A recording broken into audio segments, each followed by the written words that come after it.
All right, welcome back. Let's get started for today's cyanotype daydream. Case 2.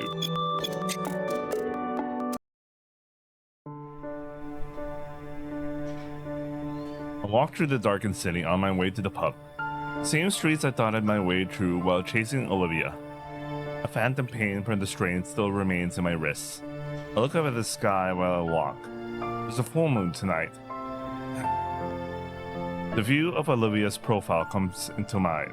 The memory of those fair cheeks and her shining eyes is burned into my mind, and the force of her slap still burning my cheeks. Did she really need to hurt me so damn much? Hit me. She might be beautiful, but she's a violent and arrogant woman. But she did save my life. Were it not for her, I would have no head right about now. Did she really take me as a slave just so I could write plays for her? I can't even believe this night was real. Too many things happened, and I'm still reeling from all of it. But あなたの書く言葉は生き生きしている。私をしびれさせて分かったわ。Never had someone read my works with such passion, or had anyone expect anything from me. Olivia's the first. I clasped the parchment in my hands. It's deeply scarred with different wrinkles from the ones it had, and I set out to the Spencer estate.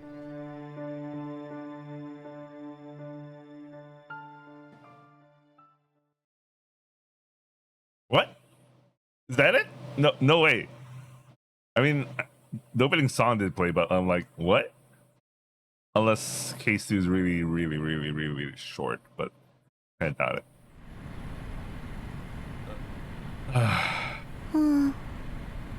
Immediately upon waking, I realize there's something in front of me.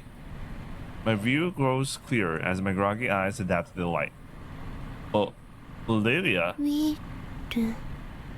Is she... Wait, no. She's not. Something feels off. It doesn't feel like the same person. It isn't her.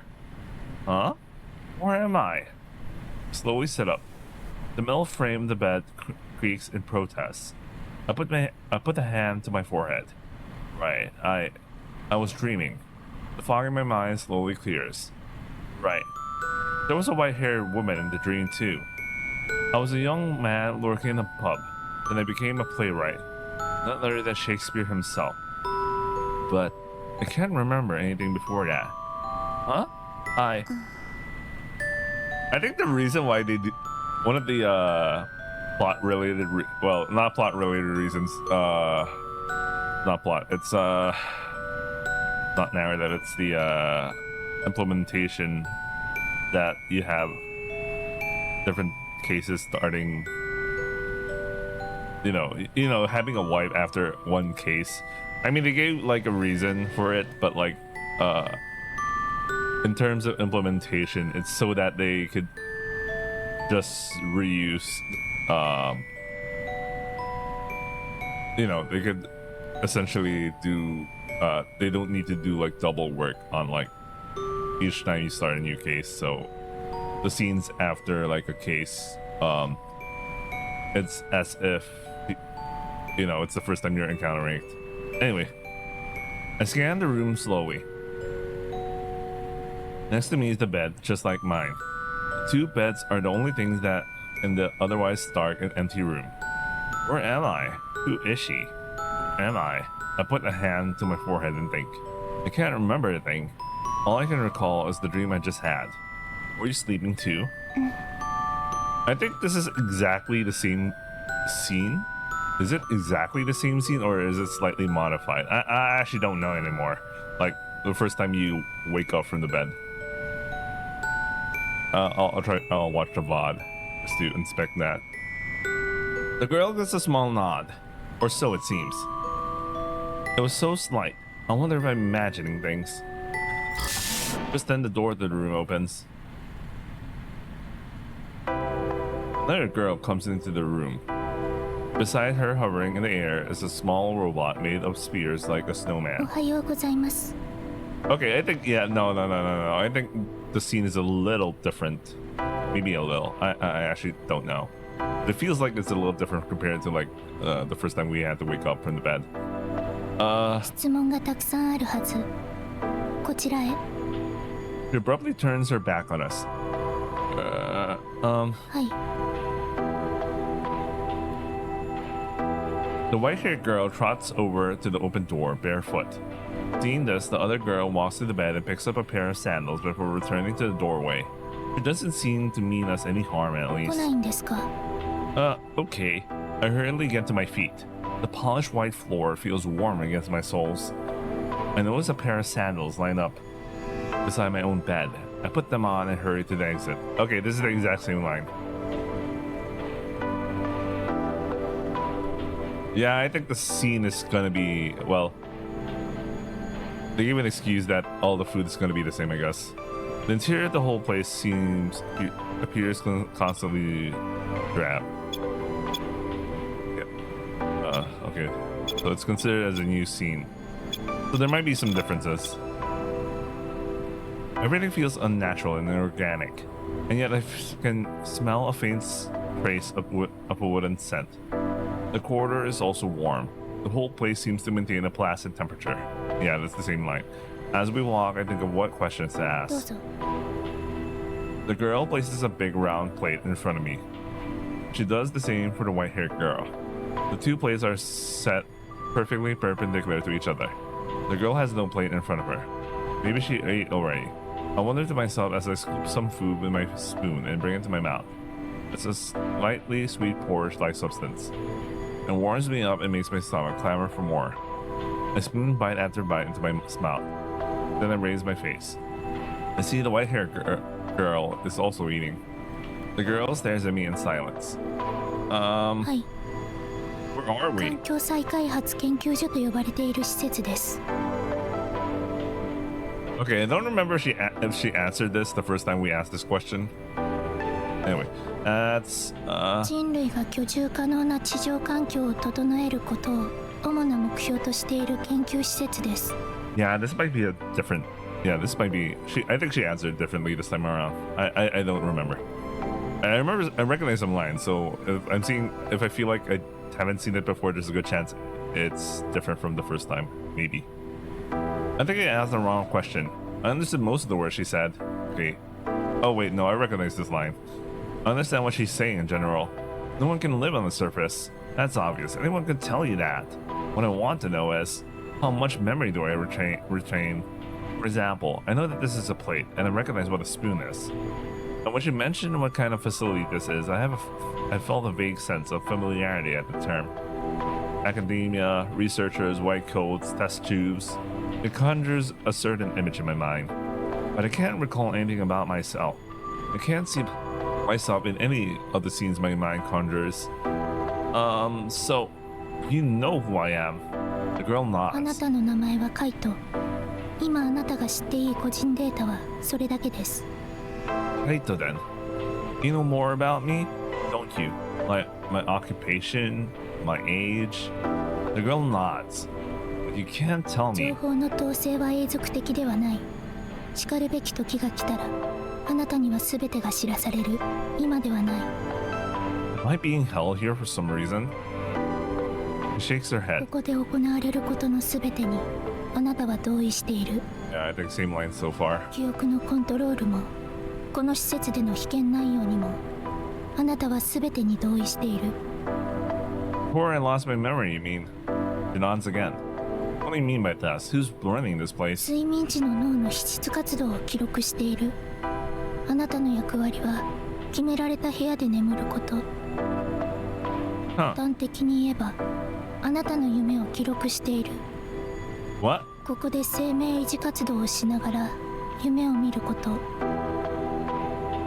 それがあなたの役割。 I consent to my memory being wiped for this experiment. She nods. There's no way for me to know if you're saying is true. I have no memories at all. You could be feeding me lies here. Do you have any proof As to why I should believe you. ない。実際あなたが信じなくても記録活動に支障はない。どちらにしてもあなたはこの施設から出ることはできない。いくら抗ってもあなたはいつか眠り、私はそれを記録する。それを続けていればあなたの役割は終わり、あなたには記憶が戻る。それにそもそもここにはあなたに危害を加えるような存在はいない。 I see. So, you're the one who's making these recordings. Janon's once more. Who are you? An android? Janon's あな again. たには出雲と呼ばれていた。 Izumo, are you a medical android? 医療行為の許諾は受けていない。家庭用端末として登録は行われた。学術研究の補助機能として生体信号の記録機能がある。 I see. Her answer seems in line with the knowledge I have of androids. When does this roll end? Okay, it looks like I can do fast forward here. Skip to the next section. Alright. Wait, what's new with the other lines before? How come we didn't skip them? It doesn't feel like I encountered anything new. So that's kind of confusing me. Can she even hear 視 us? 覚、聴覚、嗅覚、味覚、触覚、すべての信号は正常に脳に届いている。 Okay, nothing different so far. 喋れないのではなく、喋らないだけ。 Alright, we can skip. Huh? Then what is special about that line from a while ago? I didn't feel like there was something new. Maybe it's just me. 夢の中のあなたはウィリアム・シェイクスピア。デンブリッジで盲目の父と二人暮らし。カトリック。 Okay, obviously this is new because this is giving context to the current dream we're going through right now. 営んでいる酒場だけでは生活は成り立たず、追い込まれて貴族の鹿の盗難を試みるもあっけなく捕まり、オリビア・ベリーに身請けされる。 Oh, Miss Olivia. 命が惜しければ名作を書けと言われ、ウィルは泣く泣くオリビアの雑記作家になる。 Alright, we can skip.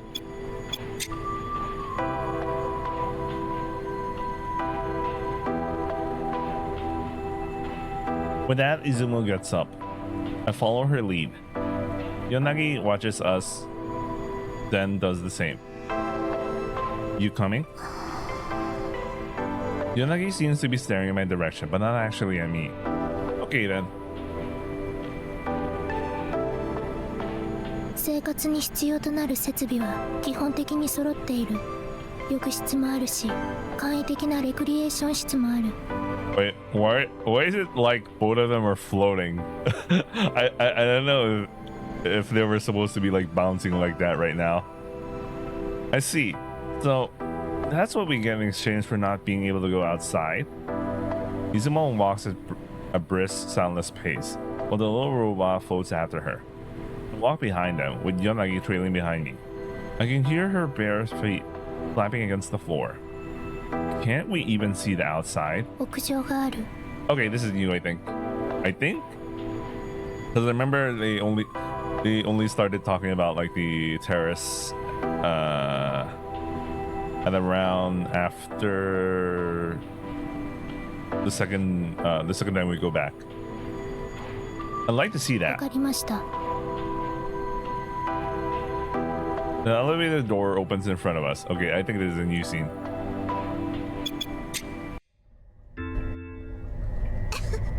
Okay, so the first time around, we didn't have Yanagi with us when we went outside. Okay, so this is a new scene. I look back to find Yanagi puffing with a frown on her face. Maybe she's not used to the air out here. Wanna go back? Bobs her head.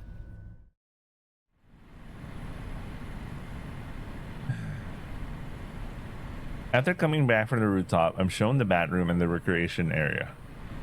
The recreation room is well stocked with children's toys and board games.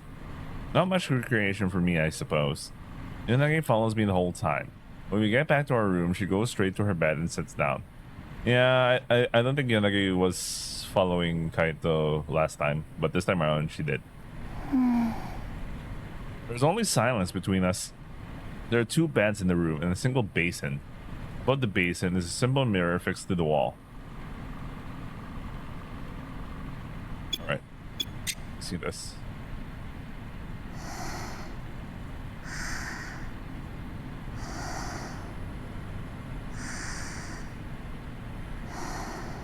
Someone call my name? No. Must have been my imagination. I stare at the ceiling again, then close my eyes. When I do, I see an after image of Yonagi's peaceful, sleeping visage. The sound of her breathing reaches my ears together with a soft buzz on the air conditioner. For some reason, I find it strangely comforting, and soon my consciousness starts to slip again to that dream. Alright. There's some slight new scenes. It's so slight, but most of it is skippable. Actually, the first part, it's not so obvious to me what scenes are like new. It's mostly like the same. Anyway, let's go back to the dream. It's bright out there. I was right again. Right, I got a group of 4. 2 men, 2 women, and the fairy. I already know I want to end on the big wedding scene, but it still doesn't feel like enough. Say, why don't I throw in a group of completely unrelated actors for good measure? They can get caught up in the fairy's mischief too. Then, they can be the entertainment for the wedding. There's going to be an excuse to bring the cast together. That way, everything will feel neatly tied up by the time the curtains close.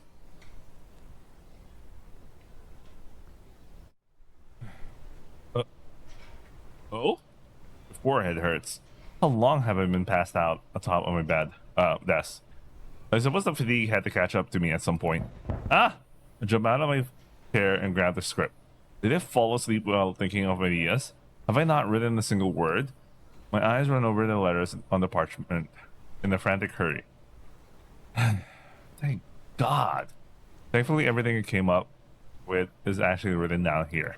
I suppose I somehow managed to make all the additions before passing out. After stretching my aching limbs, I gather the papers together. But then I hear a sound coming from the ground floor. Dad? Going downstairs to the pub, I find my dad peeling potatoes in his usual spot in the counter. Oh! Ohayo. Ohayo. 昨日は悪かったな。 Are you sure you should be up? 大丈夫だ。朝エドが来てくれていた。スープを持ってきてくれたよ。 Really? That's good to hear. 昨夜は出かけていたのか。 Yeah, for a bit. そうか。 I think I may need to go out for a bit again tonight. Well, it's just the regulars here and there's not much business going on. いつも落ち着きっぱなしなんだから大丈夫だろう。 That kind of stinks. Rob and Ed show up as soon as we open up shop for the night. They must be worried about my dad. Both are immediately relieved to see him sitting in his usual spot. I look out the window to see the sun sinking below the horizon. Olivia said to bring her the script before midnight. If it's only Rob and Ed here, I can leave the pub to them while and run out to deliver the revised script. There's still time to spare. The mood is relaxed as I chat amicably with them. 脚本は渡したのか Yeah, I got the rest of the money. The client was at Spencer, but a woman he was with. ああそうそうあのべっぴんさんな気の強そうな I was ordered to fix the script, but ended up passing out at my desk last night. さて、せっかく回復したんだし、ケーキ漬けに俺も今日は飲むかな。 No way. 絶対ダメです。あんなにヒヤヒヤするのはもうごめんですから。いやいや、酒は百薬の長だろうが。 More like the source of 1,000 ailments. 間違いねえなまあ何にしても無理はなしだよ旦那 Oh, irashaimase. The front door opens and a group of customers comes in. なんだおおここは入れるか8人なんだが Hey, I'm afraid we... 何言ってんだ詰めれば入るよそうだ、バカ野郎、商売機を出せ。こう言ってはなんですが珍しいですしね。ああ今詰めますので。 Ed says, addressing the group of men. 本当だよな今日はテンブリッジ中の飲み屋が閉まってるのかうるせえな。こっちほら。詰めろ詰めろ隣 Rob and Ed pull their seats in closer to my dad to make space. 入れるか。よかった。 The men troop in one after the other. They settle in their seats and place their orders. Rob was right. Did all the pubs in town close today or something? I try to hide my frustration as I continue serving them from behind the bar.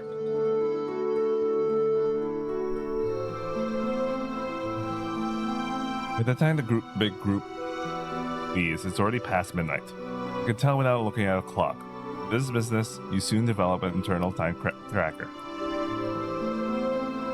We sold a lot tonight. I'm honestly overjoyed at that, but I wonder why it had to be today of all days. My fatigue weighs down heavier as I silently clean up the leftover plates and cups. Now that it's just the four of us, the pub is quiet once again. It's too late now.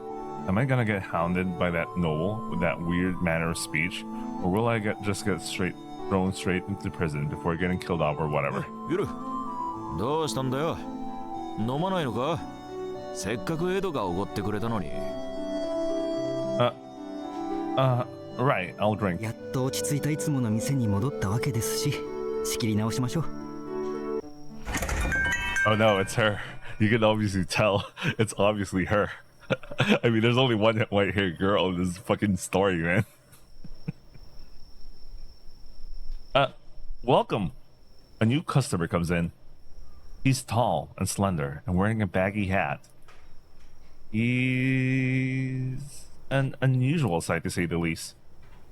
Usually we cycle through the same few regular patrons here, but I can't remember seeing this person before. A new customer takes a seat at the end of the bar. Wait, I wanna get this in. But it's obviously her. It's not even trying.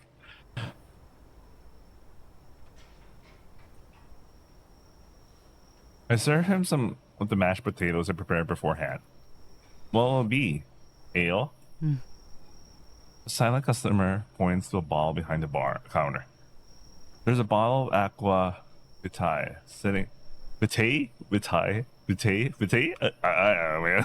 Sitting on a shelf behind me. You want to drink that? It's pretty strong and expensive too. The customer slams his hand down onto the counter. He raises it slowly, leaving behind enough money to eclipse the usual day's worth of sales. ビンゴとか A frown streaks my face. I take the bottle, put it in front of him, and serve a glass full. After gazing at my stony liquid swirling in his cup for a moment, he points at me. What? You want me to drink? Slowly nods. お、いいねあんちゃん。ウィルをぶっ倒そうってか。 What is she playing at here, man? 面白いそいつは弱くねえぞ親譲りでただ酒癖がいいとは言えない。親譲りで。The guy raises his cup. I take another cup and pour myself some liquor. I raise my cup, we clink them together and drink up. The thick liquid burns a hot trail as it goes down my throat. A bitter and slightly sweet aftertaste remains in my mouth. He blows out the quiet breath, then sets his cup back under the counter, signaling for more. Heh. This is getting interesting. I serve us both another round of drinks. Just like the first, we down them in one go. Again, the fiery liquid leaves a hot trail on its way to my stomach. The guy puts his cup back on the counter immediately. I notice a smug grin touching his lips.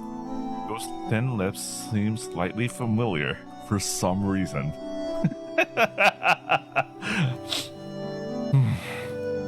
I try to follow the train of thought, but the drinks are already fogging my mind, and the lack of sleep can't be helping me any.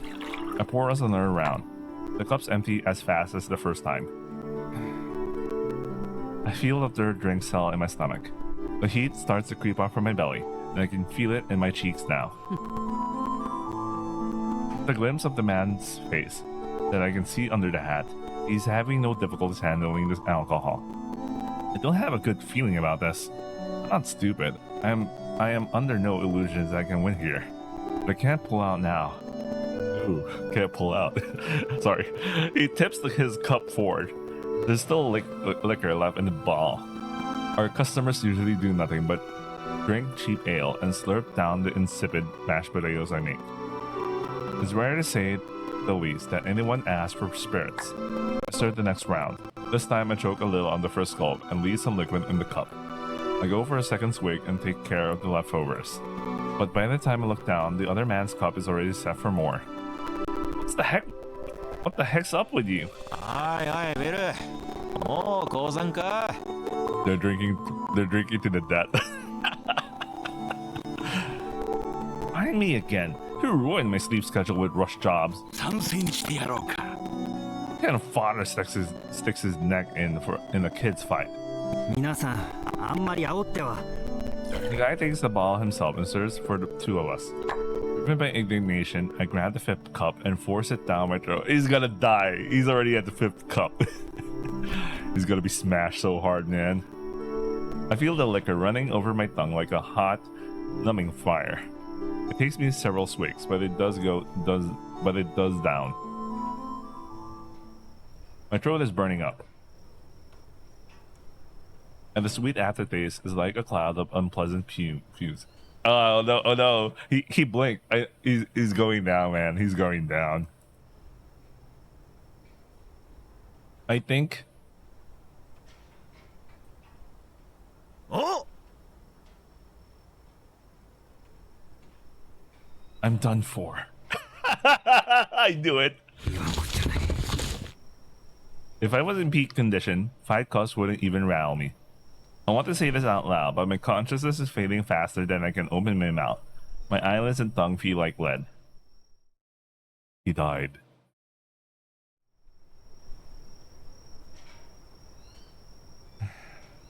When I wake up, only my dad and the mystery customer are left in the pub. It looks like I was out a while. Huh? 起きたか。 Yeah. まったく情けない。喧嘩買うなら負けるなよ。 I'm just under the weather today. Sheesh. I wobble up, still reeling from the drinks. I have the mother of all headaches. The back of my throat feels dry and scorched. The customer is still in the same seat, drinking ale now. I slowly stand up and move to the other side of the counter. Hey, you can hold your drinks pretty well. You really showed me. Satisfied now? It's been a pleasure and all, but it's time to close. I can't serve you in this state. Could I ask you to leave? 初日から締め切りを無視するとはいい度胸してる。Yeah, I like this voice. I mean... 奴隷のくせに。ん The voice is a little different, but it sounds like I fearfully peer under the hat. And I see a gleaming pair of rose-colored eyes glaring out at me. Oh my! 昨日教えたのにもう呼び方も忘れた。Olivia-sama! よくできました。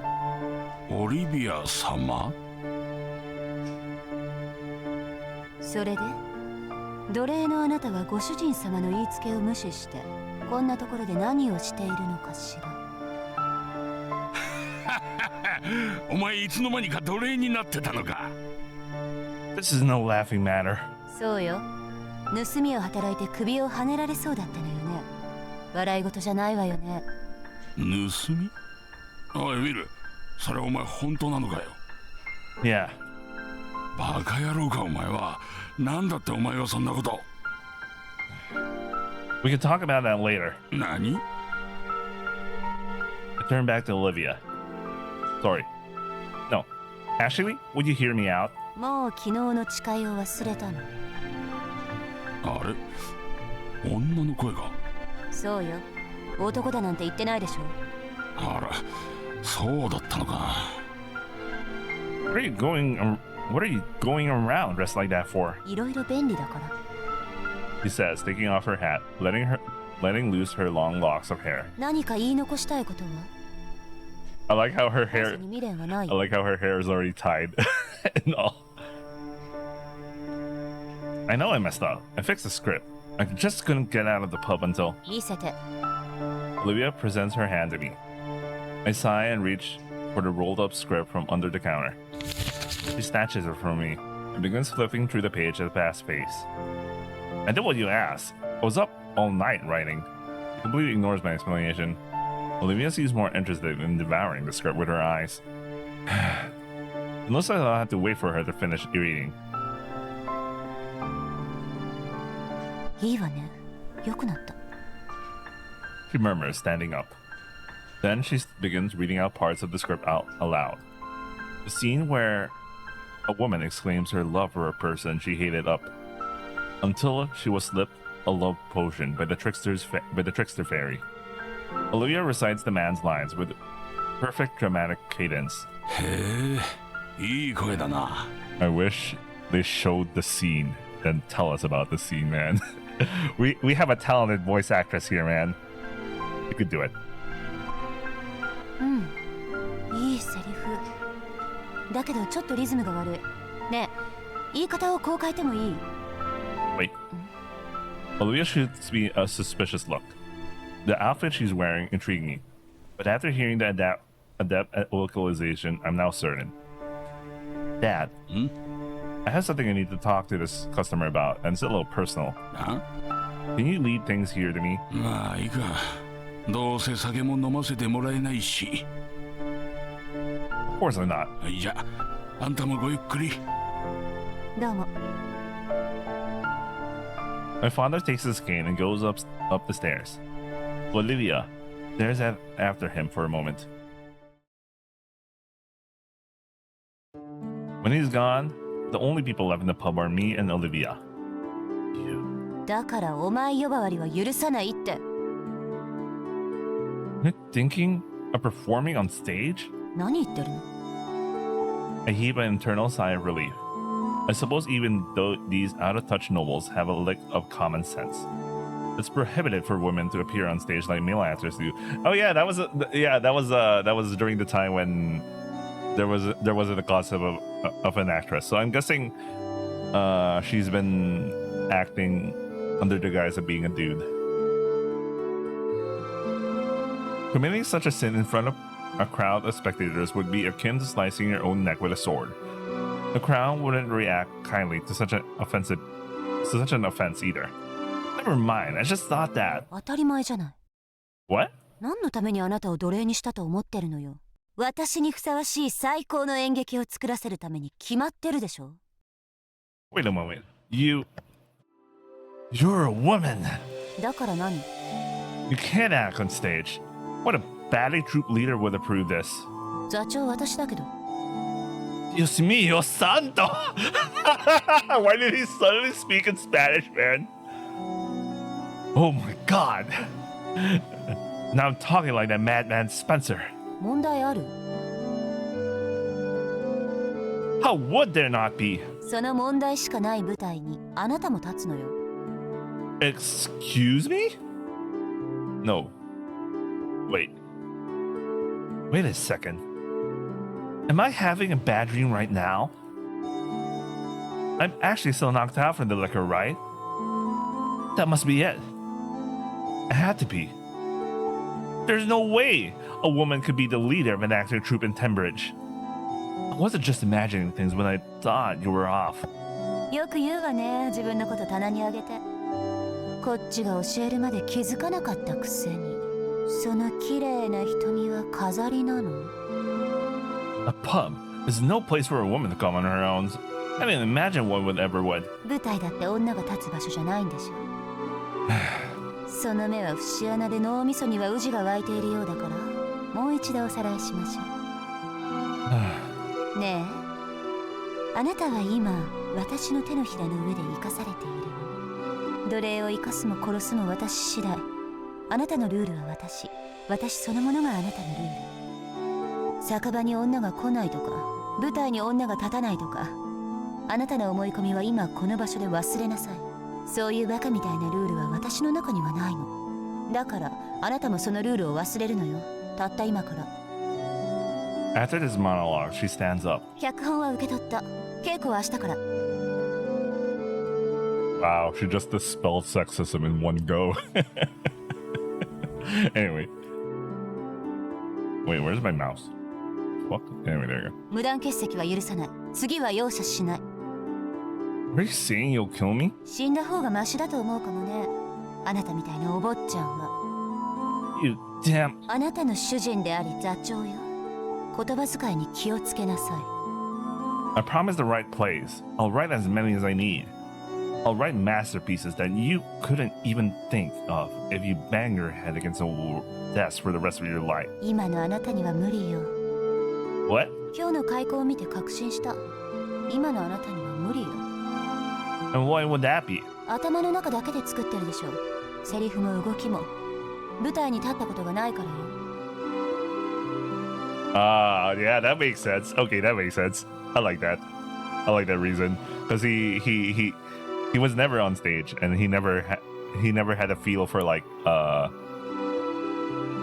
the implementation part of acting from script to like the actual acting. 音の面が特に弱い。物語の流れはよくできているけど、歴史に残るセリフにはなっていない。それはあなたが実際に舞台に立って観客の注目を浴びながらセリフを声に出さないと変わらないわね。観客の心はあなたが思っているよりもずっと遠い。それにもっと感覚的。舌触りが悪いとみんなは真似してくれない。 And that's supposed to be a playwright's job? 間違いなくあなたの仕事よ。それが私の中のルールだから。 Appearing on stage is a bit much. I'm not an actor. And why in the world would I ever go on stage with a woman? I have enough threats of execution without you trying to get me killed by the crown on top of it. あなた、 A steady, quiet fire lights up in her eyes. 書くこと以外何もできない無能なのね。じゃあ聞くけど、その狭いカウンターに立っていることがあなたのやるべきことなの？そのために生きてるの？ I like what she said. You are incompetent, oaf. Sorry, I remembered Ballard for a second there. I need to run this pub. You can call me an ignorant or pampered boy all you want, but it had to be my father's eyes. Narrows her eyes at me. What meaning will my life have if I had to abandon my dad and our pub for it? 笑わせるわね。あなたは問題をすり替えている。自分の生きる意味を見出せないのを父親のせいにしてるだけ。 No, I'm not. 詩人も図星をつかれると言葉を失うのね。 I fixed the script like you asked, but acting on stage is a whole different matter. Go ahead, kill me if that's what you're gonna do. Take a deep breath. Olivia looks at me, seeming remarkably unruffled. The silence continues for a while. 誰を殺せばいいの？あなたはまだ自分の人生を生きていないじゃない。そんなあなたがどうして死を恐れる必要があるの？まだ自分の足で歩いたこともなく、自分の目で何かを見たこともないのに、あなたを殺すにはあなたが生きていないといけないけど、もう死んでるみたいなもんじゃない。 Sorry, I had this random flashback when in Code Geass when Emperor Charles was talking to Lelouch, and there was a scene when Lelouch, when he was a kid, he demanded the Emperor to investigate Lady Marion's death, and then the Emperor just says, "You're already dead. You haven't even lived. Everything about you is for me," or some shit. Anyway. Sorry, that was a random flashback right now. The line is, the feel of the line is similar. 処刑を恐れるのはあなたの理由にはならない。だってあなたは昨日死んだんだもの。生きているのは私の奴隷だからでしょ。 I need to look after the pub. I can't just close it down. 言い訳だけは次から次へと湧いてくるのね。 Run your mouth all you want. You will never know how hard it is to earn your keep every single day without knowing if you'll eat tomorrow. Olivia slowly picks up her hat, 稽古は正午から。場所はグローブ座。 says, donning the hat just like before. 遅刻は二度と許さない。 He leaves, obviously uninterested in whether I'm okay with the time frame or not. I take a deep breath and sigh. Then I raise my fist and slam it down on the counter with all my might.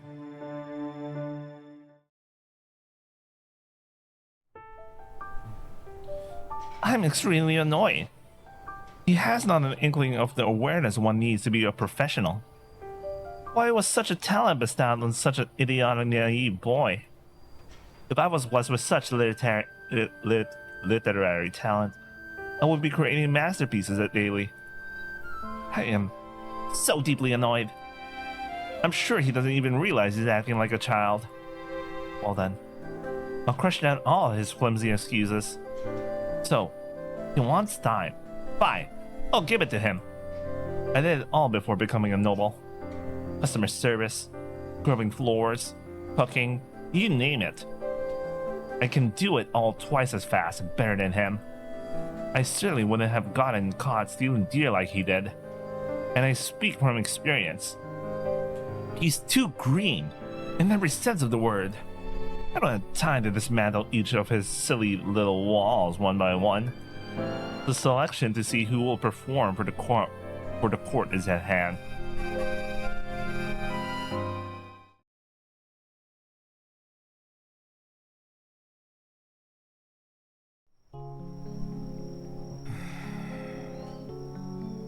Olivia's carefree tone still rings in my head. I don't have the script at hand. The lines are still fresh in my mind. Damn it all. I pick up my quill. She was right. I know which lines would be hard to enunciate in a realized setting. Everything she said was right. Everything. Her voice worms its way into my brain. I'll internalize her delivery and rewrite the rough lines into something that'll resonate in the most beautiful way with her voice. The course of true love never did run smooth. Love blinds us sometimes. No, the rhythm is all wrong. Maybe like this. Love looks not with the eyes, but with the mind. Yes, this is it. This embodies the play's very essence. It calls me slave, comes in front of my family and friends to humiliate me, and does nothing but deride me with her every word. My head is full of her voice. My quill glides over the parchment like never before. Damn woman. Alright, we got new tips. I'll check it out. Hey, give me a second. I need to fix something. Alright, let's check it out. Tips. Case 2. A Midsummer Night's Dream. A comedy penned by Shakespeare. It tells the story of two pairs of young lovers whose love is thrown into turmoil by the magic of a mischievous fairy. Historically, it is thought that Shakespeare wrote this work by the middle of his career. Spencer Manor. The manor where Harold Spencer lives. It is fabulously massive. Enormous. Gigante. Alright. Chica. A species of a mammal that belongs to the family, I cannot pronounce this word. Their horns are very aesthetically pleasing, but if you look deep into their eyes, you might find them hollow and eerie. Their meat was a luxury item in the Middle Ages. Cool. William Shakespeare. A playwright and poet. To this day, many scholars wonder how a person of modest background and lack of education, such as Shakespeare, could rise above his standing and achieve so many great things. Many still theorize about the truth about his genius, but none can deny that he was the greatest playwright who ever lived, a true artist with a common touch. He was able to depict the many facets of human experience and breathe life into his characters. How many more? Globe Theater. Oh, nice. We bundled a lot. In the story, this is the great theater owned by Harold Spencer. The leader of the theater's troupe has never been made public, but the truth is he appointed Olivia posing as a man. In reality, this theater was built in London, 1599. Cambridge might sound like Cambridge, but it was London, not Cambridge. Know your bridges. Richard III. Historical drama penned by Shakespeare, with King Richard III of England as the protagonist.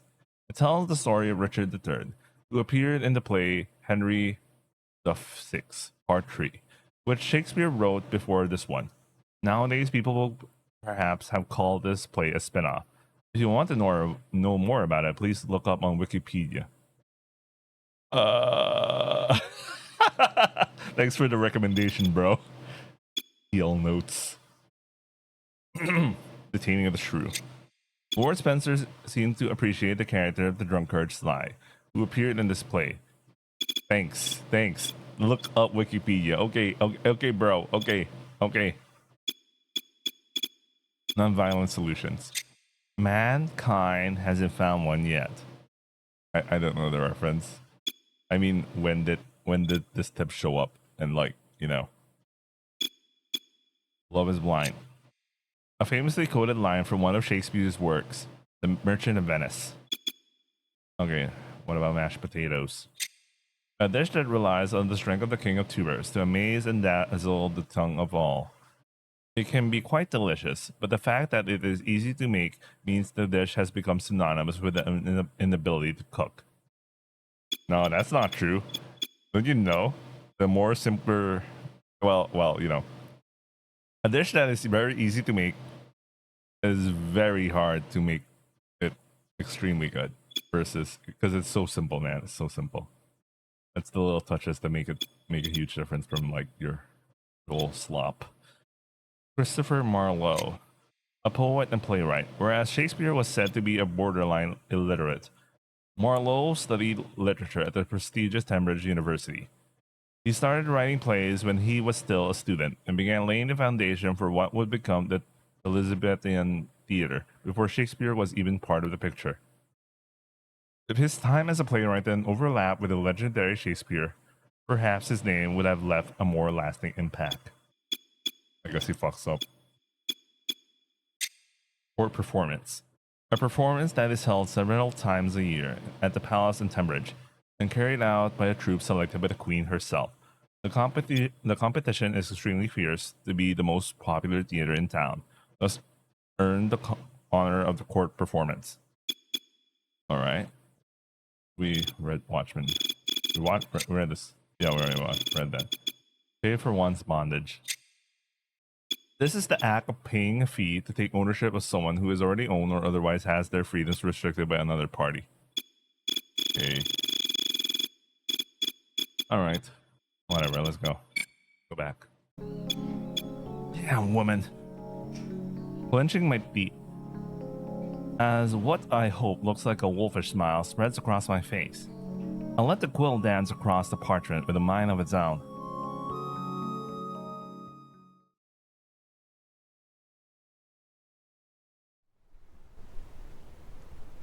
Between lazy yawns, I trudged through the morning prep work at the pub. I ended up spending all night touching up the lines for every character. As I reach for the next potato to peel, the front door opens. Ohayo. Oh, she bothered to show up herself. She's there to be like, you're not getting away this time, boy. You're gonna come with me. Anyway, you again. With the Lord's bones. 来るつもりないでしょう、稽古。 I told you yesterday, I'm not some noble who can afford to waste his time on hobbies. I can't play around with you. 開店は夕方なんでしょ。 I need to prepare everything before that. 手伝ってあげる。 What? Are my ears functioning? No, she surely didn't say what I thought she said. I'm imagining things. But as I struggle with my obviously failing senses, Olivia comes stomping up to the counter. Hey, knock it off! 本当に最低限の設備しかないのね。よくこれで飲食店が成立するわね。なるほどね。出来合いのものを盛り付けて出しているだけなのね。これで本当に誰も文句言わないの？ちょっと信じられないんだけど。Olivia rummages around behind the counter for a bit. 大体分かったわ。価格表みたいなものはないの？お客さんに出しているメニューとか。No, we don't. 無能なの？ Shut up! I'm the only one manning the counter, so it's all in my head. Olivia walks back out into the room and opens up the bag she brought with her on one of the tables. She takes a piece of paper from it. 決まっているものだけでいいからここに書いて。字を書くのは得意でしょ。No! Wait! Olivia stops and looks at me. I'm sorry, but my father and I have always run the pub together. We'd never let anyone else work here. And we don't even have the money to hire any help. We have hard enough time feeding ourselves as it is. バカにしてるの？あなたからお金なんて受け取るわけがないでしょ。それにこの店が大切だと言ったのはあなたでしょ。潰す気？物好きな常連しか来ないんじゃないの？これじゃ You could stop running your mouth. It'll be. あなたが演劇に集中できないようじゃ私が困るの。 I like how Olivia's willing to go that hard just to. Well, she really recognizes his talent. So, I mean, she did say in her own monologue that she was willing to break down every single wall he had. You know, I guess she's doing it literally. I mean, in the case of like all hindrances. だから私はこの店を手伝いに来た。ものすっごく不本意ながら。You, my. 何よ。Just really bored. 殺すわよ。 Just then, my father comes down the stairs. その声はまた昨日の客が来ているのか。 No. I had to leave it right away. 帰らないわよ。 Shut up. My dad laughs out loud as he makes his way to his usual seat at the end of the bar. Olivia watches him closely. 店主？飾りみたいなもんだけどな。 But you are an owner of the pub. あなたちゃんと食べてるの？昨日は全然気づかなかったけど、そんな病人みたいな顔色で店にいたらご飯がまずくなるわよ。ただでさえ美味しくなさそうなのに。ビール、余計なこと言ったな。 I didn't say a thing. そのこけた頬を見れば誰だってわかる。唇も肌も乾燥している。水分も足りていない。それは息子に言ってくれ。飲ませてくれないんだ。 Olivia snaps back to me. なんで？拷問？あなたこの人を殺したいの？だったらもっといい方法があるんじゃないの？ He's talking about ale. お酒は水分じゃない。むしろ脱水症状を引き起こす。 Olivia turns back to my dad and almost slaps him across the face with her words. Ed said the same thing. Literally everyone does. It's about time he realizes that him and alcohol just aren't meant to be. ポリッチを作ってあげる。牛乳はある？ Don't really buy stuff that spoils that fast. 底なしの無能ね。That's uncalled for. 買ってくる。お湯を沸かしておいて。 Hey! With that, she stomps out of the pub without another word. 変わった友達だな。 He's not my friend. ああ、そうか。マスターか。奴隷って言われてたもんな。 On you too. My dad has a laughing fit, which soon morphs into a coughing fit. 食べなさい。 Olivia stirs 2 bowls of milky porridge in front of us. She even puts the spoon in Dad's hand. 全く見えていないわけじゃないのね。なあ、手元くらいならかろうじて見える。ありがとな、ジョーちゃん。ジョーちゃんじゃない。オリビアよ。殺されたいの？おじいさん。何笑ってるのよ。親子さらって失礼ね。いやいや、悪かったよ。オリビアな。食べられるの？食べないとダメよ。せっかく作ったんだから残さないで。Smiling from ear to ear, Dad enthusiastically brings a spoonful of porridge to his mouth. I stare at the scene in disbelief. 何見てるのよ。Nothing. さっさと食べなさいよ。稽古に間に合わなくなるわよ。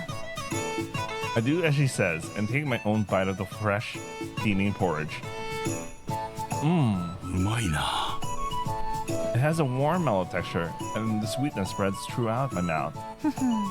Oh, look who's proud of herself. Look, get a load of this guy. It's really good. Oh, Maisie could actually make something tasty in that kitchen. あなたと一緒にしないで。 This is surprising, say the least. I always leave things like this to others.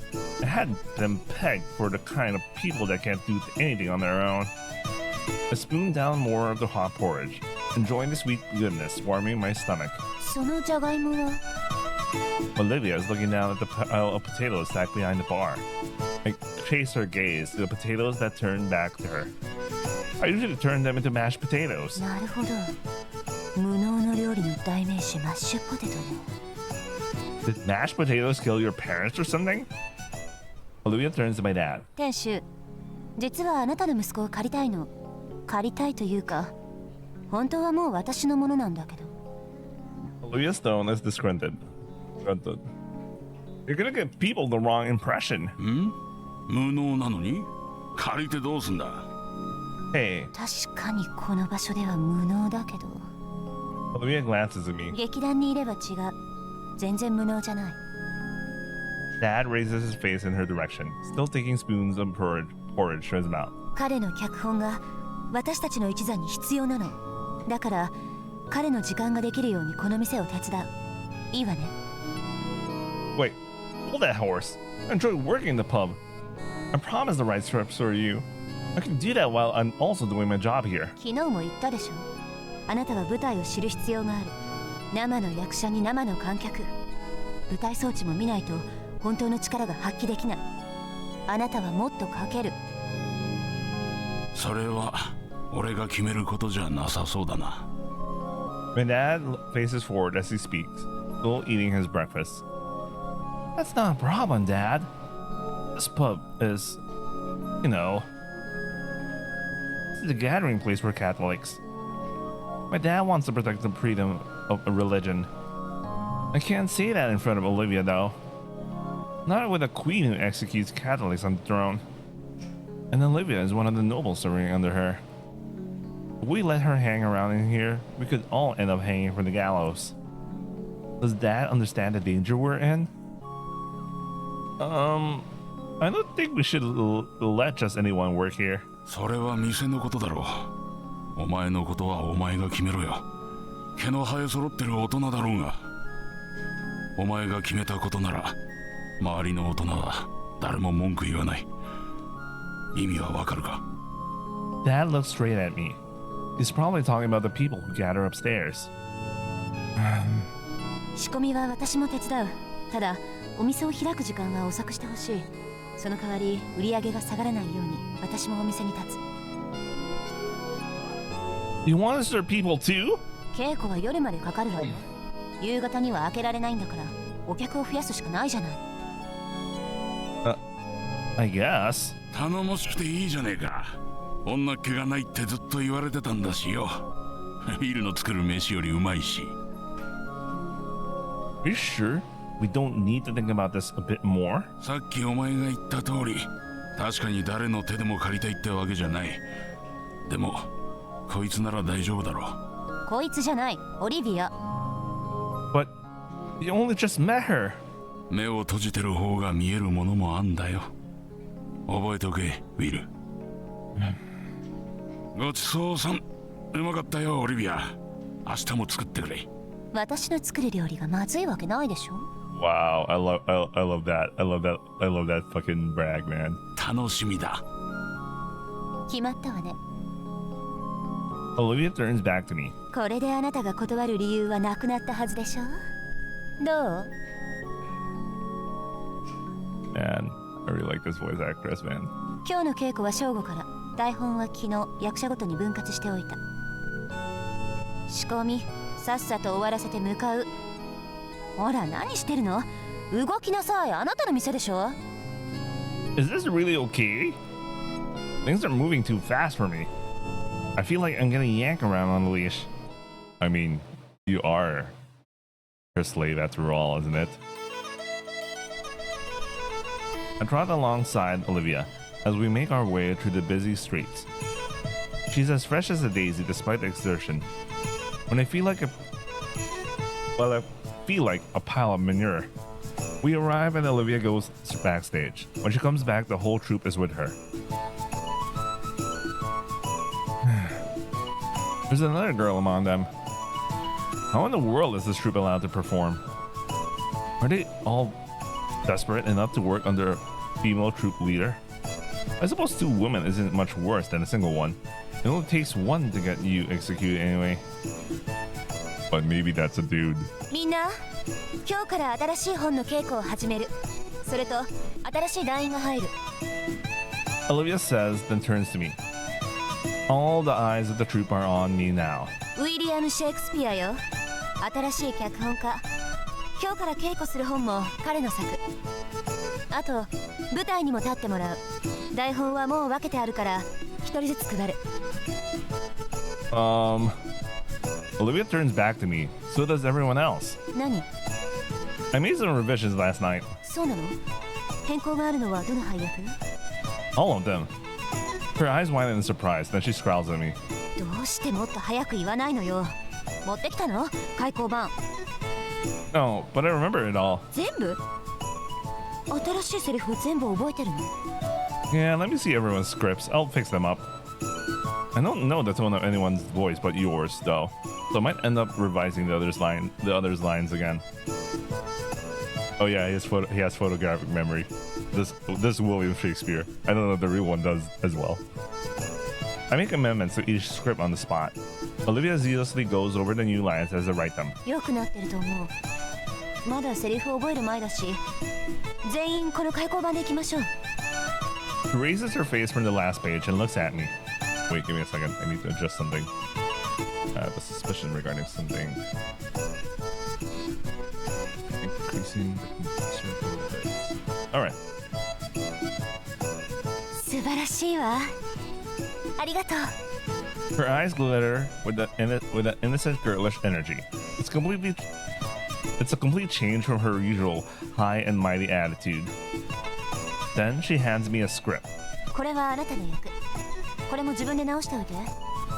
Huh? Sure. What? I can't help but voice my surprise upon reading the script. どうしたの？ The lines here are the ones for the character named Hermia. She's the target of affections of two men in the play. Oh, okay. So he's displaying a woman's role. Nice. Very nice. Oh, I wrote her as a young lady. I'm playing Hermia? そうだけど。 That's a woman's role. Olivia looks at me quizzically. それがどうしたの？ Why am I playing a woman? 声高いし、顔綺麗だし、体毛も薄そうだし。一番適任でしょ。 How about you do it? 私が女役で立てるわけないじゃない。女なのに。 Why? You're pretty much born for it. 女だってすぐバレるから、綺麗すぎて。I love that. I'm too pretty. So they'll figure out immediately.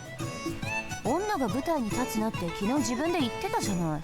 だったら女役は男がやるしかないでしょ。 Wait. What? What about that girl? 僕男だよ。ちゃんとついてるよ。 I know it. It's a dude. Dangly? As in, between your legs? Why? なんでって男だから。A guy? A bloke? But how? You're so cute and adorable and pretty. Well, you know what they say.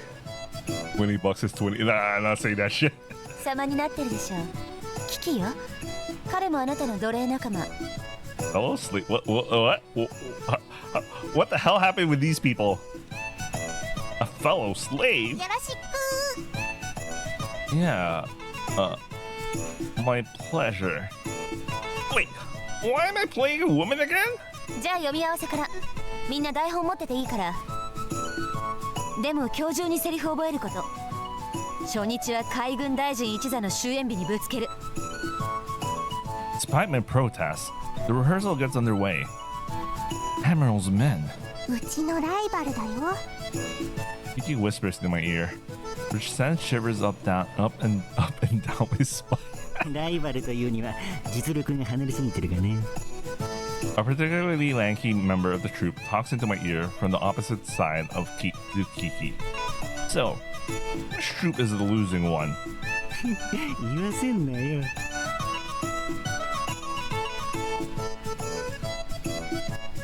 I got distracted. Throw my phone. Or else to the other room. Alright, I threw my phone. Alright. He and Kiki began giggling among themselves. ああ、俺はトーマス。ちなみにこいつも本当はトーマス。Thomas says, pointing at Kiki.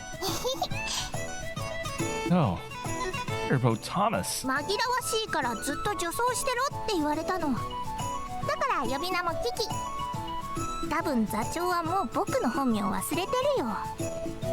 That's tyranny, and you're okay with it? もう慣れちゃった。By the bones of. Just forget it.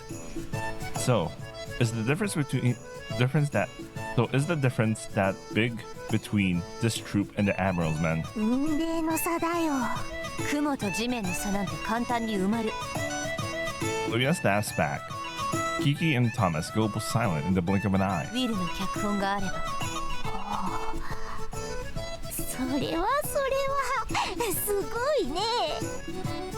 Two of them began poking fun at me with wide grins on their faces. 無駄話は終わった？始めるわよ。 Olivia begins to read the narration out loud for everyone while pacing back and forth. I look down at my script and follow along. 全然ダメ。ダメすぎて語彙を失う。ダメ絶対。ダメだ。全然ダメだぜ。Anyway, let's go. You don't need to tell me. I know it's bad. このメンバーの前で照れてどうするの？この会場が満員になったら3階席まで声を届けないといけないのよ。I'm aware. It's just that. For a moment, I thought there was something odd with my script. But that illusion was quickly dispelled. The level of the troop members here is so low, it's obvious even to an amateur like me. And I'm far worse than even the lowest of them. I realized as soon as I tried. Why am I even here? This whole acting thing is Greek to me. A little spot of regret starts to sprout inside my chest like an insidious vine.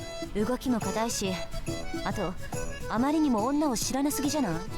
Seem to know absolutely nothing about women. You don't need to tell me that. これあなたが書いたんでしょ？ I give a weak nod. 不思議。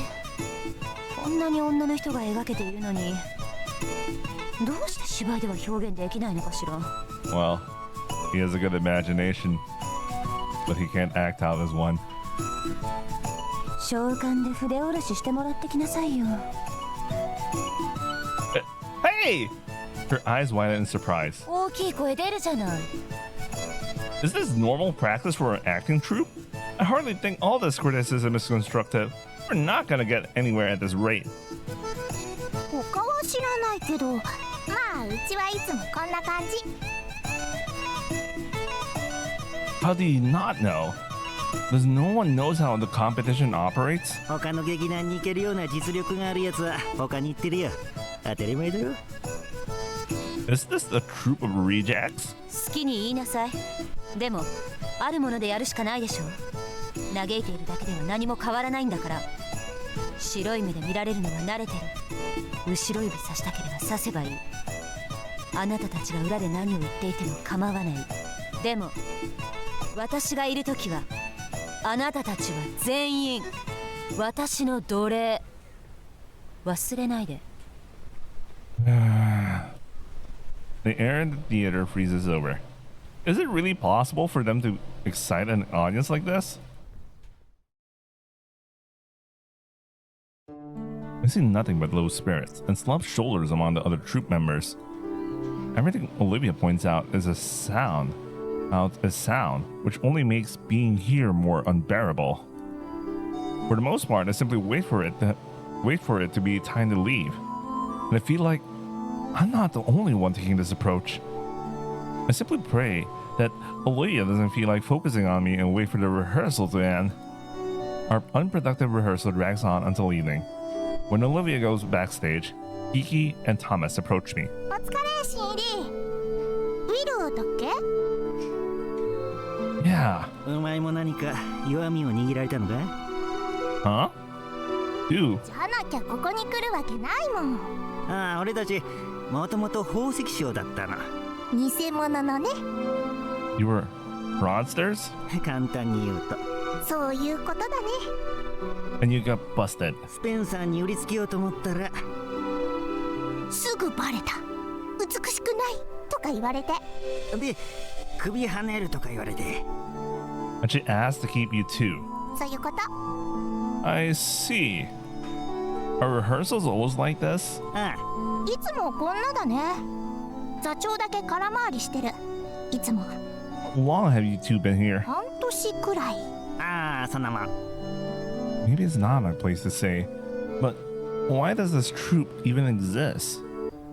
There doesn't seem to be a single decent actor among us. Not that I think I'm better than anyone. You two are a world apart from me. いいよ、気使わなくて。みんなわかってるよ。続いてるのはそりゃパトロンにスペンサーがついてるからだろうな。間違いない。パトロンがついてない劇団の役者なんて不老者と同じだ。 That sounds a little extreme. When I say that, the two of them stop in their tracks. They exchange a silent glance, then look back at me as if I said the weirdest thing in the world. ウィル、お前演劇のこと本当に何も知らないのな。でもあんなに面白い話が書けるんだから、どこか他の一座にいたんでしょ？ No, I usually run a pub. I've never been a part of a troupe. そうなの？ I do like writing though. 悪いことは言わない。今すぐ他の一座に移れ。 But from what you say, I don't think I'm gonna have much luck elsewhere if my stuff isn't good enough to make it here. 逆だよ、逆。面白すぎんだよお前の本は。目立っちゃうだろこの劇団が。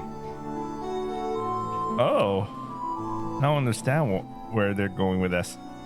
It seems like there isn't a single person in this troupe who cares about putting on a good play. Except for the leader, that is. They probably just want to do the bare minimum in the situation they were forced into.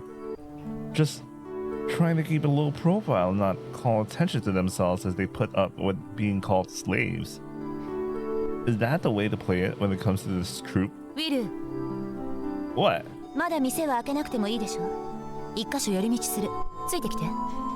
Wait, where are we going? リリーザ。 What? Isn't that where Ed works? 海軍大臣一座の拠点だ。今日はマルタ島のユダヤ人を再演している。 Doesn't sound like it'll be very popular with a title like that. バカ言うなよ。あれが出てから一時期テンブリッジ中の演劇にはユダヤ人が出るようになったんだ。作者はクリストファー・マーロー。 Huh? I feel like I heard that name before. 今の時点ではテンブリッジ一の脚本家であり、ウィリアム・シェイクスピア、あなたに超えてもらわなければいけない相手よ。 Yeah. And mentioning it, man. The playwright who has become the best in Tembridge with his violent, bloody stories. そいつはすげえ。マーローより面白い本ぜひ見てみたいもんだ。黙りなさい、奴隷。返事は？はい。 Just told him to be quiet. 行くわよ、ウィル。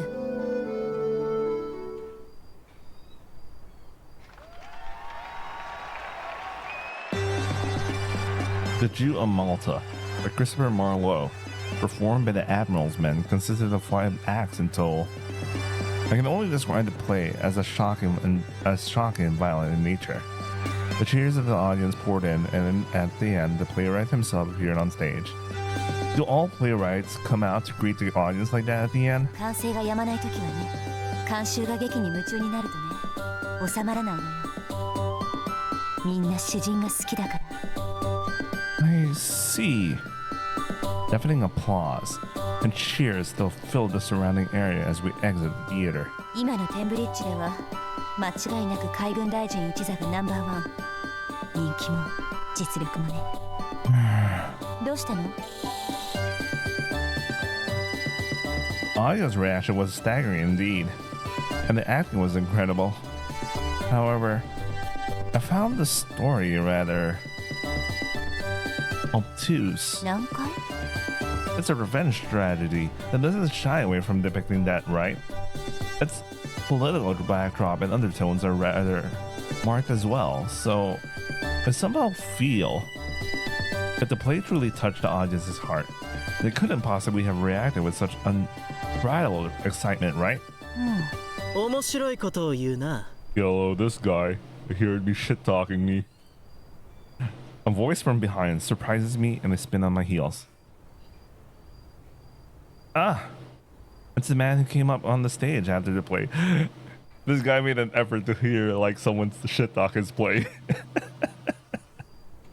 It's Christopher Marlowe. 君はいつも人のことをフルネームで呼ぶのかい？ The corners of Marlowe's mouth curl up in a fish and chips eating grin. What the hell did that even mean? Before he lets out a petulant chuckle. 芝居を見てくれたんだよね。お気に召さなかったのかな？ Gallows, the shut talker. そちらの美人さんも。 Olivia gives him a non-plus smile. I never heard of this word. Anyway. 普段は監修一人一人の好評に興味を持ったりはしない。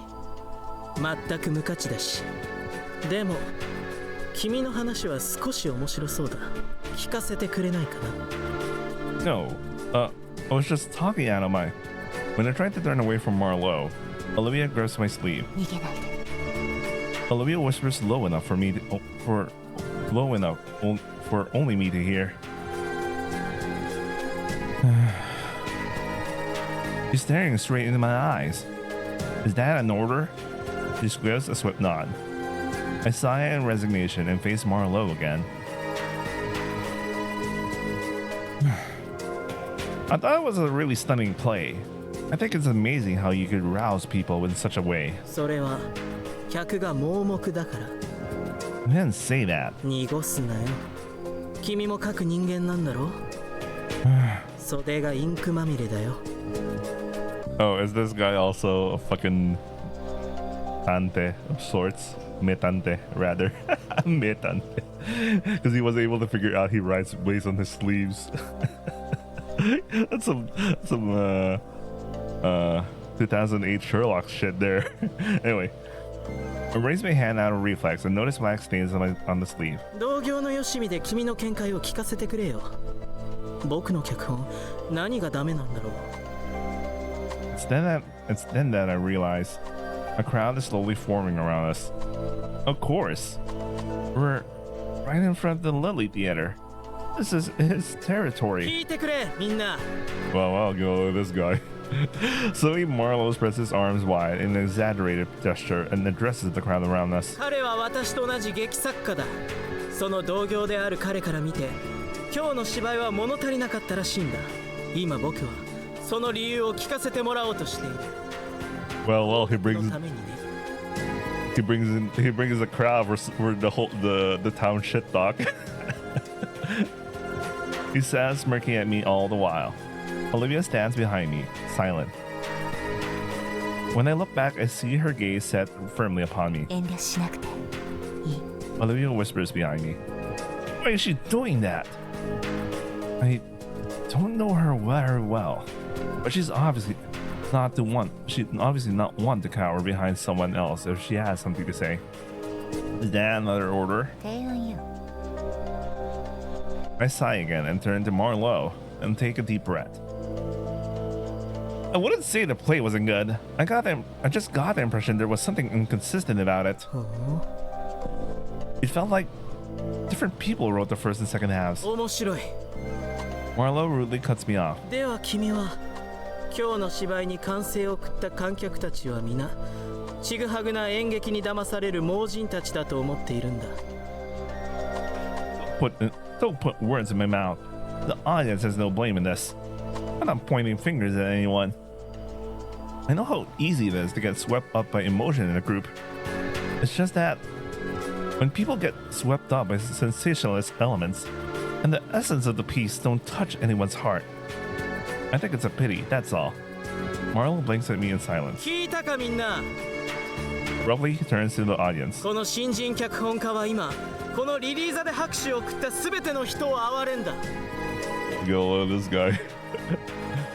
Hey, I try to speak up and stop Marlowe's bad fate rousing, but Olivia pulls me back.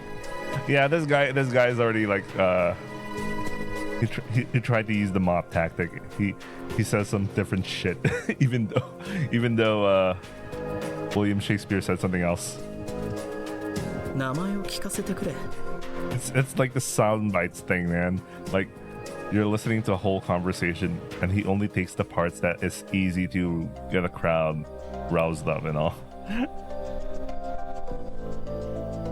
And you know, things are taken out of context. Anyway. 君には名乗る義務がある。これだけ多くの人に敵意を向けたのだから。 Wouldn't you like that? Poison the well, and he's the one holding the reins of this conversation. I can hear some people hollering already. I am William Shakespeare. I'm the playwright for the Spencer troupe from the Globe Theater. グローブ座？はあ。あのお遊び一座か。なるほどね。 Laughter rises from around us. Yeah, compared to you, to the Admiral's men, there are a bunch of stale potatoes. I realize that. I don't think we can beat the quality of our actors, at least. Marlowe raises an eyebrow sharply. 役者の力量。 Get alone this guy, yeah! Get alone this guy, yeah! And not in response. 脚本は君たちの一座の方が上かな。 I'd say so. Sneers and shouts ring from around us. I hear a lot of aggressive cheering. 面白いじゃないか。ウィリアム・シェイクスピア。ならば勝負をしよう。 Huh? 次の宮廷演目にどちらが選ばれるか。それで決めようじゃないか。まさか君も宮廷の人間たちを盲人呼ばわりはしないだろう。 What is this guy going on about? The court led by Queen Elizabeth is made up of the blindest people in the land. I don't care about the nobles of the royal court. Olivia stomps down on my foot. Ouch! What's your problem? 筆折れ、シェイクスピア。 Huh? 宮廷演目に選ばれることを求めない劇作家など、このイギリスに必要がない。口だけ達者になり、詩を愛する人たちを愚弄する人間に筆を持つ資格なんてないんだよ。 Clothes are supposed to make the man, but so far, all you well-dressed nobles have turned out to be rats. You stop manipulating every single damn thing in your favor? だから白黒つけようと言っている。決めるのはこの国で誰よりも芝居を愛するエリザベス女王。これでは君の勝負の舞台としては不足だというのかい？ I like how he says it's a feud. He got so butthurt that he was like, think about this. Like, at this point, Shakespeare is literally a literal no one, right? He's a literal nobody. But then this guy, who's already been successfully selling, getting crowds, you know, selling out shows and all that shit, and everyone thinks he's the best shit ever.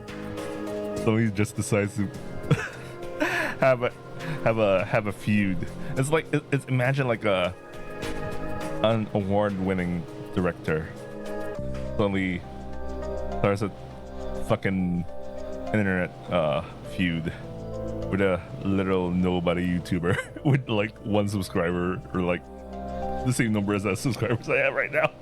I'm a literal nobody. So anyway, but think about it. It's so weird. Think about that. I'm sick of this. The worst part is that I know there's no way out. The moment I gave my name, it was over. All right. The corners of Marlowe's lips curl up in a smirk. 海軍大臣一座とスペンサー一座で宮廷演目を争う。負けた方の座付き作家は筆を折る。海軍大臣一座の座付き作家はこのクリストファー・マーローだ。 I, William Shakespeare, playwright of the Spencer troupe, wear as well. Is that good enough? All I gotta do is write a better script than you, right? もう不毛な言い合いはやめにしよう。詩人同士、舞台の上で語ればいい。 Marlowe swiftly leaves the scene. The spectators that had gathered around scatter quickly as well. I'm already exhausted. Olivia.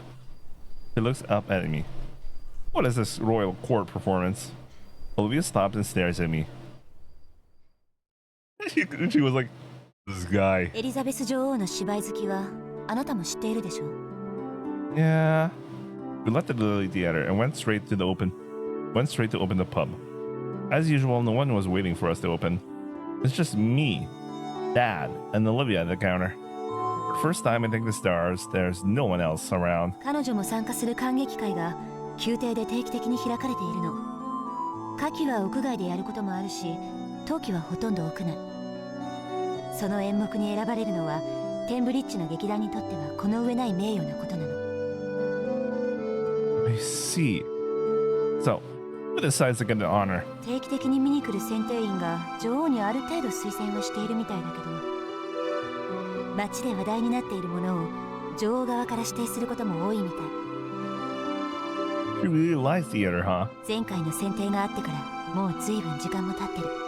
このまま順当にいけばマーローの作品になるでしょうね。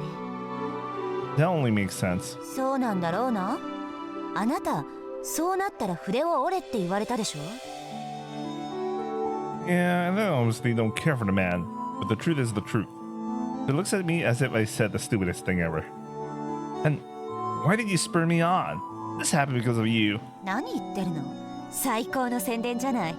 きっと今日あそこにいた客もうちの舞台見に来るわよ。Really? どんなにいい本でもそれをしっかり仕上げても見に来てくれる観客がいなかったら何の意味もない。I suppose there's no point arguing about it now. I could keep writing scripts under another pen name, I suppose. ダメ。 But that guy probably doesn't write all his scripts himself, I think. That means there must be ways to write anonymously. そんな低い基準で考えないで。あなたはマーローなんかとは次元が違うのよ。それに話題になれば選定にも有利になる。 Then how about you put your name on the line too? This is your fight. ねえ、話聞いてた？あそこにいた観客が少なからず見に来るのよ。私の声はあんなところであんな形で聞かれたら、あなたの危惧していたことが起こるわよ。People will recognize her on stage as a woman. Right. I see now. それに詩人同士の一騎打ちの方が話題として面白いじゃない。 You're pretty brave, you know. I admire you. Truly I do. 女優だから当たり前よ。 Actress. Did she come up with that word? それに宮廷演目に選ばれないと私は。あれあれ店間違えたか？おや。 Oh, welcome. お、ロブとエドの声だな。待ちくたびれたぞ。その方は？あれ確かスペンサーんとこの。 It's a long story. Come on in. Rob and Ed exchanged looks before joining us at the bar.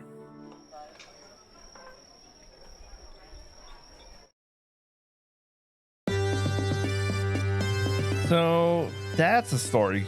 We'll have to open the bar a little later from now on. I'm sorry if it's an inconvenience for you guys. Oh, I like how she's also behind the bar counter. I really like. I think this is the complete image. So.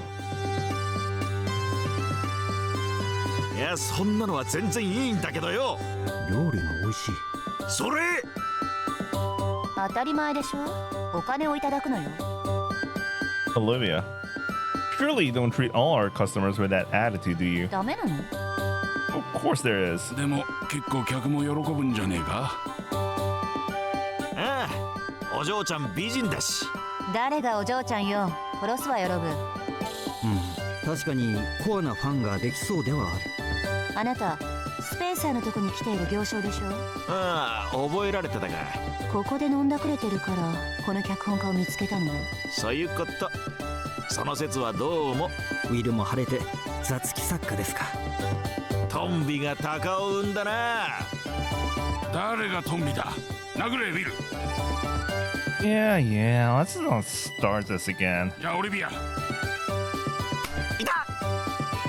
Why did you hit him? He's a customer. だって殴れって言うから。 For all that's holy, you can't just hit people out of nowhere like that.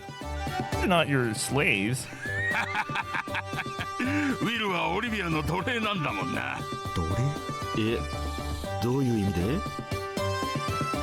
I Please. Let's not go there. 命を助けてあげたの、奴隷として。盗もうとしたからスペンサーの鹿を。は？何やってんだウィル。I don't think I was, sadly, as embarrassing as it is to admit. I had a major lapse in judgment. あの日ですか。 I nod. Ed simply shakes his head. お金はいつでもいいと言ったのに。 But I didn't steal anything in the end. Just as Spencer was about to have my head cut off, Olivia bought me. だから奴隷なの。自業自得だバカ息子。 Yeah. オリビア、俺の代わりに殴ってくんな。お安いご用よ。 For the love of... Whatever. どんなに飢えても人様のものに手なんか出すんじゃねえよ。わかったか。 Ew. Better than ever. I'll never try to steal again in my life. まあいいじゃねえか。俺も若い時はあったよ。天使だってそうだろ。盗みを働いたことなんてねえよ。ウィルだって未遂だってんだからよ。いつまでも攻めたって何も始まらないだろ。反省してるからオリビアのとこで脚本書くことにしたんだろ。I suppose I am. Yeah. 煮え切らないのね、相変わらず。しっかり償った方がいい。それがウィルの救いにもなる。 I know. Thanks. まずは宮廷演目ね。宮廷演目？ウィルが？目指すの。目指すというか、それくらい取れないとそもそも償いにならないんだけどね。また大きく出たな。 It sure looks that way. The whole court thing started today, actually. となるとリリーザの海軍大臣一座と競うことになりますね。海軍大臣一座ってマーローか。さっき宣戦布告してきたの。負けた方が筆を折るって。無謀だろ。せっかく雑記作家になったばっかなのに。 It's not like it was looking for a fight, you know. どうせなら派手に戦った方が観客が増えるでしょ。ちょうどいいじゃない。 Or so she says. Rob and Ed exchange another glance. お前とんでもないやつの奴隷になっちまったんだな。 More like completely off her rocker. After that, two first-time customers show up, and Olivia serves them. Her haughty attitude turns out to be a huge hit among the men. So our sales for the day are double the usual. So, あ I don't think I'm cut out for this bartender thing. あ、今さら He only just realized. お前以外みんな知ってたよ。料理も随分うまいな今日は。 Olivia made that too. 彼女は貴族階級なんですよね。そうだな。珍しいタイプですね。 Aren't all nobles a bunch of oddballs? 水仕事をやる貴族なんて俺は見たことないけどね。あと言葉遣いもあまり聞かない。何か事情があるのかもしれないですね。I watch Olivia talk to a customer sitting near the entrance. あの嬢ちゃんならいるより安心だよな。 Rob and Ed nod at my father's words. I've really been outdone, huh? Later into the night, the new customers leave with full bellies and red faces. The only ones left are Rob and Ed. I take sips of ale while washing the dishes. でもよ、そのマーローとの戦い、何か戦略はあるのか？ Nope. 仮にウィルとマーローが全く同じ質のものを出したとしても、現状観客はマーローの方の作品を選ぶだろう。知名度がありますからね。マーローよりも圧倒的に面白いものを書く。戦略はそれだけ。 I don't think that's much of a plan. でもそれしかないじゃない。まあ確かに。Marlowe is the most famous playwright in Tembridge. On the other hand, I only started for real yesterday. Is this even a competition? 大丈夫ですよ、ウィル。 I turn to Ed. 前から言っている通り、私はウィルの書く物語がマーローに負けていると思ったことはない。エドだっけ？あなた演劇が好きなの？リリーザで働いているので、海軍大臣一座の作品は毎日見ています。 Olivia nods, looking rather impressed. 宮廷演目が決まるのはいつなんですか？早ければ2ヶ月。じゃあ、早く回せば3作品は作れる。そうね。書くのはウィルですが、ロブもいるし、私も相談に乗る。一人で戦うわけじゃない。勝てますよ。 Thanks, Ed. そうだよ。またいくらでも噂話仕入れてきてやるよ。問題はあなたの演技力ね。ウィルも立つの？どんな役なんだ？主要人物よ。女性役。Everyone's like, go. そいつはいい。おい、ちょっと声出してみろよ。終わりだ。William Shakespeare. No thanks. まあ女性が立てないんだから、ウィルみたいな端正な顔の男性がやるしかないですよね。I steal a glance at Olivia. She's nodding at Ed's words with a pleasant smile on her face.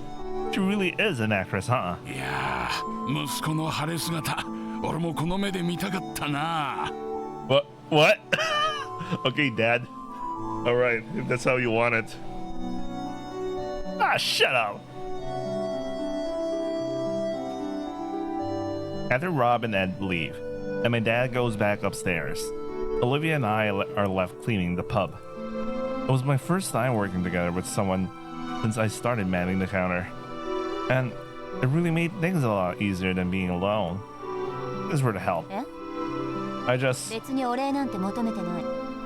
世界で一番面白い脚本を読ませてくれればそれでいい。Did you say something like that? じゃあなんで言ったのよ。Good question. I think I needed to thank you, despite everything. Olivia stops scrubbing the table and stares at me. 詩人の差がね。Wait, what did she mean by this? じゃあまた明日。 No, maybe she's so used to, like, dudes being like, I don't give a fuck about you, man. Anyway. Wait, give me a second.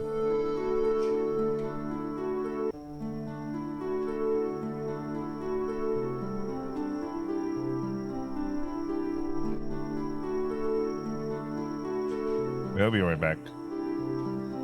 Alright, I'm back. You'll come tomorrow as well. バカなの？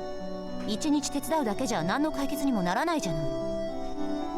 そんな中途半端なことはしない。じゃあ。Olivia walks to the door. Olivia. She looks back at me. White hair fans out and sways as she goes. Thanks. だから。Yeah, all I need to do is write, I know. Still, thanks. I like him because he said thanks. Well, back in the day, they really didn't care about women. Now we live at better times. Anyway, the list without saying another word. I smile despite myself.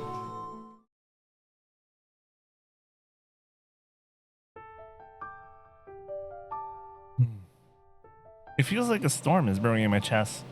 What is this feeling? I'm just doing what I need to fulfill my purpose, my ambition. But that place feels comfortable and warm. I feel like I understand why he's trying so desperately to protect that little house. All the members of the troop are mere tools to me. Not a single one of them is motivated to do more than they need to. That's why I treat them as such. Tools to further my goals. Words of gratitude like this is... How many years has it been since anyone has spoken such words to me? I want to go back tomorrow as well. It's cramped. The water's cool. And the ingredient selection is paltry at best. But it trumps Spencer's manner. I don't need these silly thoughts. Not now. The more I enjoy my time there, the harder it becomes to go back to this state. もう遅いか。 I take another sluggish step on my way back to the huge hollow mansion. All right, we ended another session, so we're getting close to the next case. I wonder if I'm going to reach the next case before the stream, before this recording ends. Ah, Yanagi's also looking at me. I mean, Kaito. After staring at me for a moment too long, she gives me a small nod.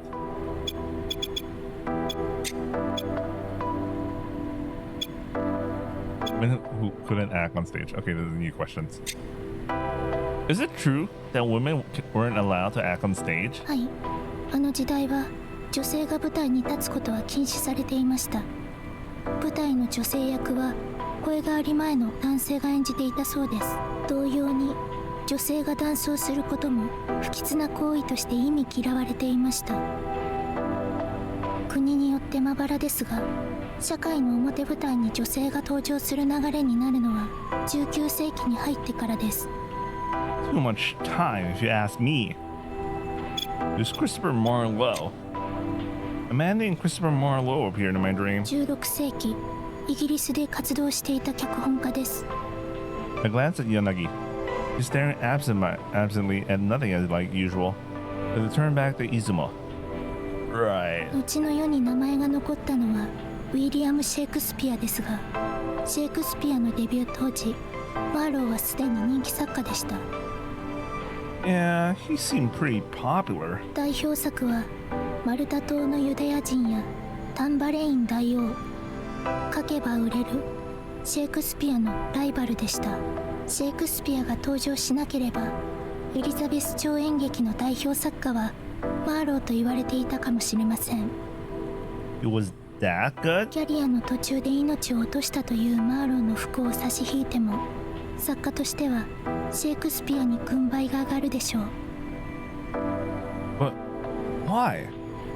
Wasn't he popular? 彼に名声をもたらしたのはタンバレイン大王の成功だったと言われています。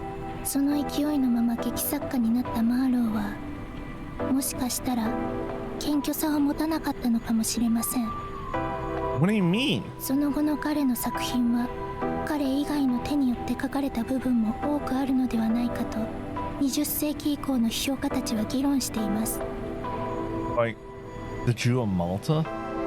He's even not. 第2幕まではマーローによるものだとしても、第3幕、4幕、5幕は他の者が書いたのではないかと疑う批評家もいました。That's more than half the play. マーローの名前がついていれば売れる。その状況でマーローは創作を突き詰める苦行よりも分かりやすい目の前の名誉に目がくらんだのかもしれない。実際彼は時の女王エリザベス一世の諜報員のような活動をしていたという説もあります。 Why? What for? 一番は当時の弾劾対象であったカトリックの密告。 Catholics, huh? Right. Will's house. It's a secret place of congregation for Catholics. So, he's a pretty clear-cut enemy then. いずれにしてもシェイクスピアの時代は資料データも乏しく諸説あります。念のため。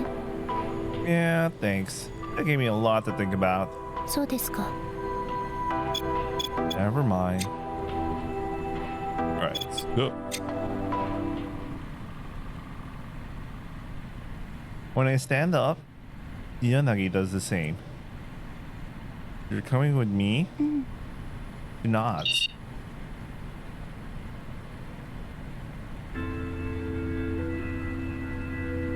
Are they really floating? Well, they're bouncing up and down, so I guess they're floating. Yanagi trails after me without saying a word. Her bare feet slap against the floor. Hey, Yanagi. I turn back and call out to her, which elicits no response from her. I mean, can I call you Yanagi? Do you remember how long we have been here? No response. Figures. I face ahead again and go to the elevator leading up to the rooftop. The elevator door opens in front of us. A cool air blows onto our faces as it does. When I move to step outside, Yanagi stops me, pulling on my sleeve. don't want to go? She shakes her head. She lets out the cuff. Right. The air outside is pretty dusty. Tokyo is an underground city.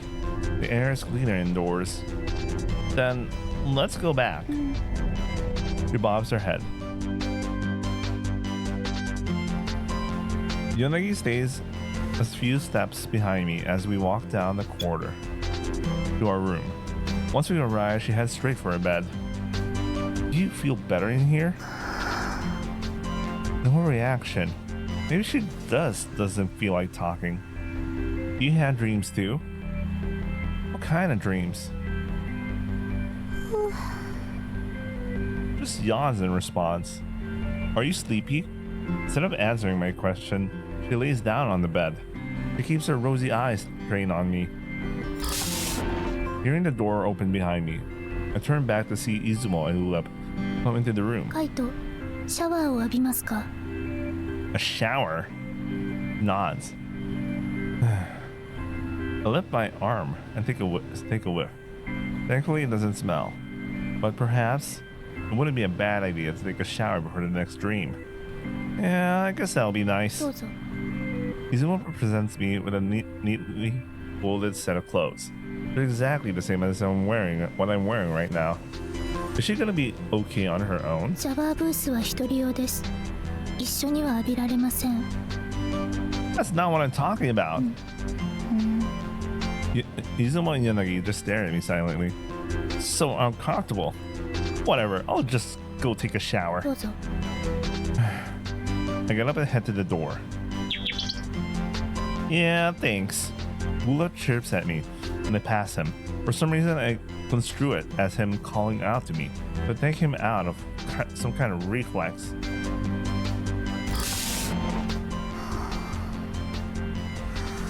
When I come back from the shower, Yanagi's already asleep. When I go to my bed, I sit down and stare at her for a moment. She's turned over with her back to me. I lay down on the bed, facing the stark white ceiling. This is a weird place. A weird place. Full of weird girls. I blink slowly. My eyelids feel heavy, and opening the back up is feeling like a worse proposition by the minute. This warmth makes me feel really sleepy. Izuma said that these dreams are sequenced like stories. Well, I see the continuation of that last dream now. As my hazy mind vaguely wanders about these dream world memories, I fall into a deep sleep. I can imagine this would be the last before we move to the next case.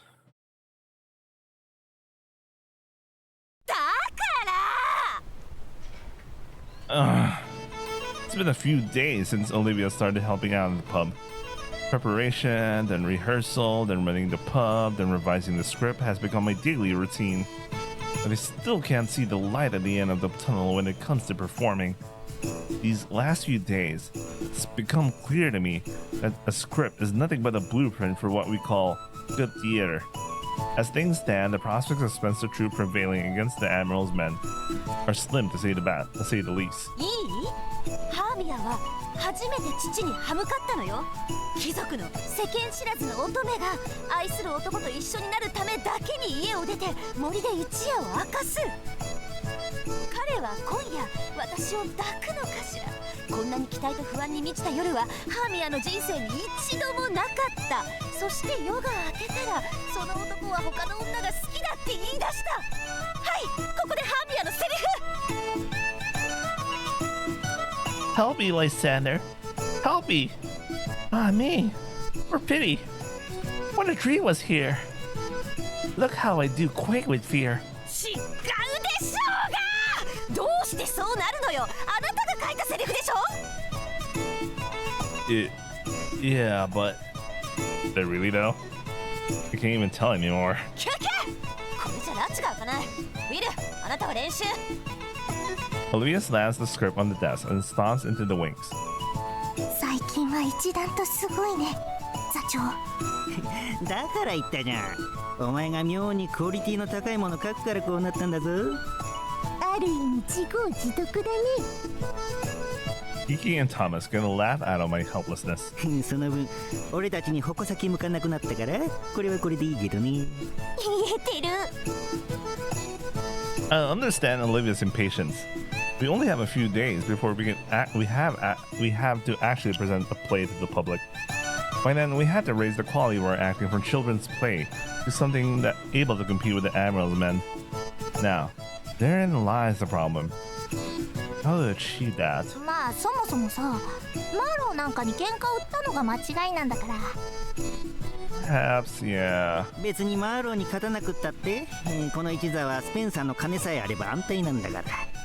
うんうん。肩の力抜きなって。 Kiki? You're a guy, aren't you? How did you become so good at female mannerisms? おう、これはね、真似してるだけだから。 Really? 僕、双子の妹がいたの。それの真似してるだけ。仕草も性格も。 Two twin sisters? Are they, they're triplets, I guess. まあ、性格ももともと似てるんだけどね。 Twins. Huh. ウィルはこの脚本を書いた時、誰かイメージしたりしなかったの？昔付き合ってた人とかさ。Not really? え？じゃあ、イマジネーションオンリー？ Imagination only? When it comes to female characters, yeah. 逆にすごいね。っていうか浮かんできちゃう女の人がいないってこと？ When it comes to the lovers thing, no, I haven't had one. 座長に筆下ろししてこいって言われてたけど、そうなの？ Well, it's not like I don't want to. It just never happened. I mean, it's not that I don't know how to deal with women or モテそうなのにね。召喚でも行ってこいよ。モテるよ。wouldn't want my first time to be like that. Yeah, that's not for me. Isn't it better your first time to be with someone you love? Isn't that right? うわ、マジのやつじゃそれでよくこんな本がけるね。ん。まあ、観察だよ。ビル、女の子に興味持ちな。はは、まずはそこからだよ。Some interest, huh? After that, Olivia raked me over the coals, but practice ended without me showing much improvement. I realized I already memorized their lines. I got the motions internalized. But what I can't seem to find in me is the emotion needed to deliver the lines convincingly. やらされてる感が強いのよ。無理やり舞台に立たされてるような。 I like how this thing has so much variations, man. Them over the counter. I mean, I don't know, man. Well, yeah, because I am. Immediately after opening, two of Olivia's regulars show up, have a few drinks, and leave. After that, business slows down a fair bit, and Olivia sits at the counter. その上、あなたの中にきっとまだ女性像というものがない。どのセリフにもアイコン的なわざとらしさを感じる。女を抱きなさい。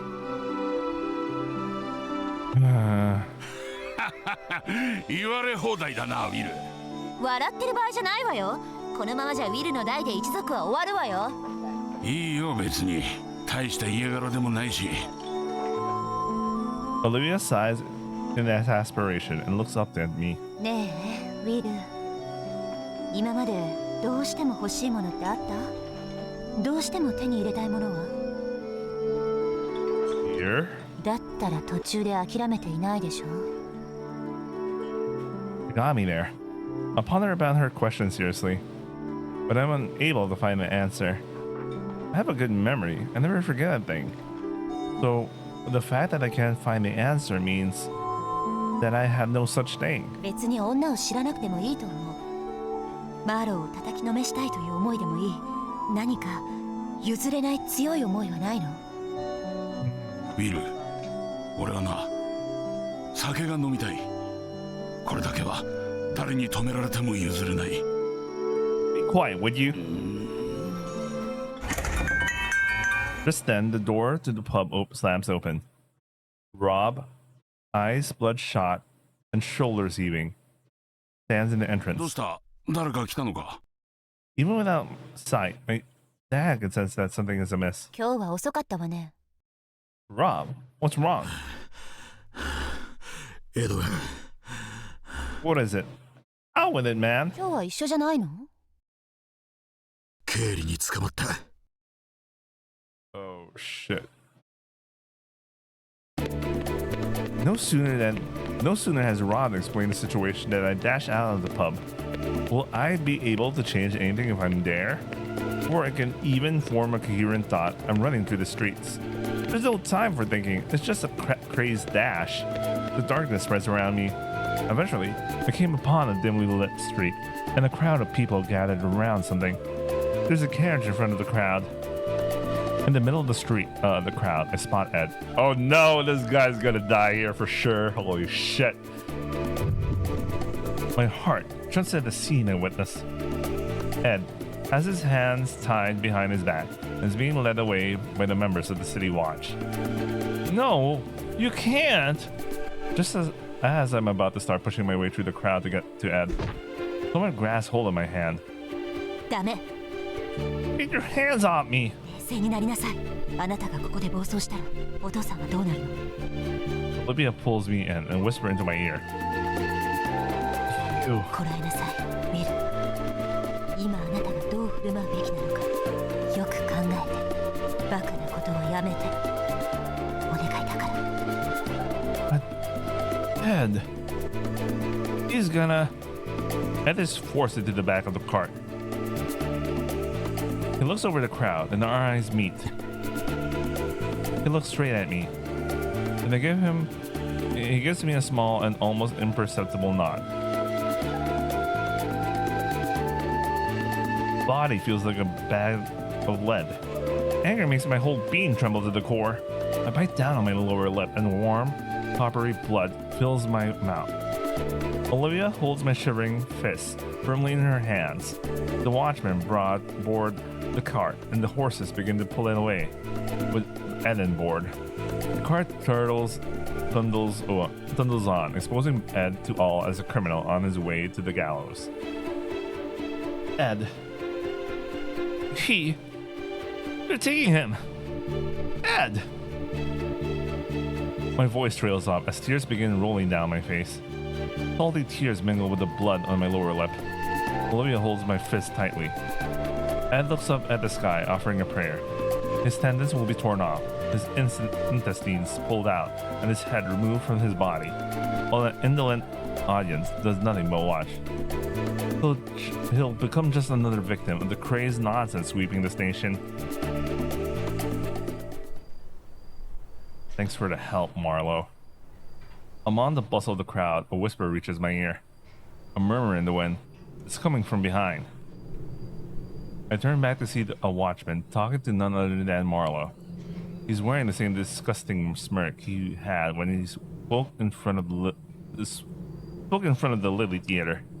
And all that credit goes to me, thanks to your good offices. You know, you always have a friend in me, my good man. I'm only happy to do my duty. You sold him out. Eh? You sold him out!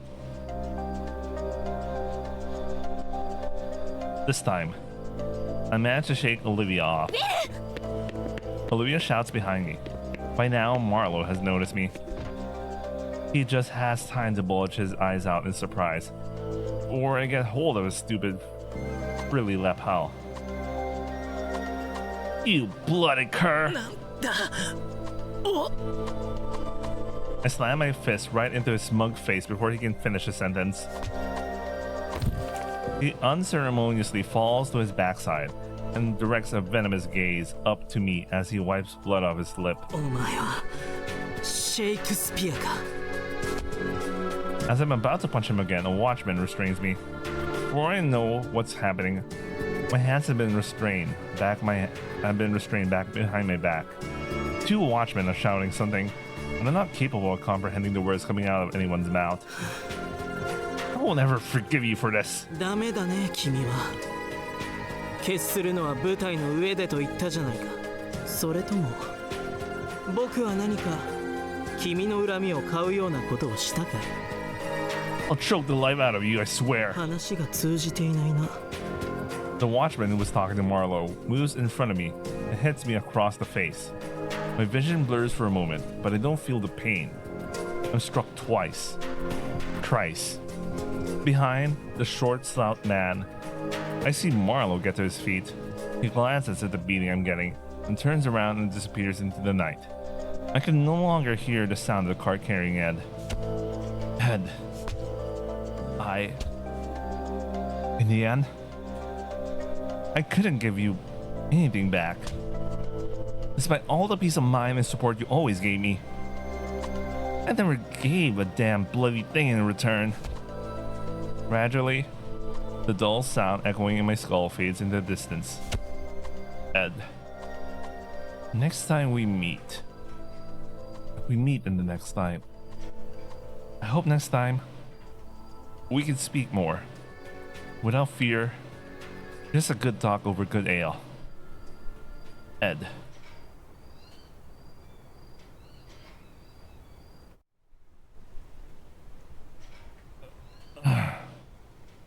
When I wake up, I feel like my face is on fire. Every part of it hurts like hell. What in the world happened? My lips are especially painful. They're swelling something fierce. When I try to get up, my whole body aches in staunch protest. Huh? At the same time, as I raise my upper body, a slap brings unspeakable pain to my right cheek. The shock brings back all the memories from before I passed out. Ed got caught by the Queen's men. 目覚めたようね。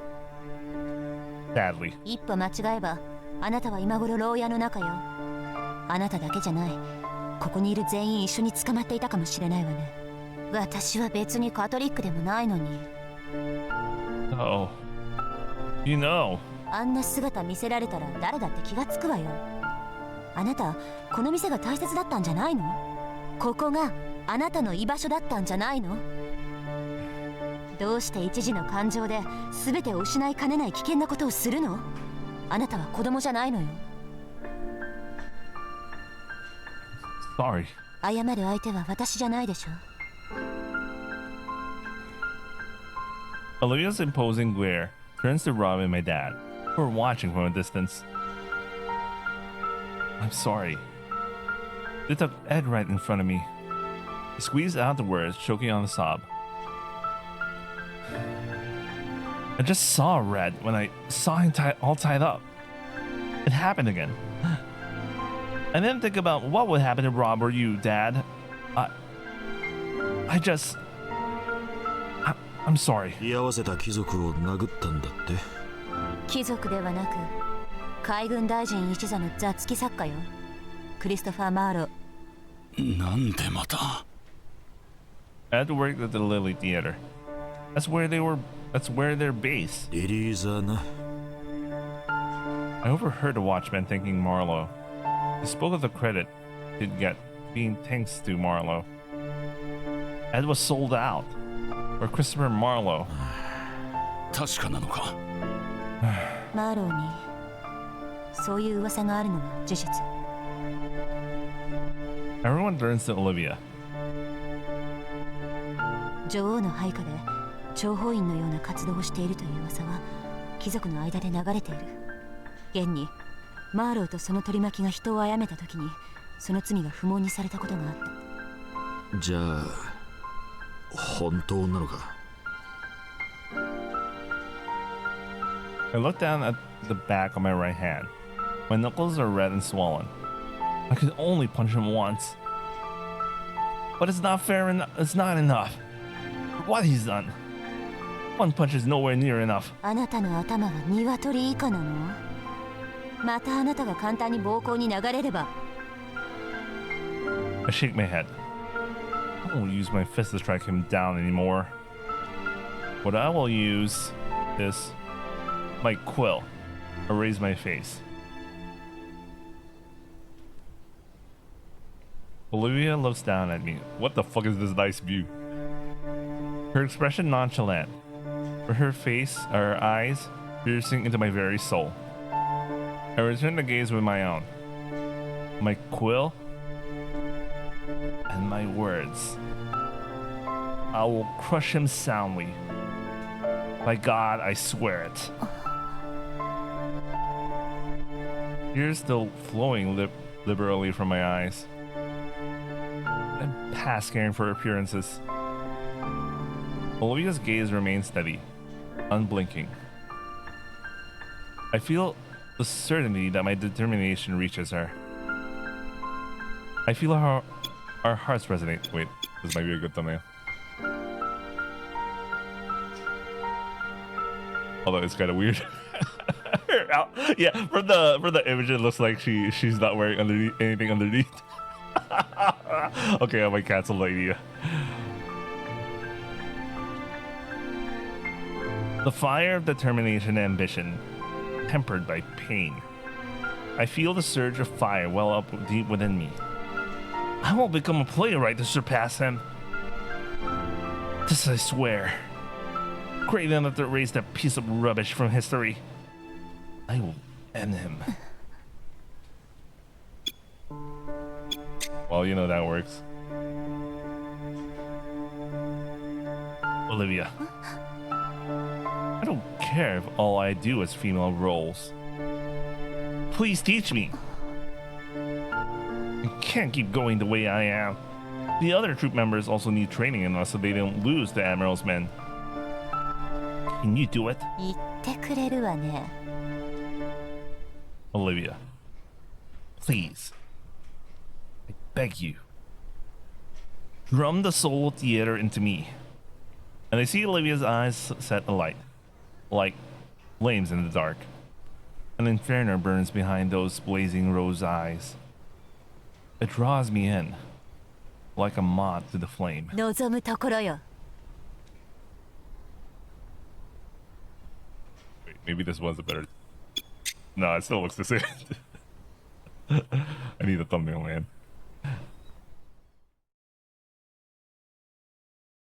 Alright, I think that's the end of that dream, so we're gonna move to the next case, I guess. I'm gonna end after the first scene of the next case. I'm gonna call it in. Alright, time to scoop.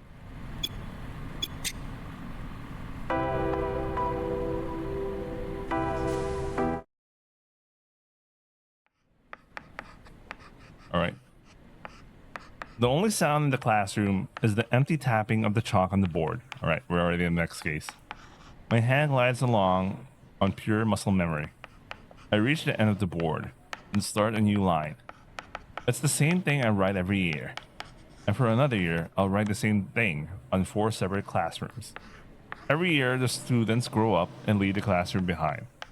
While I alone am left behind, stuck and repeating the same loop each time. These are the kind of questions that you tend to see on exam papers. So some old words have multiple meanings, so I get over the lesson smoothly, mechanically. My voice sounds like that of a stranger in my ears. Memorizing by rote is a common pitfall. I suggest you get into the habit of inferring their meaning from context through particles and auxiliary verbs. I go through the motions like I'm reciting lines in the play. Oh, isn't that timely? Isn't it coincidental? We just came from Ace 2. I think the beginning of the prologues are randomized. I heard from some people. I don't know, but it's good that we came from Case 2, and we start with this. The sound of tapping chalk is joined now by the sound of students scribbling in notebooks. I dismiss the class the moment the bell chimes. That's what students want. It's what I want to. I put down the chalk and they close their notebooks. Their real battlefield isn't this classroom. That'll be the professional world, I know that. There's no way an adjunct teacher like myself can prepare them for going out there into that workforce. I'm not even as close to them as their homeroom teachers. I'm just a perpetual ditch of no use to anyone. Feels bad, man. The 300 capacity student cafeteria is almost full at lunch break. So there's a line to order. I always have lunch here. My usual routine is eating eating curry for lunch or reading a book. It may be a habit from my school days. Curry is easy to eat with one hand. This is a reason Jimbocho, a place famous for its used bookshops, have so many curry restaurants. I used to eat curry a lot during my student days. I've never been especially particular about food. I'll eat anything that's edible. The hustle and bustle of the cafeteria makes it a great place to read. The moderate noise, the people fitting in and out of my peripheral vision. I like the feeling that I'm leaving it all behind as I get more and more absorbed into my book. I hold the paperback in one hand while eating curry and with the other. Gradually, the noise of the students fade around me.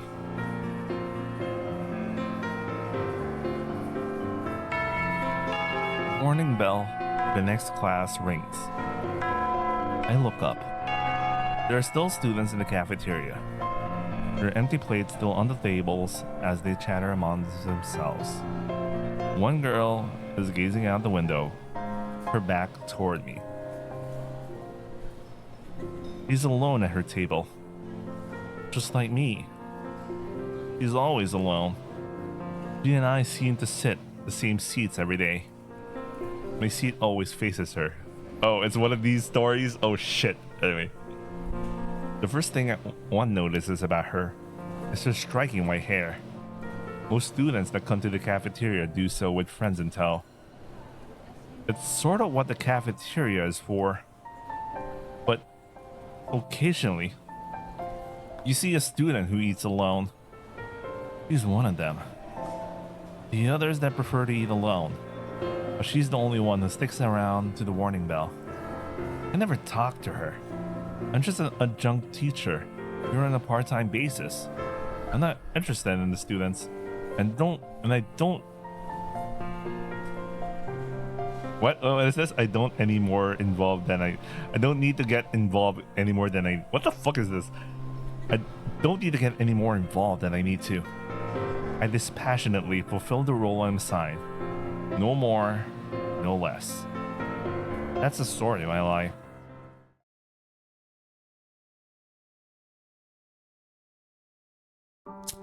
After finishing my lunch, I head to the small smoking area that's set up behind the gymnasium. There's a 10-minute interval between the first and second warning bells, and I tend to spend them here. It's the only place in the school cut off from the innocence of student life, like a place with its own rules. At this stage in my life, I find the gray haze of smoke comforting. Most young teachers will spend most of their lives in the school building. They rarely have a life outside the school community. Talking with people like that can be stifling. When I'm here, I sort of understand how nonconformists during the religious oppression of the Middle Ages felt. Is this coincidental that the previous case? I think it's coincidental. Heavy smokers had no civil rights. I fill my lungs with smoke, then slowly let it out. As I watch the gray haze disappear into the ventilation fan, the door opens. Oh. Hey. Again? I sigh as I hand him a cig and a lighter. Watanabe savors the drag and exhales. The little room quickly fills with the smoke. Yeah. Oh, those two had something going on? Watanabe stares at me silently, his lips quirking into a half smile. Not when they're teachers, at least. Watanabe snickers. Part-time teacher, thank you. 外から見たら違いなんてわかんねえよ。 Instead of answering, I take another deep drag on my sink. 今度は結婚するかもな、あの二人。 Does that mean one of them will transfer? 中村先生だろうな、辞めるの。 Fingers. ああ、ちょっとした清涼剤だったのにな、中村先生と話すの。可愛いし、エクボが処女っぽいし、いつもお弁当手作りだし、食べ方綺麗だし。 That's so. 何がいいんだろうな、あんな元ヤン野球野郎の。 Beats me. いや、俺にはわかるんだよ。中村先生は学生時代は真面目な文学少女だったわけだろ。 Beats me. それがそのままここまで来ちゃったわけだからさ、ああいう育ちが悪そうな男に引っかかるんだよ。破滅願望があるんだよな、中村先生ってさ。 Watanabe nods at his own assertions. 中身も大人なのは俺たちぐらいだな。 Is gossiping about people's love lives considered adult behavior now? 当たり前だよ。清濁合わせ飲むのが大人だ。 You sure have your way with words. 小説家先生に褒められたよ。あざっす。 Wait, a novelist? I like our current progression right now, guys. Real novelist, you mean? Watanabe laughs. I fill my lungs with another round of smoke from my cigarette. That's right. I'm a failed novelist. No more, no less. The years have passed me by as I fail to make anything of myself. Though it's more like the same year over and over. Watanabe asked for one more cig, and I handed over silently. ああ、やだ。戻るの嫌だ。 You don't want to piss off your supervisor. なんで教師になってまで教師に怒られなきゃなんねんだよ。 Sounds like you're still a student deep down. 確かに。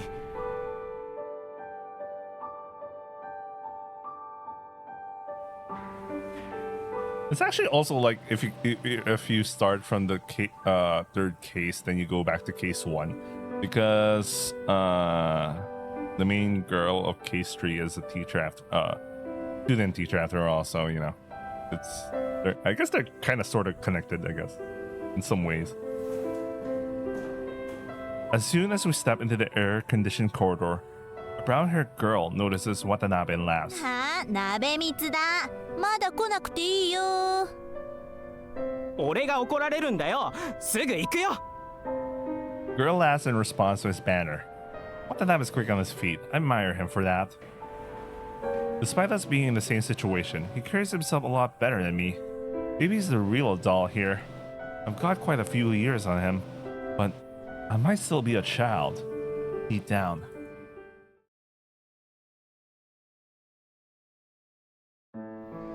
After the 2 afternoon periods, I head to the library like usual. I haven't changed since my student days. Crash that, I have changed. Now, I get indigestion from fried foods, and I smoke a pack of cigarettes daily. A fucking pack. My body's getting old, but my mind hasn't matured at all. I walk on, continue to chastise myself. Upon entering the library, I receive a polite nod from a pretty girl. She has short hair held in place with a white headband. I nod back as I gaze at the smile. I can imagine a lot of boys come here just to see her. Such are my idle thoughts as I head for the paperback section. I've always carried one in my back pocket since my student days. These pocket paperbacks are the first thing I think of when I think of books. Only books that go through multiple printings get the pocket paperback treatment. I learned that only after I started writing professionally. In the end, none of my books ended up here.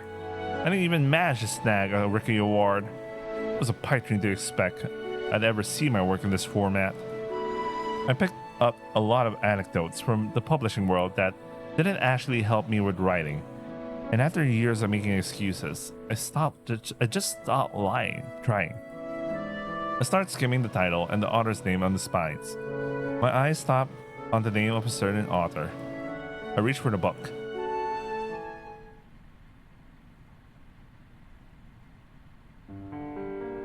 Ata no Ruho. an extremely popular domestic writer, passed away before making it to 40 years old. They still air a documentary about him once a year. Sometimes he wrote love stories with effortless prose, and the other times, he wrote more esoteric pieces that couldn't be categorized neatly by genre. But no matter what he wrote, it always sold. Bookstores would set up a special section for every new release, and they'd always be packed with loyal readers. Since he was unusually approachable for a writer, he often appeared on variety shows. His popularity and skill were both unmatched. It's hard to believe we attended the same seminars. When I saw him publish his debut work while in school, I realized it would be impossible for me to make a living as a writer. Still, I lied to myself and tried it for a while, and didn't last long. Oh wait, I like the connection between the other two cases, since the one case 2 was like about Shakespeare and writing and all. Well, case 3 was like a kid who wanted to be a photographer, and I can imagine he became successful as a kid based on the opening scene. So case 1 is the story of some guy who never made it. I guess. Anyway, it's been years since I last read a book of his, but I remember my plans for tonight. The memorial service for a college teacher of mine. I heard about it last night. It brought memories of my college days back for the first time in a while. With Shuho's book in hand, I gazed at the other books on the shelf. There are empty slots there from where volumes in his serial works had been rented out. Even now, he's finding new readers at the school. Even in debt, he casts a long shadow, reminding me of my sheer inferiority. After all, skilled writers like me are a dime a dozen. Many literature teachers wanted to be writers themselves at some time. My story is a common one. I'm like an extra in someone else's film, no matter where I go. It's only in recent years that I gave up the illusion and accepted my lot in life. I grab a 2-volume set and take a seat at a table next to a window. When I sit down, I catch a flash of white out of the corner of my eye. I look up and follow it. It's a girl, her white hair tied at the nape of her neck. She's the one I saw in the cafeteria. She stops and pulls out a seat. She's holding a Hatano Shuho novel. It's the same story I chose, but it's a hardcover version. I move my gaze to her face. Her deep red eyes stare back into mine. I quickly turn away to face my table. I hear her sit behind me as I focus on my book. When the sun starts setting, the bell rings again. Days get so long in June. I close my book and stand up. As I do, my eyes sweep by the place the girl had been sitting. She's not there anymore. I sigh. For a teacher with these kind of thoughts, we know how this is gonna go, guys. Shit. Was it a sigh of disappointment or relief? I couldn't really say.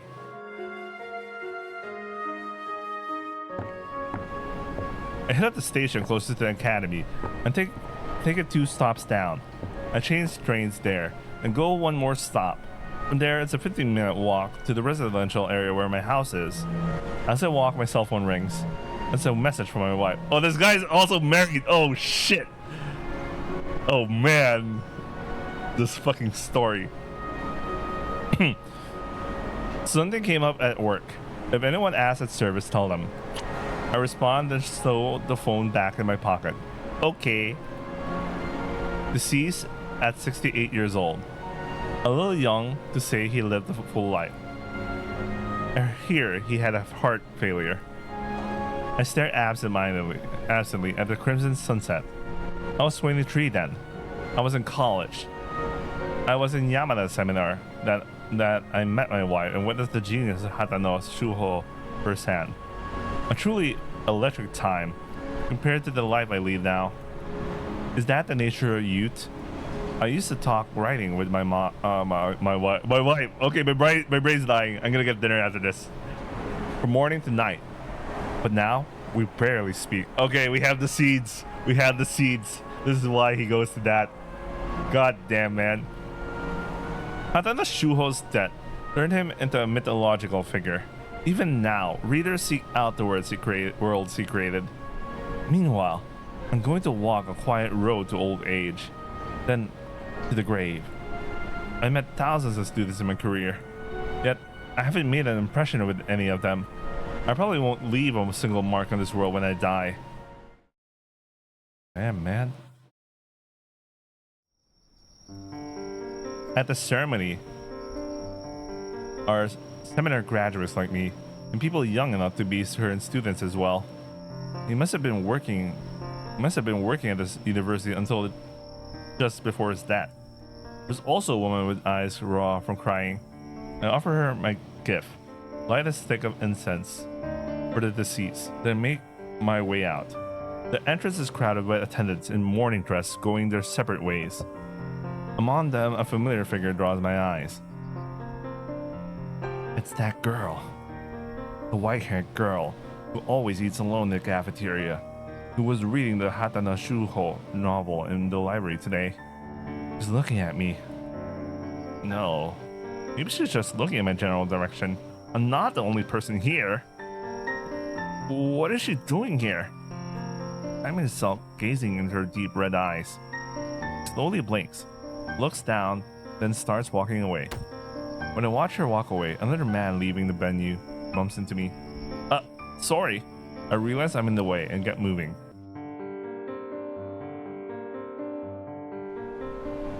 Most of the attendees are heading to the nearest station. I head into the other direction for the bus stop. There's no people in the morning clothes here. I can relax. A small drop of water falls on my nose. I look up. There's a thick, dark canopy over the night sky. It's going to rain. I turn the corner and look around for the stop. It's there, illuminated by a greenish light. The sound leaves my throat involuntarily. The student is there. She looks up at the sky, her palms extended upwards. Gentle droplets patter on the asphalt, leaving a small dark stains here and there. That's all it is at first. Then suddenly, it's a torrent. The rain pelts her as she looks up at the sky. I run for her, searching in my bag for my folding umbrella. The sound of my shoes on the asphalt echoes over the darkened street. She hears me coming and looks over at me. Here! I have an umbrella! I finally find the umbrella in my bag. I tear out the cover and unbutton the wrap. Then I panic as I struggle to find the open button. The fact both of us are getting wetter by the second doesn't help my nerves. At last, my right thumb finds what's it looking for. But as I press it, the rib hinge in reverse, causing the umbrella to unfold inside out. Crap! I close the umbrella again, straightening out the ribs. Oh no. Wait, so that smile, that laugh, that chuckle. I have an idea what kind of girl this is. One of them. No. I finally get it open, and she giggles. Her smile is so beautiful. I can't help but stop and stare. Right, pedo man. Fuck this. It's one of these stories. Jesus Christ. ありがとうございます。 He has an unusually deep voice for for a teenager. It's only because I like her VA, man. All right, let's do this. It's nothing. Here. Bring the umbrella closer to her. She dips her head down to get it under it with me. The raindrops bounce on the canopy. We stare silently at the road in front of us. No. Hi. I look down at her. She looks at me with upturned eyes. Upturned eyes. My brain is really dying here. Are you from Shuhei Academy? Hi. I figured. Wait, that's where the tip? I hate how the UI... Well, I get it why the UI changes a lot. There's a rumor that this VN was actually just 3 different VNs, or actually 4 different VNs, just compiled into one. Yeah, it might be. You know what? It might be 4 VNs compiled into one. All right, adjunct professor, a professor who teaches part time. Wait, academy, like university. I was given the impression that they were high schoolers. You know, the kids he's teaching. Oh, okay. It says an educational Shuhei Academy University, an educational institution located in Umami City, Kanagawa Prefecture. It contains all levels of schooling up to university level. Oh, that's. Oh yeah, that's a. I guess that's a thing in Japan. I don't know. You know what? I don't even know if that's a thing in general. As its sound body and mind slogan suggests, this academy focuses on keeping state-of-the-art facilities for both academic research and athletics. After being brought back from the brink of bankruptcy by the kind donations of Shuhei Medical Foundation, its medical school became the most famous and well-funded in the region. Smoking room, a special place where severe nicotine addicts go to satisfy their self-destructive urges. Nothing cultivates a friendship like bonding over one's addictions. Hata no Shuho, one of the most famous contemporary Japanese writers, and Hata no Rin's, I'm guessing the girl is Hata no Rin, father. His books continue to sell even after his death. Oh, okay. I'm seeing the weird connection thing here. There's a lot of weird connections gonna start here, man. He attended the same writing seminar as Arishima back in his college days, but they didn't interact much. Someday daydream. Hata no Shuho's debut work. Although the story takes place in Japan, it doesn't set itself in any particular locale or era. It was met with both great praise and scathing criticism in the literary world at the time of its release. Curry rice, a Japanese dish consisting of curry sauce and white rice. You'll find it on every list of Japanese men's top 10 meals. It's also in my list. But then again, it's in my list. It's because fucking cook it at home every once in a while. Not once in a while, almost at least twice a month or once a month. I always eat it. But it's because it's a very easy meal to make. Anyway, there is an eternal struggle between those who like their curry watery versus thick. I prefer them thick. All right, there's some case stew tips I didn't read, so let me check them out quickly. Which one? Red. Porridge? Really? Porridge? Porridge. Food made by boiling wheat grains in milk. It's slightly sweet and easy on the stomach. The Jew and Malta. A play by Christopher Marlowe. It is classified by scholars as the most obtrusive piece of theater of its time. All of its 5 acts are still subject of debate, since the nature of the story seems to differ between acts. Some scholars suggest the playwrights other than Marlowe might have had a hand in its writing. I. Britain is well known for its wheat. E. An international man of mystery. That's a good reference. Admiral's Men. The most popular troupe in all of Tunbridge. They have the popular writer Christopher Marlowe as their exclusive playwright, as well as the experience of many a seasoned and famous actor on their side. As a clarification, while the story depicts Christopher Marlowe as their exclusive playwright, in reality that title was held by Shakespeare. The setting of this story is Tunbridge, a fictional part of England, and there are many places like this where the story diverges from historical facts. Don't try to show off anything you learn here in your history class. Got it. So this is your... What's the term for that? Historical fiction story. Yeah, it's a historical fiction. But I'll be right back. I'll grab some water. Alrighty, guys. I'm already way over time. I'm supposed to stop at 2 hours. I'll stop at 3 hours instead, and I'll call it. Besides, I already passed the 1 scene rule I said to myself earlier. I figured. He giggles again. Once again, I can't help but stare. 先生なのに敬語なんですか？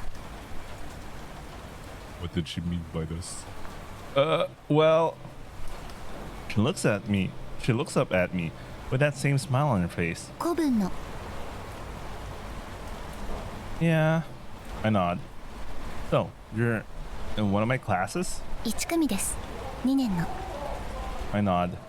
And you're here for? 山田教授には生前父がお世話になっていたので I see. I nod again. So, your dad was one of his students. This time she nods. はい Gotcha. 先生は I was in one of his seminars. そうですか Our conversation trails off. It's awkward small talk, you know. I can hear the low purr of the bus's engine as it approaches the stop. Its headlights illuminate the bus stop before it comes to a halt in front of us. The girl gets on first and I follow after.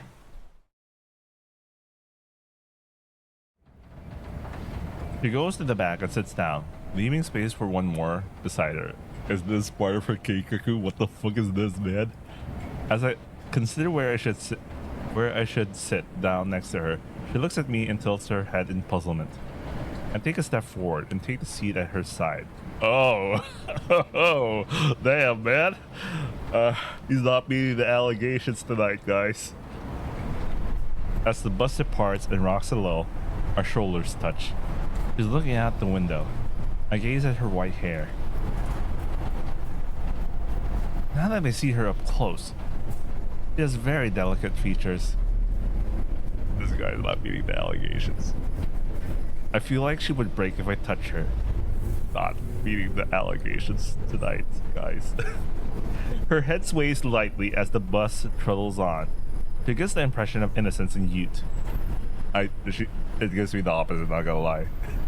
She's giving me the opposite impression. She's not a rundown like me. Her skin is smooth. Her hair is luminous. Her posture upright. Beneath her delicate exterior, she's brimming with the irrepressible energy of youth. As the bus rumbles on, I turn my gaze frontwards.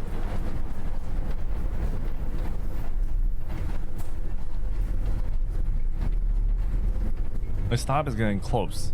I turn to her and hold out the umbrella. She stares at it for a moment in surprise. After a second or so, she looks up at me. でも I give her a little nod and place the umbrella in her hand. She takes it, her eyes still on me. The bus slowly comes to a stop. ありがとうございます先生 No problem. また明日 Like you Asakawa's voice, man. Shit. She smiles at me as she says goodbye. I can feel the engine's vibration through the soles of my feet. She watches me for a while and turns back to the window. I gaze at her a moment longer before turning away as well.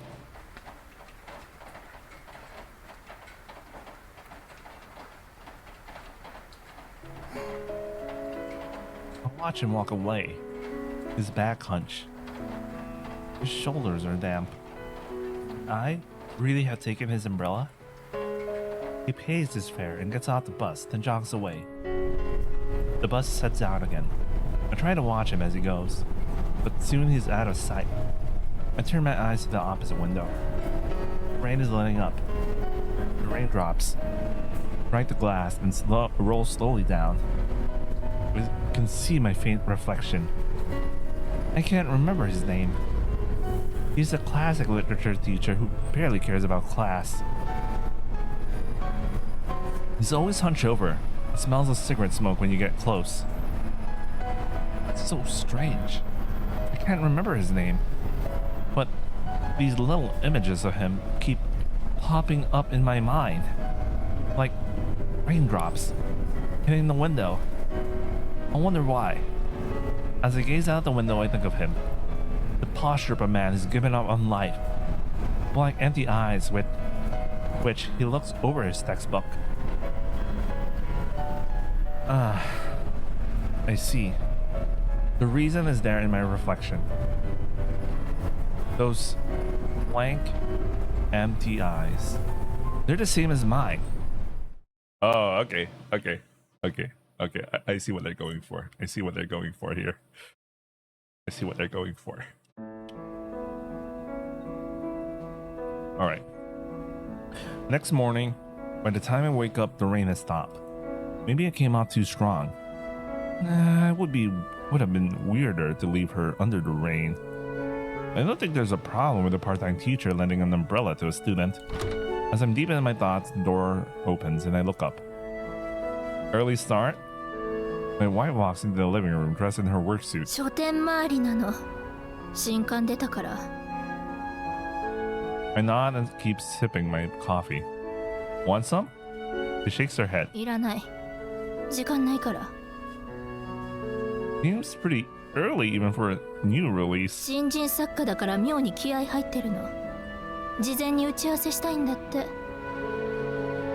I see. Yeah. Turn on the fan, and light a cig. It's been a while since I've seen her up this early. Her schedule at the publishing company doesn't really line up with mine as a teacher, and she doesn't take a lot of days off. We sometimes talk a little after work, but we don't really go out as a couple anymore. Oh shit, it's a dead relationship. Oh man, I can see a lot of things exploding in this story, man. This is a ticking time bomb waiting to happen. Most of our interactions are just out of obligation. My family doesn't live in this house. It's just a place for me to brew my coffee. I take a look at the wall clock. It's about time for me to head out. I put out the cig. Now, fill out this conjugation table. Mizenke, Renyoke, Yushike, Rentake, Aizenke, Meireke. I didn't read that all. You'll be asked to fill in the conjugation tables like this on the exam. You have 5 minutes. Try to solve them yourself. Leaving them to the exercise, I sit down on my desk. The students are focused on their notebooks. I slowly cast my gaze over the classroom. I notice a student sitting by the window, looking out instead of focusing on the activity.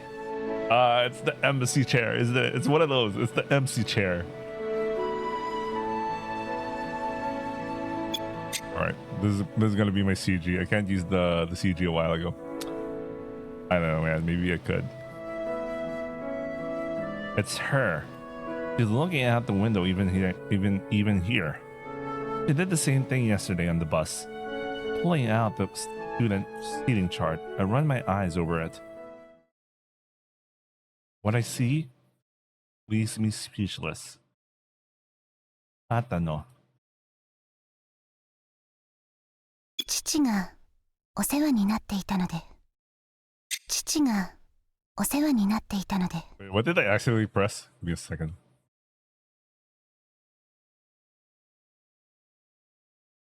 Her father.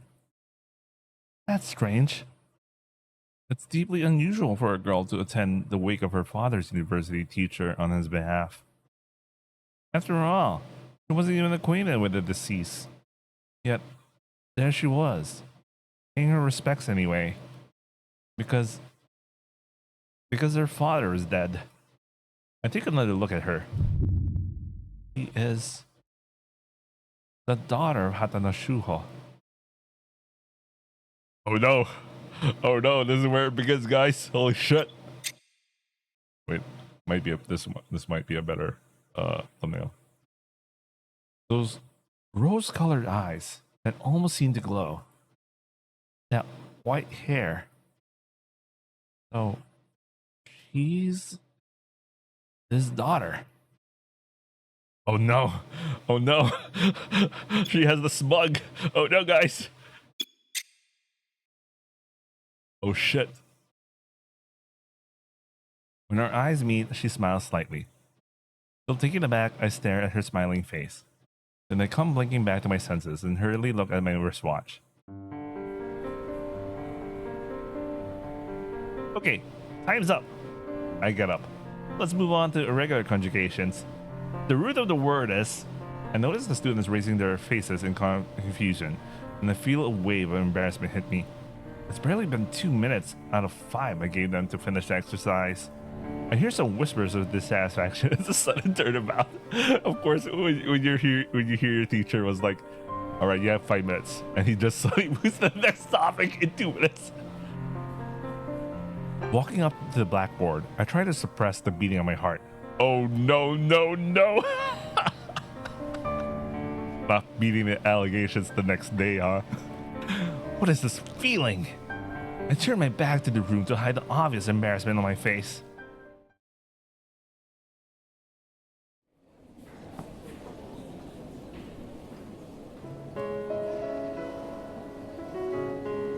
Before I know it, the class is over. He's the same teacher that lent me his umbrella yesterday.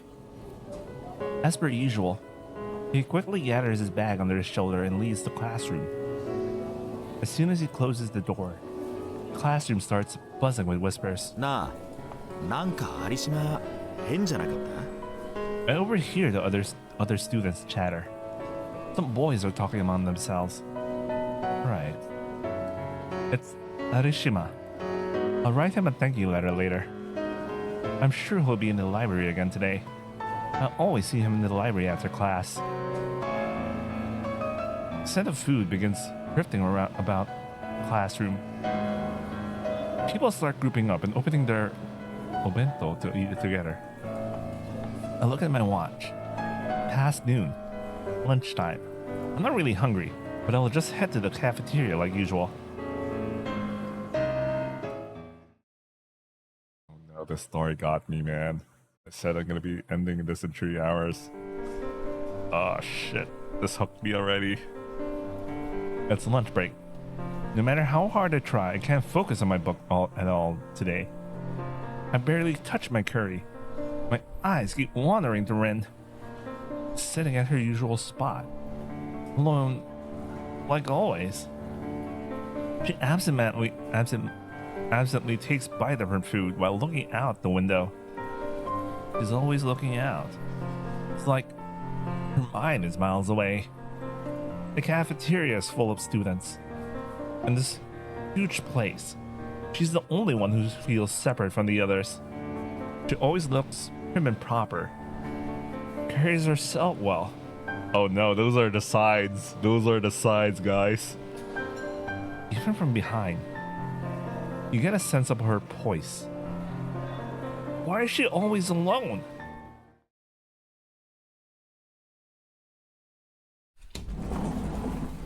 Once afternoon classes are over, I go to the smoking room. I feel like filling my lungs with smoke today. あれ珍しくね放課後にいるのどうしたの Yeah. Just wanted to smoke. じゃあ一本くれ He sits next to me and I hand him a cig. 図書館は I'll go after this. I stare at the smoke twisting about in the air of the small room. In the morning, I drink my instant coffee and smoke a cigarette. Then I go to my classes, do my thing, and come here at noon to smoke and talk to Watanabe while I'm at it. And after my 2 afternoon periods, I go to the library to read. For the first time in recent memory, my schedule has changed. Or rather, I broke it. I came here for a smoke because I needed to calm down. ああ好きね I look up at Watanabe. What? うん Ah. He nods. I take a deep breath. I guess I'll wonder about that. 書かないのもう I stare at the little red ring at the tip of my cig. It slowly burns away the paper, leaving a trail of ash in its wake. そんなに好きなら書けばいいのに It's not that I don't want to. ん I can't. Upon saying that, I take a deep drag of my cigarette. The sizzling sound it makes is almost soothing. I never had anyone like Watanabe in my life back in my student days. It was only when I met him that I realized there are actual people out there who don't feel the need to make up stories. Never before have I met such an authentic person. Oh, he's one of those. More genuine. Anyway, maybe a person doesn't need stories if they can come to terms with reality. I wouldn't know. For me, becoming a novelist was the most noble goal imaginable. I think being able to create stories that touch the hearts of people all over the world is the most amazing thing a person could do. Like being a star with the power to influence the world around you. At least, that's how I saw it. But the world that books influence isn't that wide nowadays. At the very least, Watanabe isn't part of that world. And he seems way happier than I am. Compared to him, I'm like a kid, an immature person looking for salvation in paper and ink. A 45-year-old man baby. Man child. At this point, it's not like I'll find anything else to fill the time I usually spend reading. I can't have casual chats with my students like Watanabe does. I'm reading a Hata no Shuho novel again today.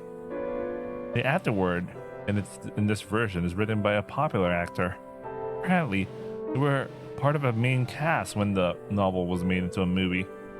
His novels captured the hearts of the nation and became timeless classics. Which means he wasn't just read by your average book readers. He also reached many who picked up the book for the first time ever. I'm already older than he was, but he must have lived a much more meaningful life, surrounded by people that enrich his even more. In comparison, my life is like a stretched out rubber band that's no use to anyone anymore. I'm able to hold anything together, just barely managing to not get torn apart. Just content with barely holding together, with a heart as hollow as an empty can. I vaguely stare at the ceiling, then look back down to get to my feet. I feel a dull pain in my lower back. It hurts when I sit for a long time. I head to the door, pressing my hand to my back to try and rein in the spreading pain. When I go to put my slippers back onto the shoe shelf, my hand brushes against something unexpected. Peeking further in, I find a little small. Wait, a little small. What? Little small? That's so. That's kind of weird.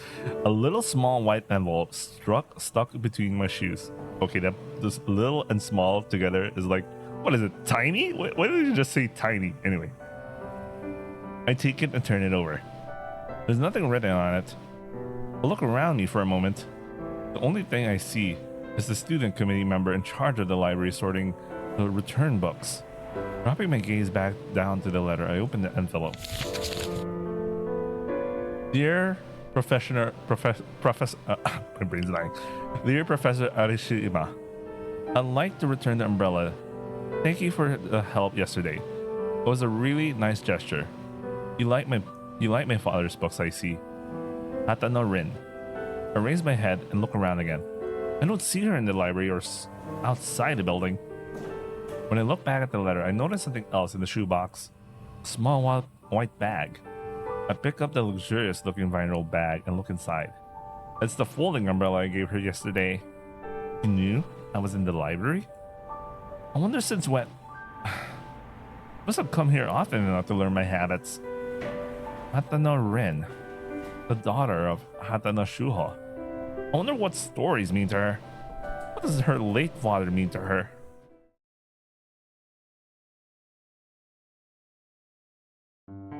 Back at home, I turn on my laptop, the cheap machine that's barely powerful enough to run writing software.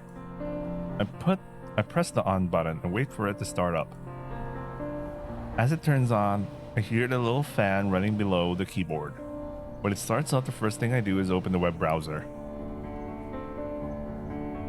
I type Hata no Shuho's name into the search engine.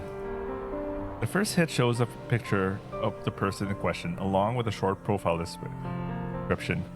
Oh, I like how he's a handsome dude. He looks kind of like... Yeah, I've seen this face. Oh, he's a graduate from Waseda.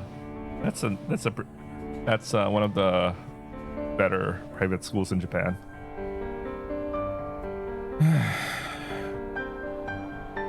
Anyway.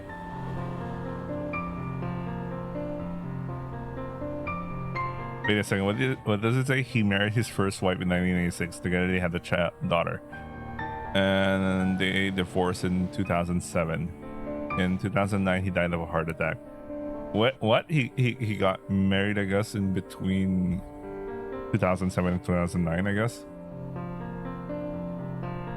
And let's continue.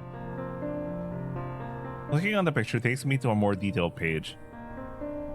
Hatano Shuho, 1967 to 2006. Japanese novelist, playwright. Oh, this is so connected to the shit we're reading in the earlier case. I think these are intended. Anyway, graduated from Waseda University, second faculty of literature. In 1989, he won the Rookie Writer Award with his debut novel, Someday Daydream. Same year, he began his career as a professional writer. He married his first wife in 2000, and together they had a child. They divorced in 2007. In 2009, he died of a heart attack. He was 42 years old. When I read the part about his daughter, Rin's image flashes across my mind. Scroll down and see the seemingly endless list of his works. Guess that's how it goes when you have that much talent. Remember when I met him during our college days? There's no comparison between the two of us. His personality, ability, and resources were far beyond anything I could hope for. I didn't feel the same air of otherworldliness he exuded back then, just from reading the web page summarizing his life. Finally, I reached the end of his long list of published works. After that, there's a header that reads, Revised Manuscripts. Hatano Shuho was known for making many revisions to his work. With each reprinting of his novels, he altered the contents.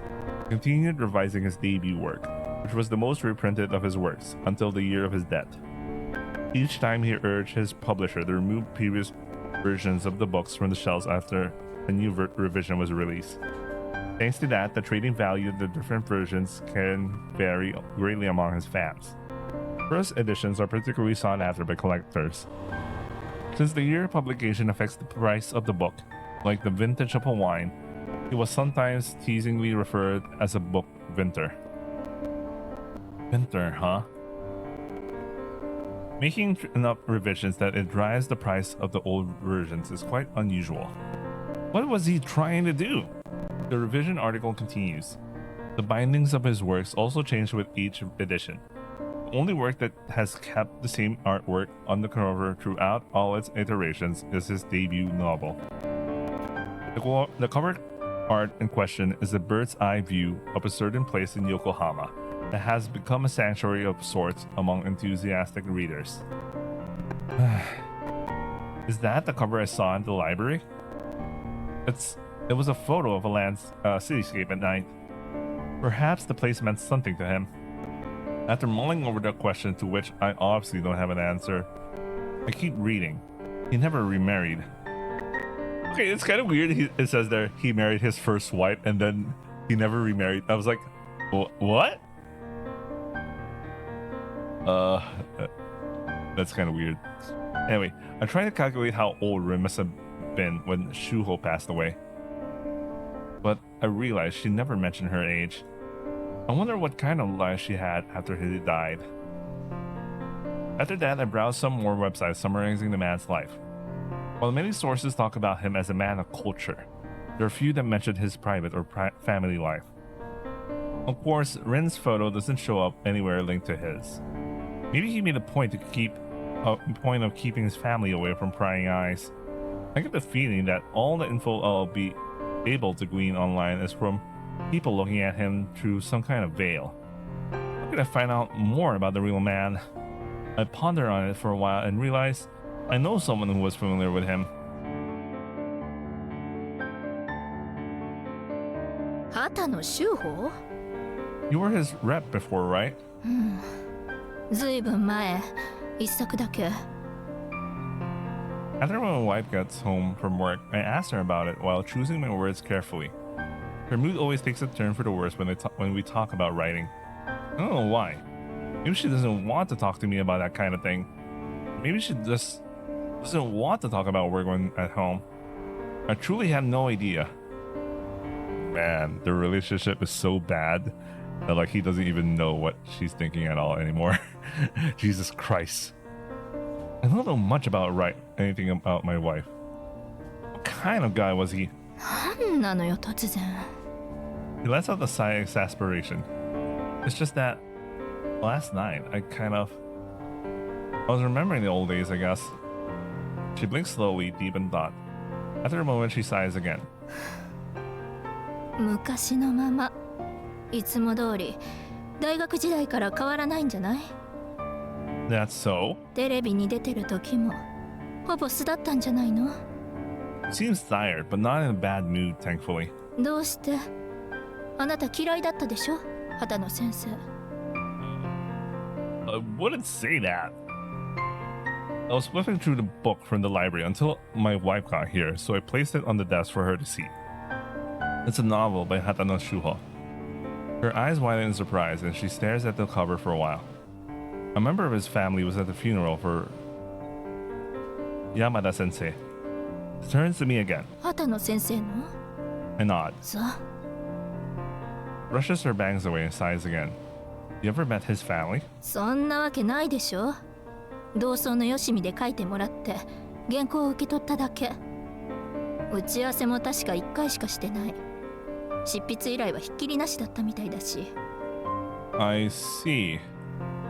I glance at the book cover. This is a novel by him. His family home is around here. 変わってなければね。The image of Rin looking out the bus window appears in my head. We weren't so far away from its last stop when I got off. Maybe Rin lives nearby. Not that Shuho wasn't really a person that was home much. It stands to reason, since despite gathering so much attention, the public knows so little about his family. 疲れてるからもう寝る。おやすみ。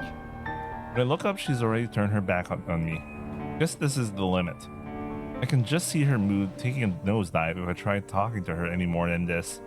I walk off without another word. Then I turn my eyes to the clock on the wall. It's 1 a.m. now. I wait until she's out of sight before going to my own.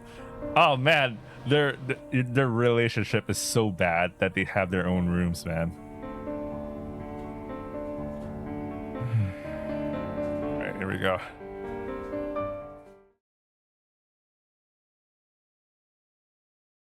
Oh shit, it's 3 hours. We might actually reach 4.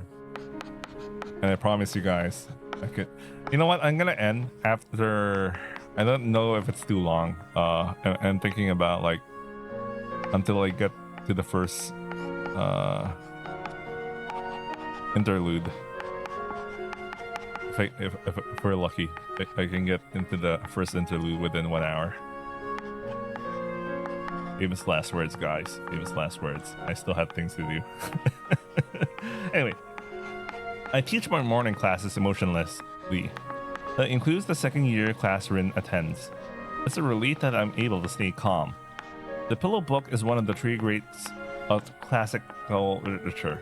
It was written by Sei Shonagon, who served as a court lady to Empress Consort Teishi. The other two are Kamo Shomei and the Kalavai Hut, and Yoshida Kenko's Essays in Idleness. As I write on the blackboard, the students copy. Bits of chalk fall to the floor as I write. The chalk is a little shorter compared to when the class started. Even chalk changes. What kind of thoughts is this, man? But I'm still stuck in my routine.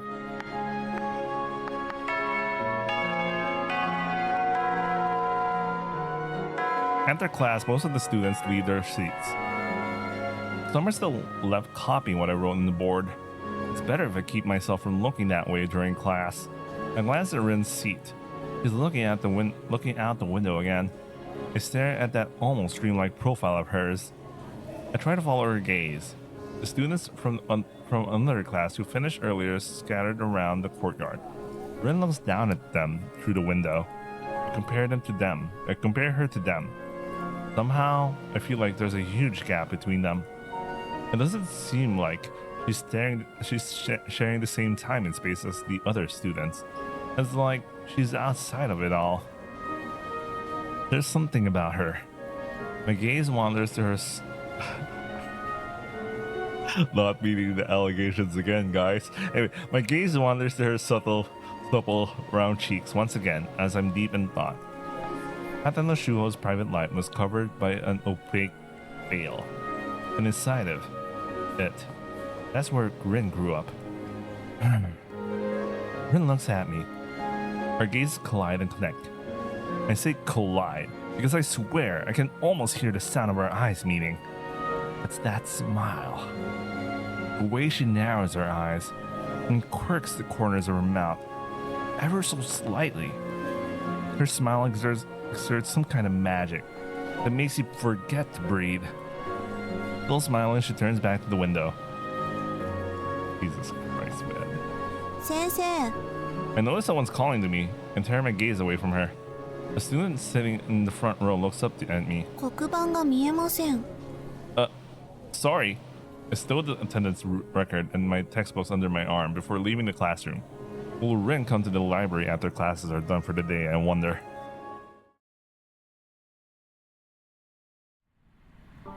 I decided to skip the cafeteria today. I'm sure she'll be there eating alone. When she's in my field of vision, I feel something shift within me. No. I decided to just hang in the smoking area today. I skipped lunch. I don't even open my book. Have I started to change somehow? How many years has it been since I skipped lunch? Then the second pre-class rings. The second pre-class bell rings, okay? They're forgetting the word bell for some reason.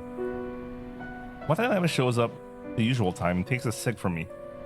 I stay relatively silent, watching the smoke rise from the cigarette in my hand. Arishima sensei? Huh? 聞いてる? Watanabe squints at me suspiciously. いやだから第3の結婚ラッシュが来たのよ、俺の世代。 Really? この2ヶ月で3人目、9万、ご祝儀で。飯も大してうまくないし、そもそも食った気しないし。 Oh, I see. Yeah, that stinks. そうなのよ。俺も回収しなきゃ、結婚して。っていうか、20代で結婚した連中ちょいちょい離婚してんだよな。ご祝儀返納しようって気にはならんのかね。 I should think someone in the middle of a divorce has their mind elsewhere. いやでもさ、こっちは結構無理して都合調整していってるわけじゃん。祝い金払いにさ。 Yeah, I can see that. 例えば3年以内の離婚は全額返金とか、5年以内で半額、10年以内は2割、それ以上はまあ許してやろうぜ。 I don't really know what to say to that. お金って大事じゃん。なんだかんだ言ってさ。I wonder where he's going with this. Are we gonna start talking about the economy now? つまりさ、このご祝儀返納制度があるとちょっと離婚しづらくなると思うのよ。法で定めないまでもさ、そういう習慣ができればさ、少子化対策にもなるし。 Really? それでも離婚した場合はご祝儀が戻ってくるわけだし、こっちはそれをまた次のご祝儀に使えばいいわけだし、みんな幸せの循環じゃん。幸せの循環期間じゃん。どう思う？ I don't think it's gonna make people have kids just because they're scared to get a divorce. それはあなた、男と女ですもの。それは旦那。返納を避けたいがためでも結婚生活を続ければ互いを異性として意識する瞬間がまた来るかもしれないじゃん。 I can't even begin to imagine that happening. 有島先生は結婚何年目？ Question. 21 years. Graduated from college and married when we were 24. This year will be our 21st year of marriage. 結婚式どんなだった？ That's another good question. もう照れちゃって。 I let out a dry chuckle. でもそろそろだよな。40代になったらさすがに既婚者の落ち着き欲しいもん。 I think getting married has much to do with that. あるよ、大ありよ。日本社会ってそういう場所じゃん。 You're pretty damn conservative for a kid. 働きたくねえ。 Oh, the guess got you hurting for money, right? Better go get that bread. そうだったわ。働こう。 Well, let's go back to the Wagey Cage again. The usual conversation for us. It's fine. There's nothing to be afraid of. I just had to do what I always do.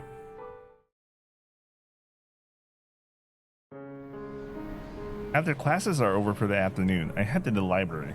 I'm not going there to see Rin. This is just my daily routine. I keep telling myself that.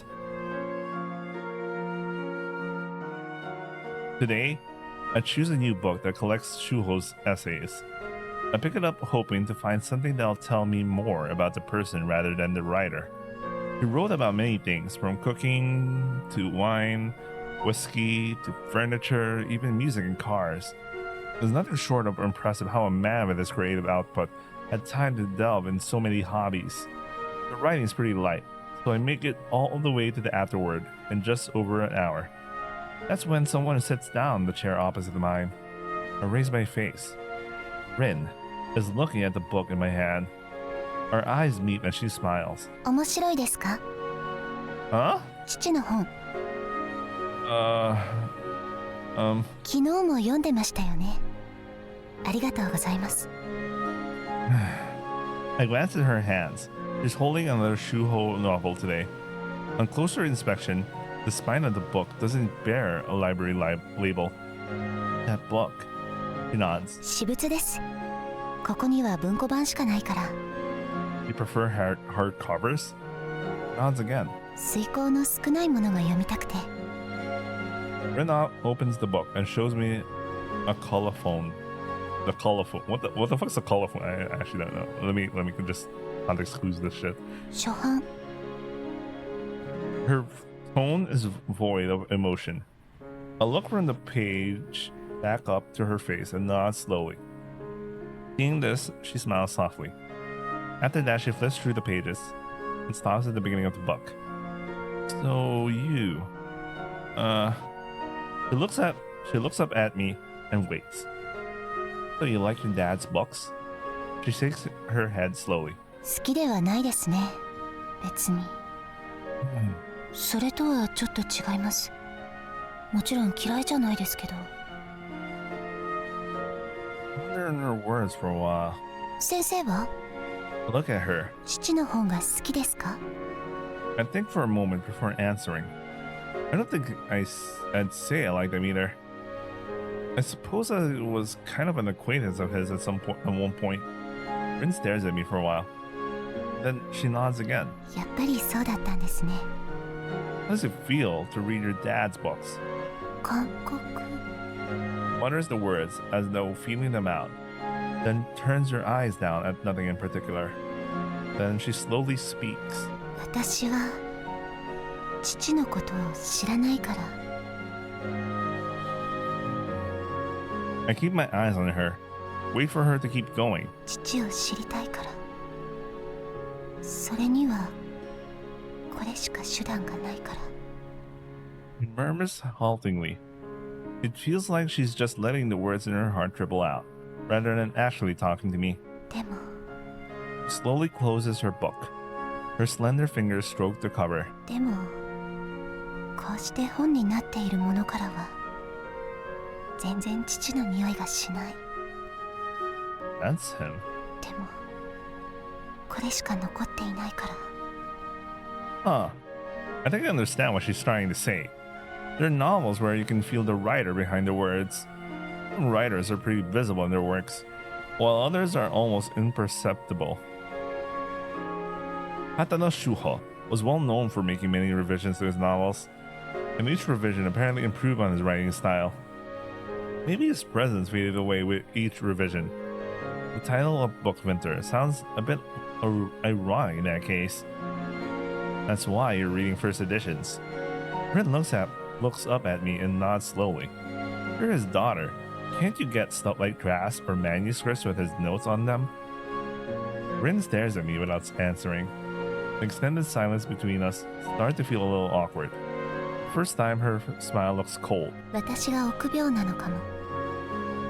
She says flatly before opening her book again and looking down at it. I don't think there's much point in pushing the topic. I feel as if there's a hint of intent behind her expression. Unable to decide whether to move seats or not, I ended up picking up my next book and reading beside her.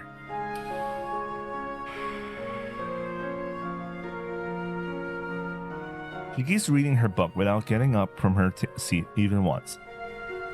The sun sets and the library gradually empties out. There are no exams at this time of year, but as exam season approaches, there will be more students crowding the tables. The chime that signals it's the time to vacate the campus rings in the distance. As an instructor, I'm not obligated to leave, but there's really no reason for me to stay longer, so I take this as my cue to leave as well. All students must finish club activities and leave the premises. The little pre-recorded message plays out through the speakers. I pick up 3 books and stand up. Rin raises her face to look at me. Staring at me, she puts a bookmark on the page, then closes the book. Find out anything about your dad? She smiles and shakes her head. 何回読んでもわからないですよ。 What kind of father was Hatano Shuho? What kind of person was her mother? Her life. What kind of life has she had so far? There's so many questions I want to ask her, but I don't feel like it's appropriate for a teacher to ask a student such questions. 先生も図書館が好きなんですね。 Huh? いつもこの時間までいますよね。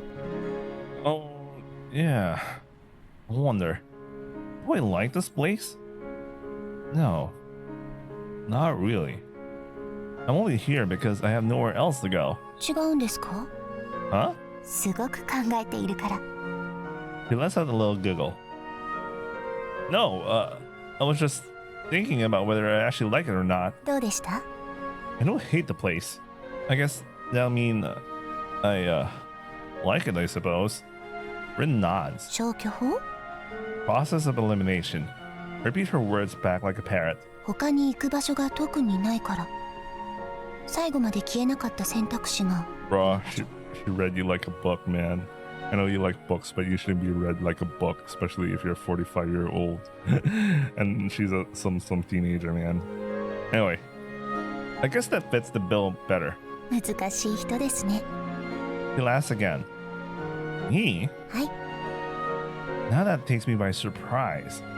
And judging by the way she's smiling at me, I imagine confusion to clear on my face. 何もはっきりとは答えてくれない。でもその方がいろんな可能性が残るのかも。 No, I don't think so. Rin looks at me attentively. When I do that, it's because the possibilities narrow so much I feel hopeless, like there's no wiggle room. I'll tell you that much. Narrows her eyes a little and gives me a small nod. そうですね。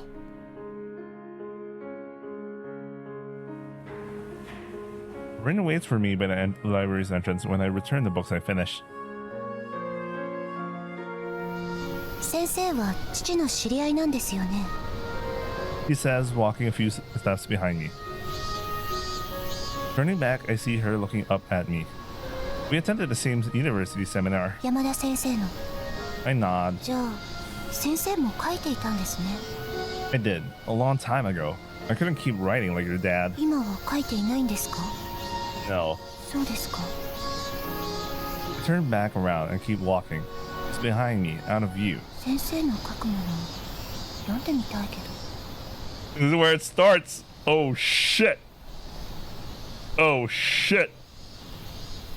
Oh shit, man. Her words almost stop me in my tracks. Again, I turn and look back at her. She's looking at me again, her upturned eyes still inquisitive. I'm taken aback by this girl. While I'm looking over my shoulder, I stumble on something. Ah! She watches me trip and laughs. Writing myself, I turn to her again. No. I don't write. I never did. I don't think I'll ever do it. そうなんですか。 I nod.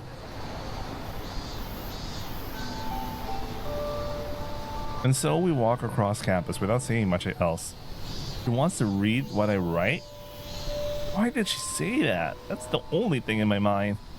Maybe she just said it out of courtesy. Thinking about it rationally, that's the only answer that makes sense.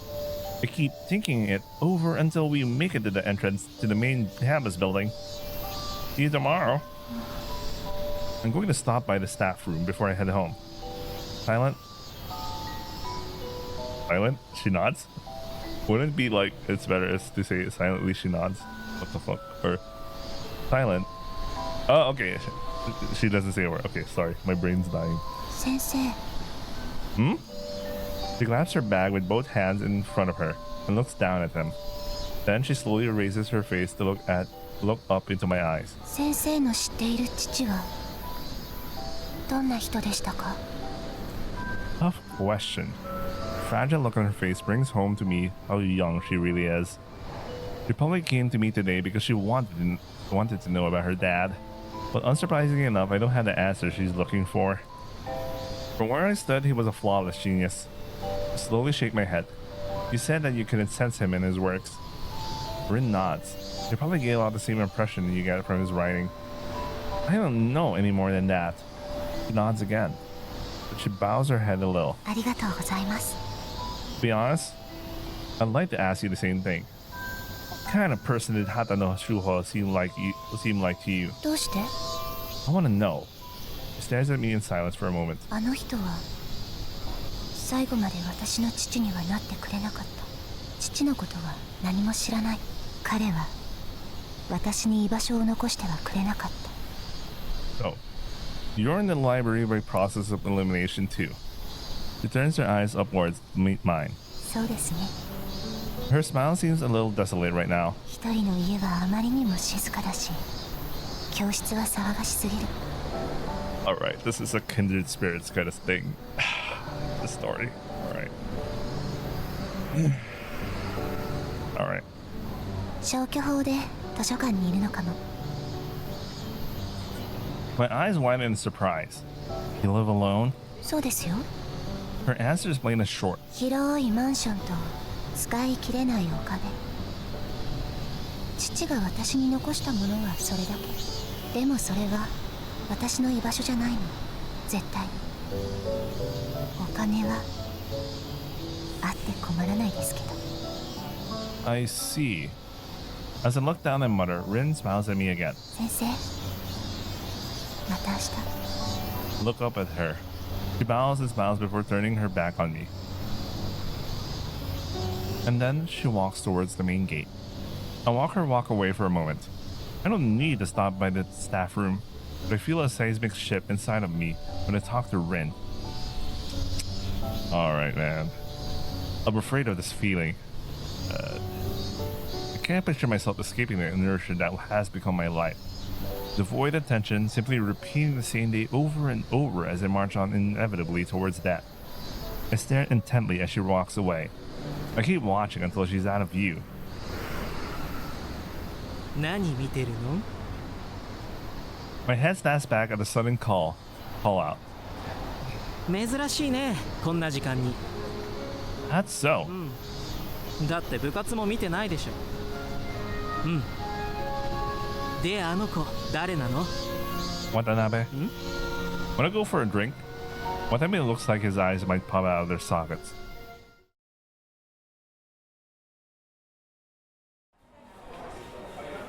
We go to the nearest station, take the train, get off 2 stops later, and head for a popular chain bar. I haven't been here since I was a student, and before I got my current job, I was living the life of a starving wannabe writer, so I couldn't afford to go out. There's a different kind of bustle going on here than at academy. The air is thick with the scent of oil and cigarette smoke. 酒飲むの普段 Not at all. I haven't in years, not since my student days at least. 今時いるのねそんな人 How about you? 白球だし飲む時はほとんどこんなところ週に1回か2回は来るかな That often? With? 先生と来る時もあるしあとは学生時代の友達とか女の子とか Oh man, it's over. Girls? なんかアプリとかでだって出会いないじゃん俺独身だし相手いないし今 I had you pegged for the popular type. そこそこ若い頃はね Oops. Doesn't it seem like you have much trouble picking up girls now though? 広く浅く愛されるタイプ多分有島先生のが一人に愛されるタイプよ強烈に。 Married. 関係ないでしょ。 Watanabe taps on the menu touch panel. 生でいい？ I nod. 有島先生45歳だったよね。 Another nod. How about you? 36っす、先輩。 This guy is 36. What the fuck? Doesn't give me the vibe check of a 36-year-old man. Stop it. Watanabe lets out a little cackle. Another waiter comes over to us carrying 2 mugs. 乾杯。 Yeah. We clink our mugs together. Watanabe chugs down half his drink in one go. I take a big sip and put it down. 適当に頼んじゃっていい？ Just go easy on the fried stuff. オッケー。 Take a cig and lit it up while Watanabe orders via touch panel. I exhale once before taking another drink. あ、ちょうだい。 Silently, I pass him a cigarette. He finishes ordering and lights it up. で、ん？なんで四半世紀ぶりの酒の相手に選んでくれたの？ Oh, 喫煙所でもできないような話を聞かせてもらえるのかな？ not really. I didn't want to talk about anything in particular. あ、そうなの。てっきり口封じにおごってくれるのかと思ってた。 I mean, considering what was the last question he asked. No? 2年1組の子だよね、あれ。 Oh, you know her. みんな知ってるよ。 Why? I realize how stupid of a question that is upon uttering it. She's the daughter of Hatana Shuho. Of course people at the academy would know. だって明らかに浮いてるじゃん。 By that you mean... Watanabe's answer isn't what I expected at all. なんか有名な人の娘さんなんでしょ？ It seems. 世界とか違うんじゃないの？やっぱ。めっちゃ美人だしね。嫉妬の嵐なんじゃない？女子の。 Tell us, you know anything? いや、いじめの現場を見たりしたわけじゃないけど、むしろ誰かと一緒にいるのを見たことないかも。 You really keep an eye on everything, huh? いや、全員印象に残ってるわけじゃないよ。あそこまで美人なんだもん。気になるじゃん？ Don't say. 親が芸能人かなんかなのかね。 No. I take another sip of my beer. Watanabe waits for me to keep going. A writer. 作家？小説家ってこと？ I nod. 有名な人なの。 As famous as they get. A lot of movie adaptations of their novels, and they appeared in TV a lot too. ああ、そう。そんなに売れてる人だったんだ。超有名な人だね。 Yeah, お金とか有り余ってるんじゃない？ I suppose the novels are still selling well today as far as I know. じゃああの子、こういう飲みは一生来ないんだろうね。 Maybe you're right. Her parents divorced and her dad passed away. She seems to have enough money to get by, and a fair amount more.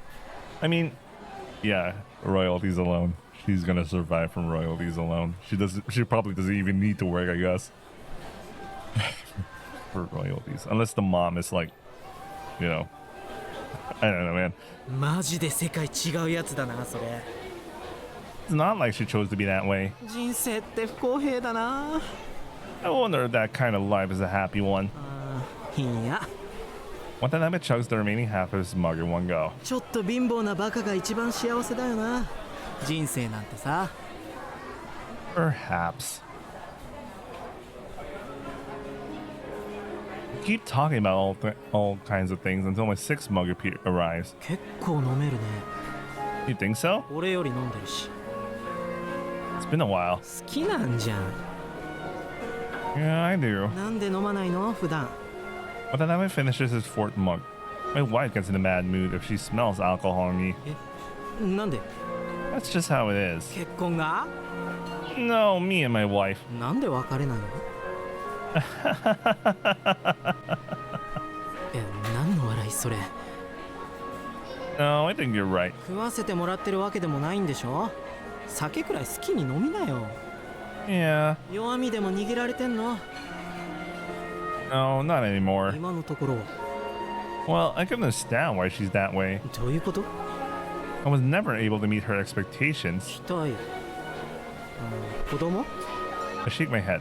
My wife's an editor, and I wanted to be a writer. None of my stuff ever sold. なるほど。有島先生が売れっ子になるのを期待してたってわけね。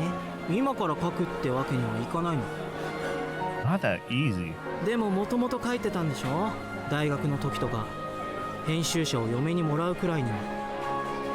Watanabe asks as he pops a piece of karage in his mouth. 俺なんて学校の作文しか書いたことないしさ、急に書けって言われても何にも書けないけど。 Not true. Anyone can write it, they just start and keep at it. じゃあ有島先生にはなんで書けないの？ Yeah. Why can't I? あれかな、肩壊したピッチャーみたいなこと？ No, I never wrote enough to break any proverbial bones. I'd say it's more like a car that hasn't started for many years. All the parts are rusty, it has no gasoline, it needs oil, and the battery is dead. It'll be faster and cheaper to just buy a new car. 確かに。 If you're a new car, that's why it'll be easier for you to start. じゃあ奥さんはオンボロ車でも修理して乗り続けたいタイプなんだ。燃費が悪いとかなんとか文句言いながらさ。 No, not really. She's the type to switch to a newer model each year. マジで？それってその家の外に新車持ってて乗り回してるってこと？ Sorry, I was like, oh man. あ、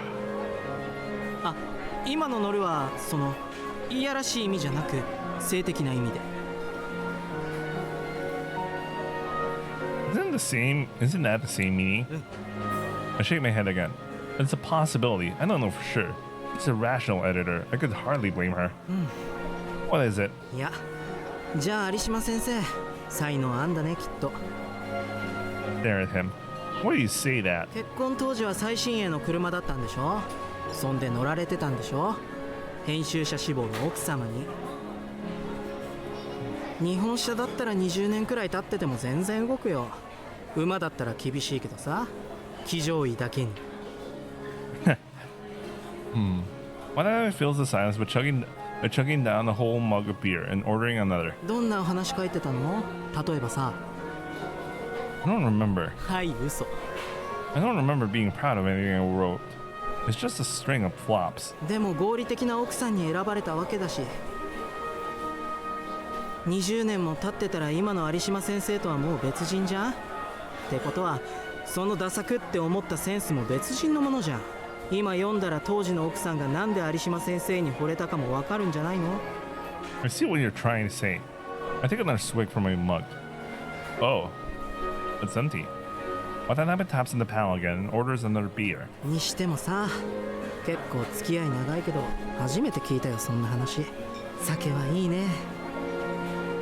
Yeah, company makes them better.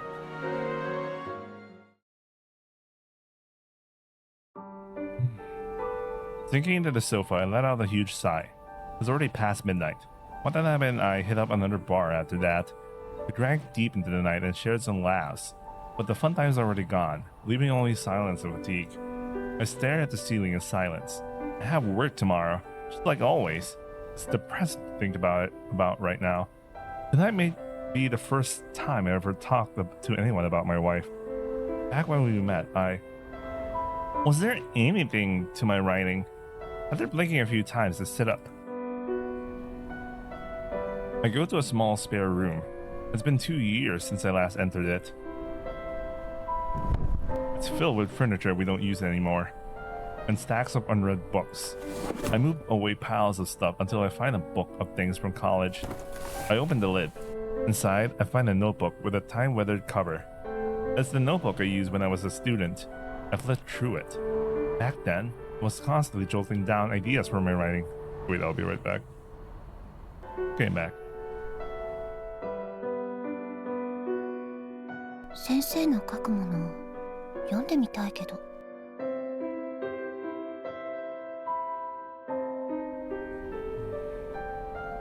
I wanted to read what I wrote.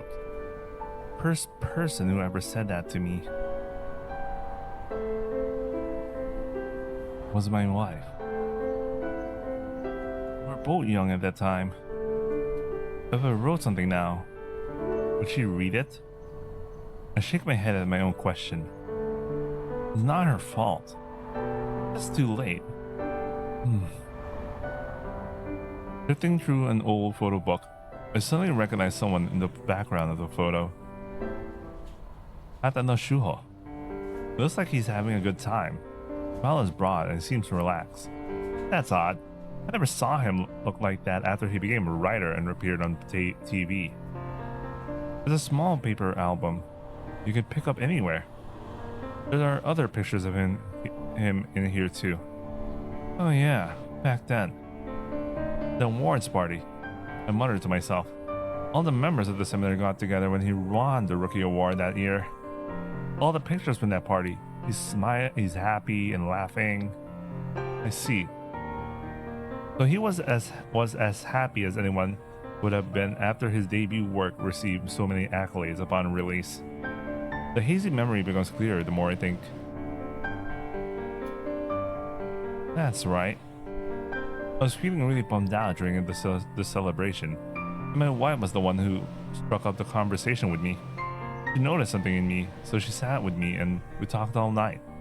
The main star of the party was Shuho, but she probably didn't exchange so much as a word with him. After that party, we started to hang out and go for dinner together, and soon we started officially dating. I leave the photo album open and rummage through the old case. I find a collection of the essays from when I just joined the seminar. The anthology was put together for an open campus day. I look at the table of contents. Shuho's name is there. I flip through the pages, but my eyes just glaze over. I get up and put all the stuff back in its place and take the album essay collection with me.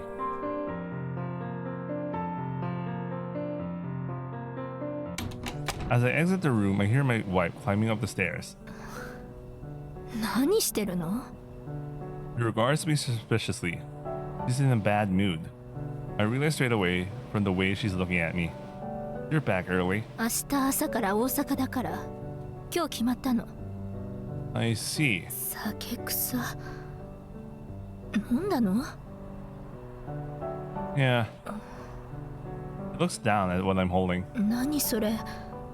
文集? Yeah. I just felt like reading it after seeing everyone at the memorial service. そう。 She gives me an emotionless answer and walks past me, clearly done with the conversation. Hey, I call out to her. She looks over her shoulder at me. Maybe. まだ自分にも書けると思ってる? She interjects before I can say anything else. Her cold gaze pierces me. I simply sigh. No, I just wanted to read my old stuff. 誰にも気づかれなかったけど、名作を書いていたんじゃないかって? I don't. ねえ。自分の出力に一番自信を持っているのってどんな人たちだか知ってる? What? I stared at her in surprise. 一作も書き上げたことがない人たち。Oh, okay. I get that. I get where she's going from here. They're telling me this guy is writing is crippled because he got good. I mean, he got to a point where he's competent enough to realize things and he got scared. I get it. 自分の文章と向き合ったこともない人たちこそ変な自信に満ちている。あなたが飲んでいる間に、寝ている間に、書く人は書いているの。書き続けているの。知ってた? Of course I do, but I face my own writing. At the very least, I didn't run from my own weakness. I accepted the fact I couldn't write and chose to become a teacher. I never cheated or did anything that would destroy our married life to this extent. I contributed to our joint account every month without fail. So why? Why did she look at me with so much hate? I know, I'm not planning to start writing now. After hearing this, she looks away from me and goes to her room. I think she got disappointed. You know, I can imagine she really got more disappointed from that. I mean, I don't know. This, you know how this topic kind of reminds me a little bit of like the conversation in Case Tree when the dad was talking to I already forgot the name of the son. It's been a couple of days talking to his son, and then he was like talking about his wife. She was always thinking about photography and etc.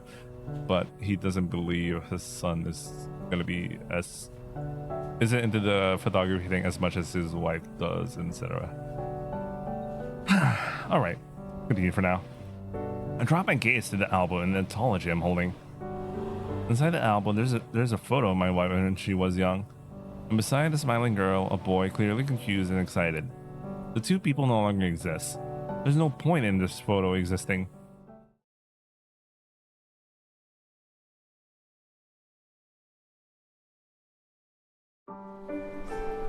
I finished my morning lessons without much of note happening. I still have a slight headache. I gargled with water a few times so my breath wouldn't stick of alcohol. I take a book and stand in line at the cafeteria. I don't feel like eating my usual curry, so I order soba noodles with wakame seaweed. I take the plastic tray and head to my usual spot in the back of the cafeteria. Rin is sitting in one of the tables on the way. She picking at the daily set of fried mackerel. Our eyes meet as I approach. With her chopsticks raised, she bows her head in greeting. She's alone at her table as usual. Watanabe's words from yesterday echo in my mind. She looks positively cherubic, sitting there chewing her food, and I sense nothing of unapproachable air she has about her during class. Did I call out to her or just walk past her? Just walk past her, man. Just a lot of people will get there. You know, you're gonna draw attention. you know. Anyway, I walk slowly, each step taking me closer to her table. She doesn't break eye contact for even a second. Oh shit. The distance between us shrinks. Our eyes set on each other. Is this seat free? This guy's doing it, man. He's doing it. I call out to her. She nods and her jaw is still moving. I sit in front of her, place the tray and the book down on the table. I pick up my chopsticks. 有島先生もここで食事するんですね。 Yeah, every day. 私もです。 The conversation ends there and we quietly focus on our meals. The soy broth warms my stomach up nicely. When I put down my chopstick for a moment, I notice Rin is staring in my direction. She's looking at the book I brought. 本当に本が好きなんですね。 It's fair to say, yeah. You could also say that I have no other hobbies. 何もないよりはいいじゃないですか。 Alright. I take another bite of my soba noodles. You read books other than your dad's? 読みますよ。ミステリーとかファンタジーも好きです。 That's so. That's surprising. 先生は？ I don't read much new stuff. Just the novels that win the Naoki and Akutagawa Prize. なんでですか？ Doing it since I was a student and I just kept into it.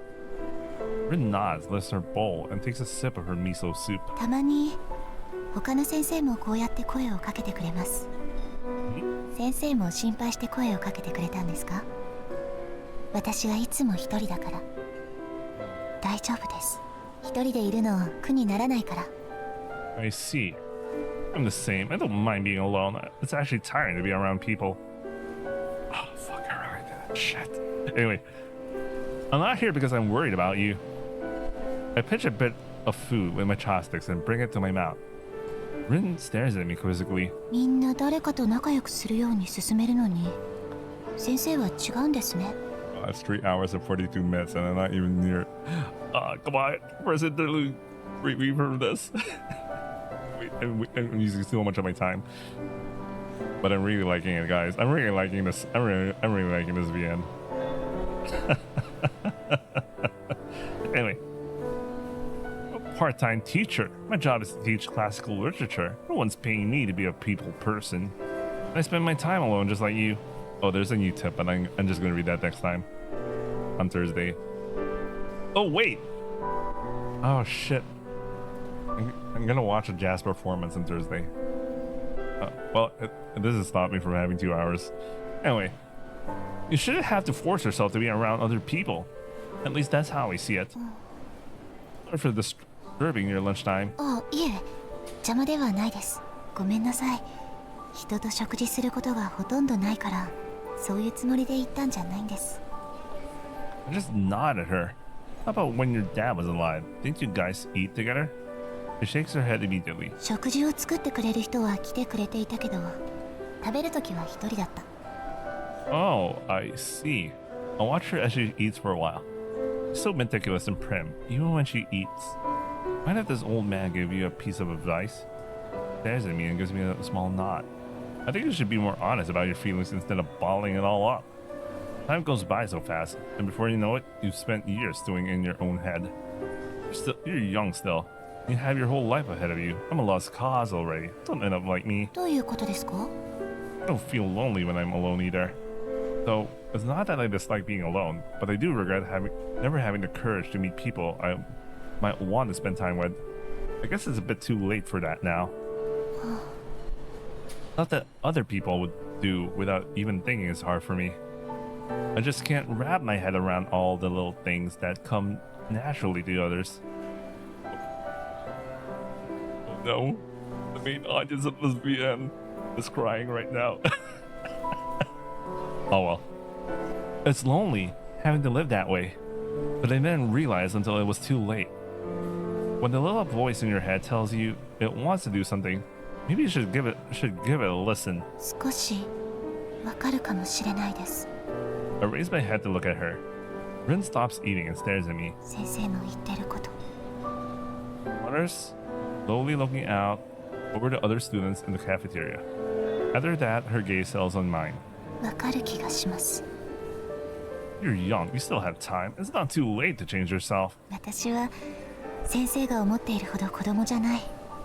そんな簡単には変えられないですよ。大人でも子供でもない。そんな時間があと何年も続くんだと思うと苦痛です。毎日が。Painful? Nods. 先生だったらどうしますか？もしも取り返しのつく過去の日まで戻れたらどうしたいですか？ I remember the anthology I found yesterday. I would have written more I wanted to write. I would have stopped trying to keep up appearances and maybe I could have written like your dad did. Maybe my worldview would have expanded. I could have met more diverse kinds of people. どうして今からじゃダメなんですか？ She's looking into my eyes again.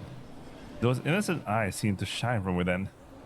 I simply stare back at her guileless expression. Done. She giggles. 書けばいいと思いますよ。そう思うなら。 I shake my head. It's too late. Everything about me has become dull. I don't have any spark left. 先生だって自分で思ってるほど老いてはいないかもしれないですよ。 Decrepit. Shit. It's like when you went hollow in Dark Souls 1. Anyway. 大人でもないかもしれない。だから職場に学校を選んでずっと身を置いてるのかも。 Maybe you're right. He lets out a little laugh. ただの文章ですよ。先生が書いても書かなくても世界は何も変わらない。それは父だって同じです。もっと気軽に書いてもいいと思います。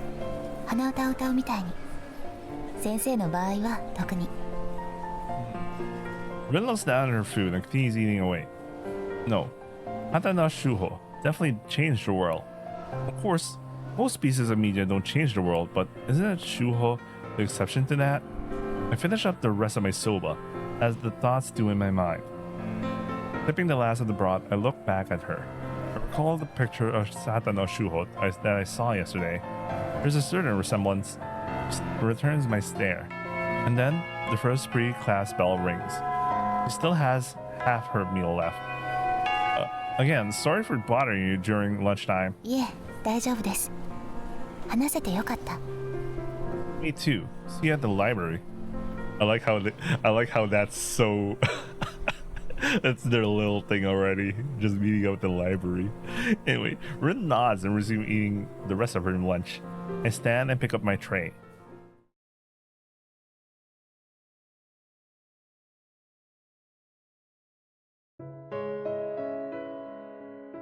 I'll watch him as he goes. Why did I say all that? I'm fine. I don't feel lonely even when I'm alone. Aren't they exactly the kind of things a person says when they want someone to realize they're not okay? It's not like he even asked me. Did I want my teacher to worry about me? I did. Did I want him to know that I know how solitude feels? I don't know. I looked down at my tray. There's a bit of mackerel meat left by the tail. The miso soup has gone cold already. It doesn't matter. When you eat alone, it doesn't really matter if the food is hot or cold. I bite into the last bit of the fish. Now that I think about it, It's been a long time since I last talked with someone over a meal. In the end, why did he decide to talk to me? As I stare vacantly ahead while eating, I saw Mr. Arishima Sensei coming back with his tray. Look up at his face as he comes closer.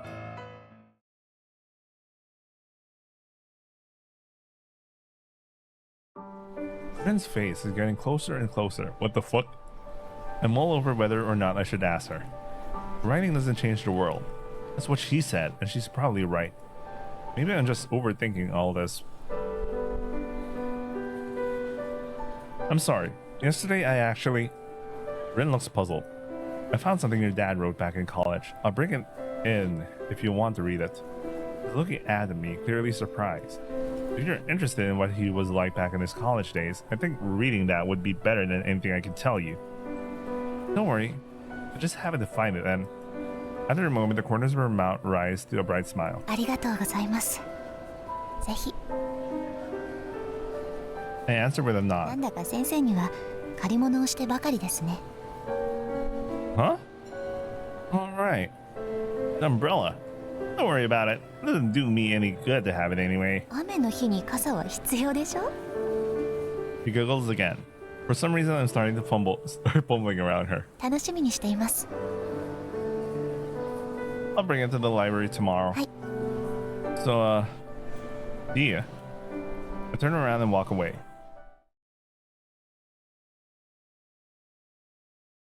Afternoon classes end at the 5th period today, so I decide to go straight back home. I wash my hands and head to my room.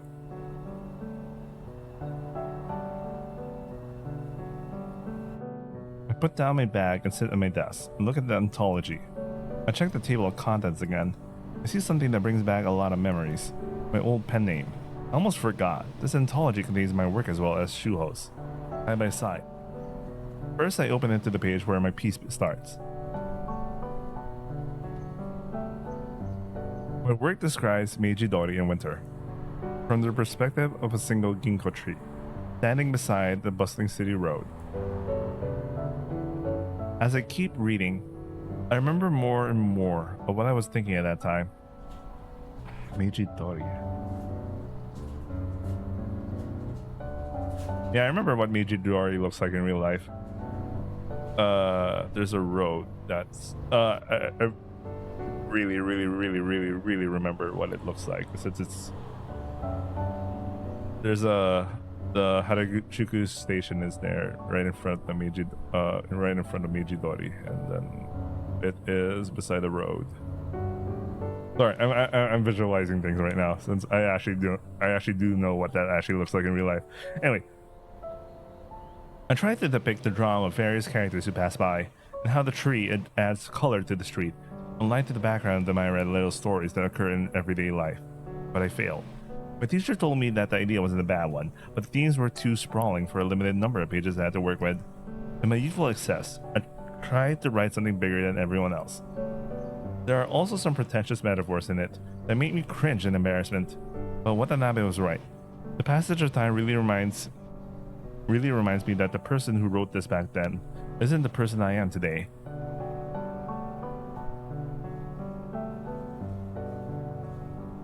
And then there's Hatano Shuho's contribution. He wrote a first-person narrative about how he skipped a lecture one day to make a round trip from Takadanobaba to Sakurajiko. It's concise and a short work that describes the shifting scenery in a very matter-of-fact manner. Sakuragicho. Look up the book. There's something about the place name that makes me think. After a moment, I remember about the information about him I found on the web. They were somewhere in Yokohama, huh? The location of that nighttime view on this book's cover. Maybe Sakuragicho was already a special spot for him by that point. I wonder if Rin knows about this. Maybe she'll be able to glean something from what he wrote back when he was a simple college student. I look down at his prose again. Although he's not writing about himself or his ego in this piece, I can feel something true in it. Reading the text he wrote for the first time, I feel like I could reach out and touch the scenery he's trying to invoke. In comparison, my writing was rough, stilted, and shoddy. I feel like I could write something better now, but the faint flicker of hope is quickly dashed. There's no talent in me. There never was. At this point, Shuho had already found his way of writing, even if it's a little unrefined at this point. Compared to his debut novel, it feels like he's still feeling it out to find a style that fits him best. I closed the anthology. I don't think I'll read it anymore. I'll give it to Rin as soon as possible. I put the book in my bag, and after a moment of hesitation, I decided to do the same with the album.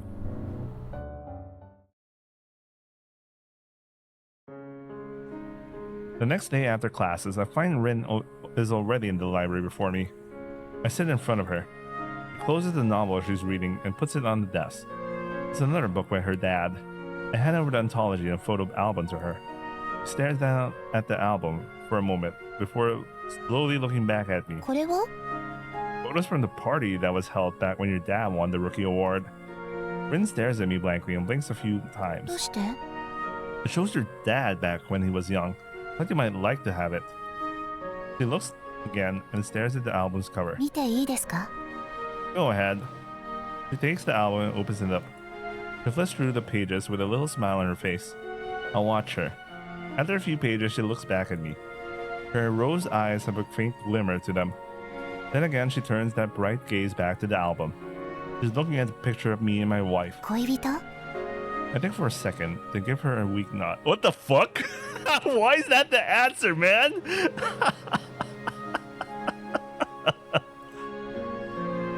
She tilts her head and looks at me curiously. Wife. There you go. Why did it take you so long to answer that question, man?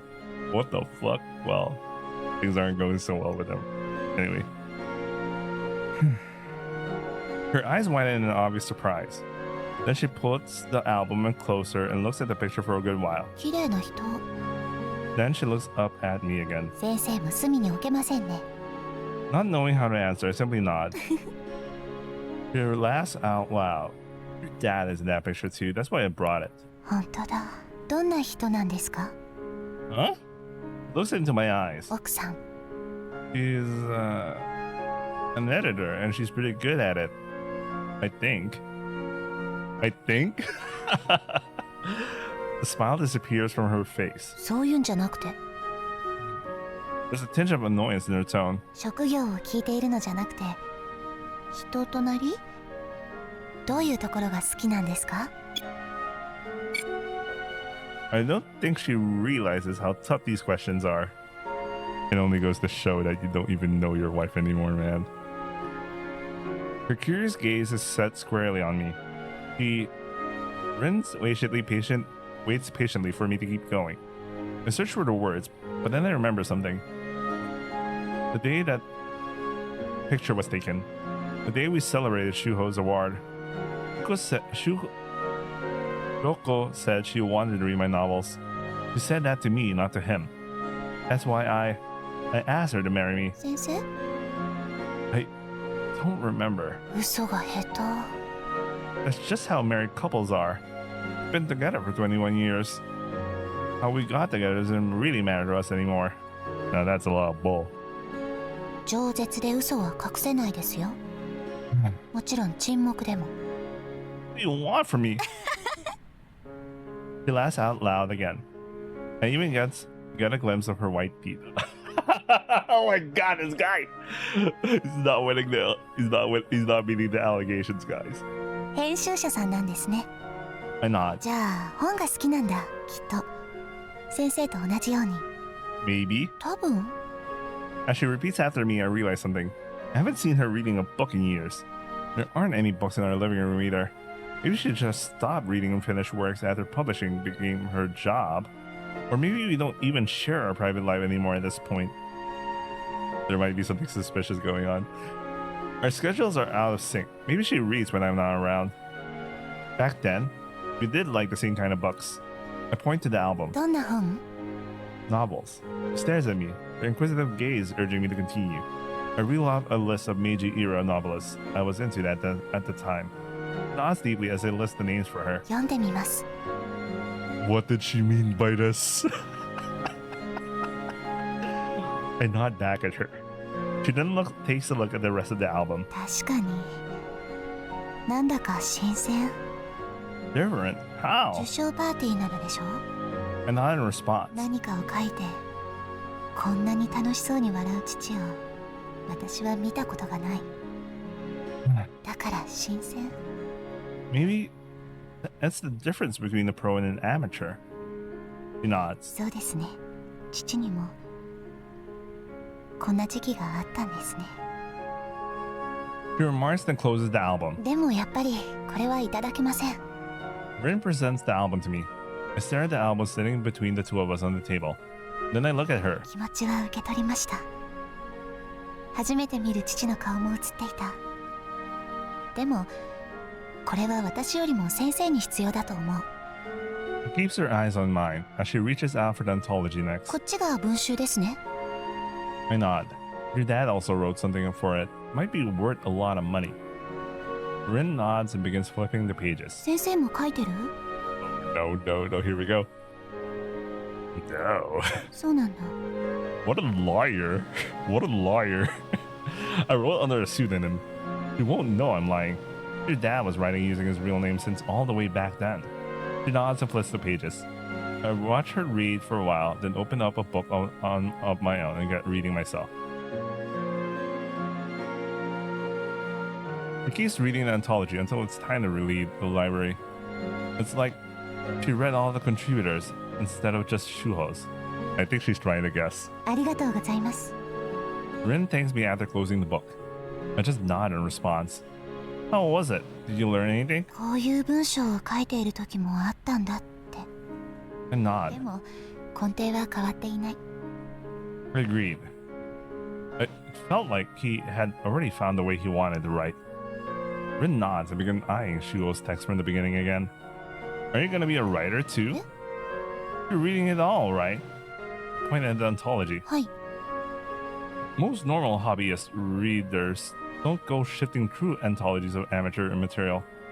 It's mostly aspiring writers who want to measure up their skills, abilities. そうかな。面白かったけど。 I shake my head.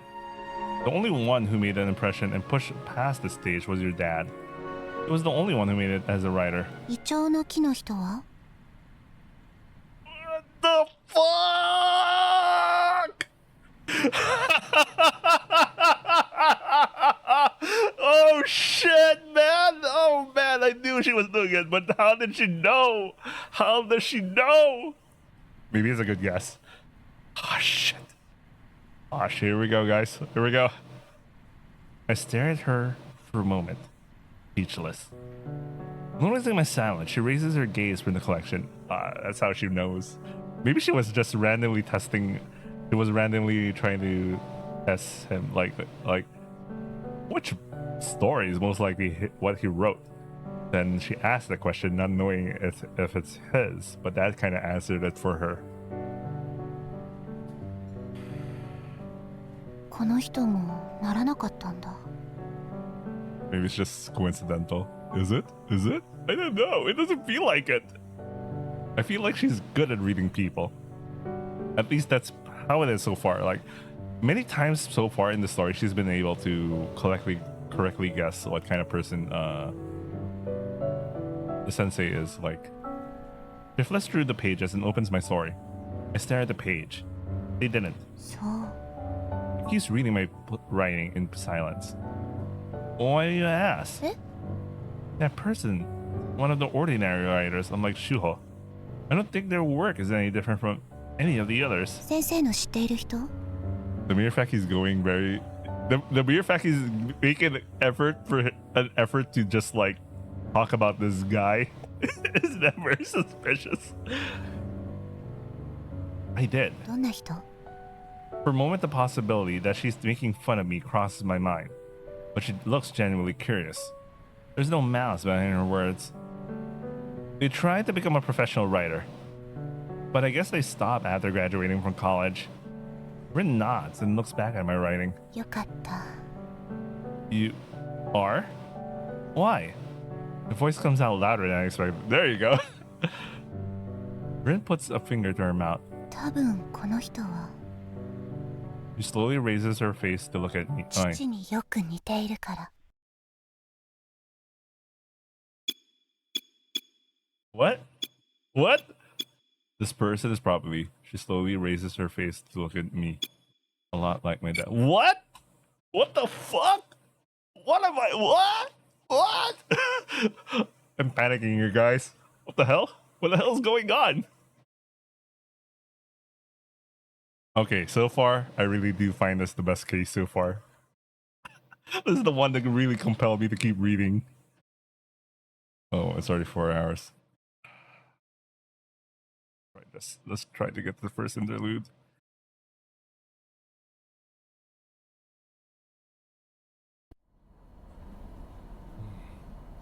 I can't sleep. Her words keep echoing in my mind, my head. I'm like, Hatano Shuho? How? We couldn't be more diametrically opposed. Ran. What did she think of my writing? Ryo was never a parent to her, and he never left her a place to belong. That's what she said. The thoughts revolve around my head one after the other, and each time, my mind becomes clearer. She said that she was glad I didn't continue writing, but if I resembled Shuho, wouldn't it have been better to keep writing? What in the world did Hatano Shuho mean to Rin? She said she didn't know. She doesn't know anything about her father. That's why she's reading his work. I get up from bed.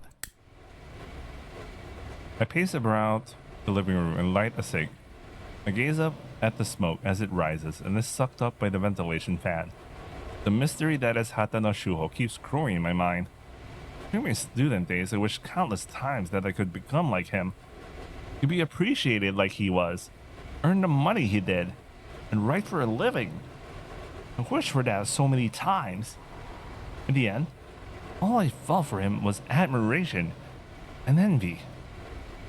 I can accept that now. Even though 20 years have passed since then, my head is full of him all over again. It's weird. I stub out my cigarette and light another. I stare at the red ring, assuming it illuminates my face slightly. It doesn't shine bright like a burning flame, but I can still feel its smothering warmth.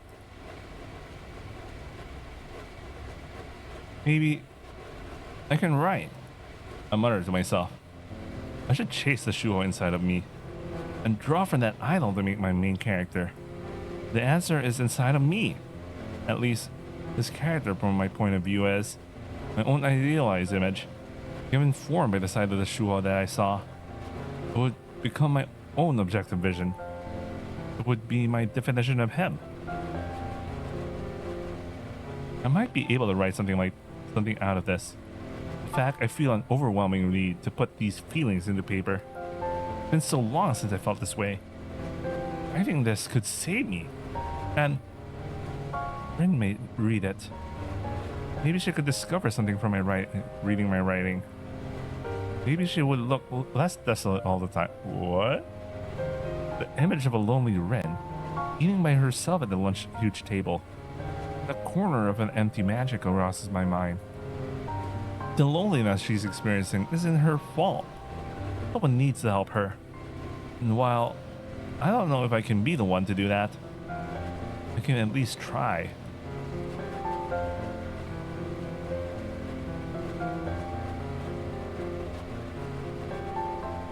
On that campus, where everyone is innocently enjoying school life, there's someone else like me. Someone who feels like they're sinking into the depths of the darkest ocean. I'll let myself get stuck there, and I can struggle out one more time. My chest feels hot.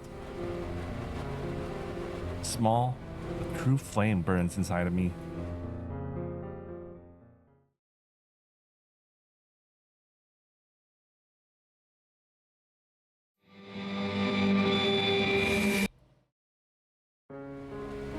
Ah, shit, I accidentally pressed the wrong button. Fuck! Is there a way for me to get back? Ah, shit, guys. I want to see the opening song. Fuck!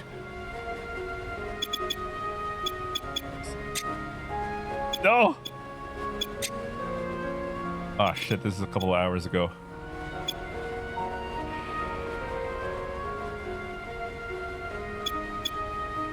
I'm sorry guys, so we're gonna just watch that from the fucking... I'm just gonna watch that from YouTube. I'm sorry guys. I accidentally skipped the opening. Maybe we can watch it from the title. Let's see, title. Oh, skip the previous section.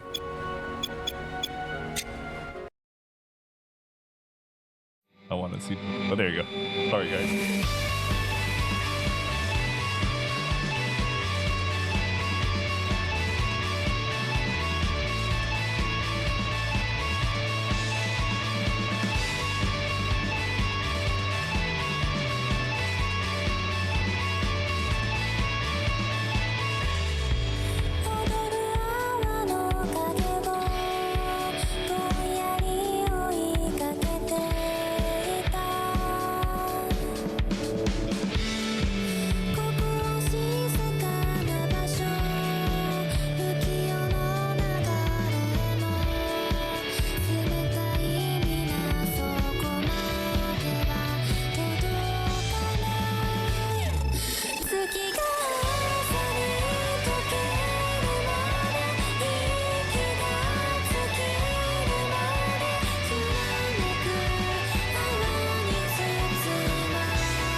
Thank God I just noticed there was that button. Go back to the previous section. I thought I was gonna be like, oh, I'm gonna watch it on YouTube. Alright, we still haven't entered the interlude. I'm gonna keep going, guys. There. I haven't eaten dinner yet. And I have to open the books and study for a bit.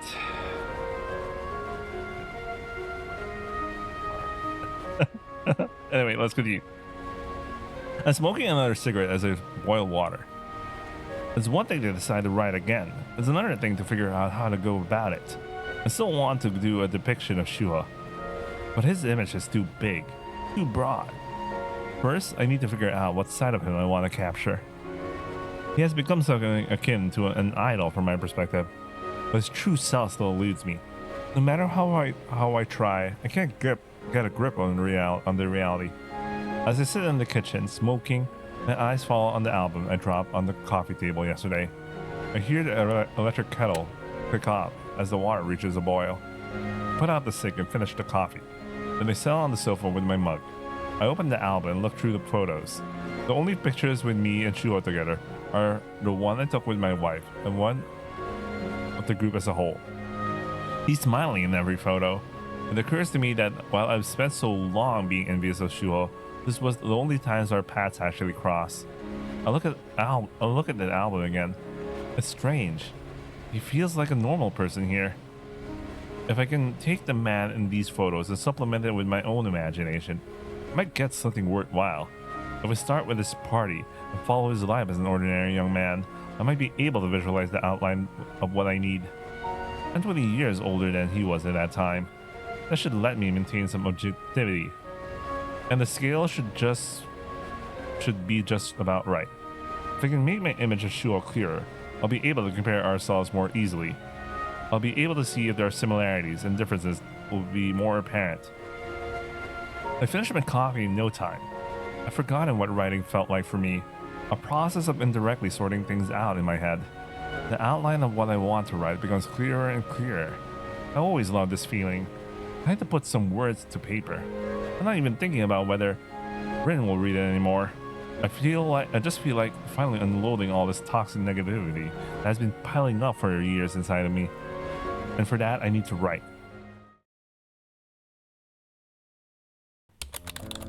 The 1990s.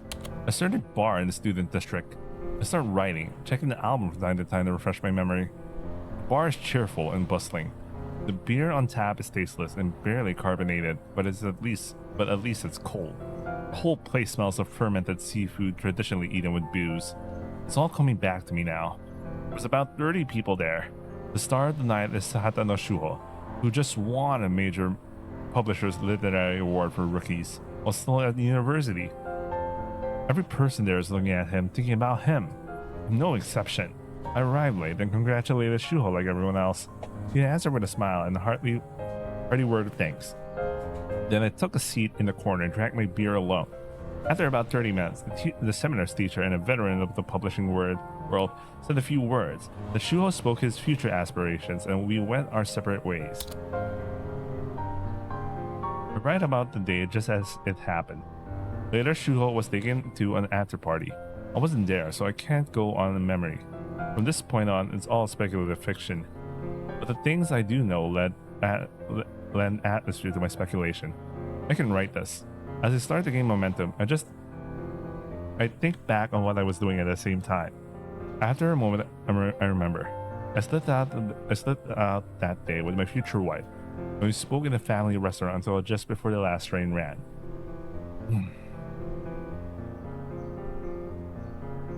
The more I think about it, the more strange it becomes. Even back then, my wife had her set on becoming an editor. Why would she abandon her chance to talk to Shuho to hang out with me instead?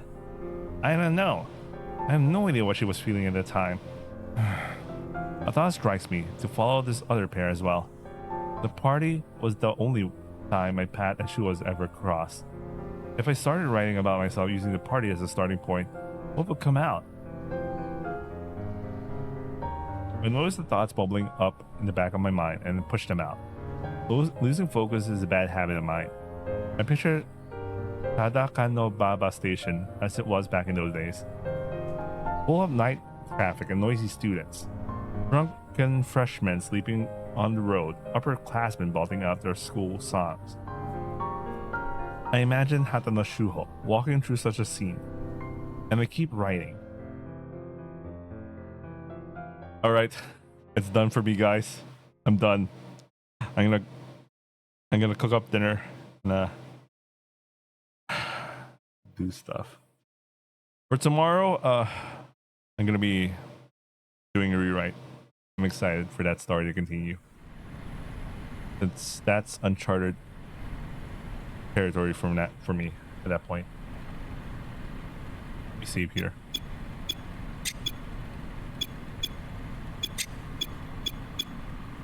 Overwrite. Interlude 5. Alright, I hope you guys enjoyed watching, and we'll continue Cyanotype Daydream on Thursday. Somehow, because I have things to do. But like, tomorrow I'll be uploading my usual rewrite. I'm excited to reach stuff that the anime didn't cover on Lucia's route. I actually got really interested because the stuff about like her, the experiment that Guardian did on her. Yeah, that is very interesting stuff. I'm pretty sure that's still stuff that yeah, that's stuff that Dragonite 07 wrote, so I'm not used to him starting to write about futuristic stuff because I never read Siconia, so you know. I don't know, man. Anyway, I hope you guys are watching, and I'll see you guys on the next upload. Ciao.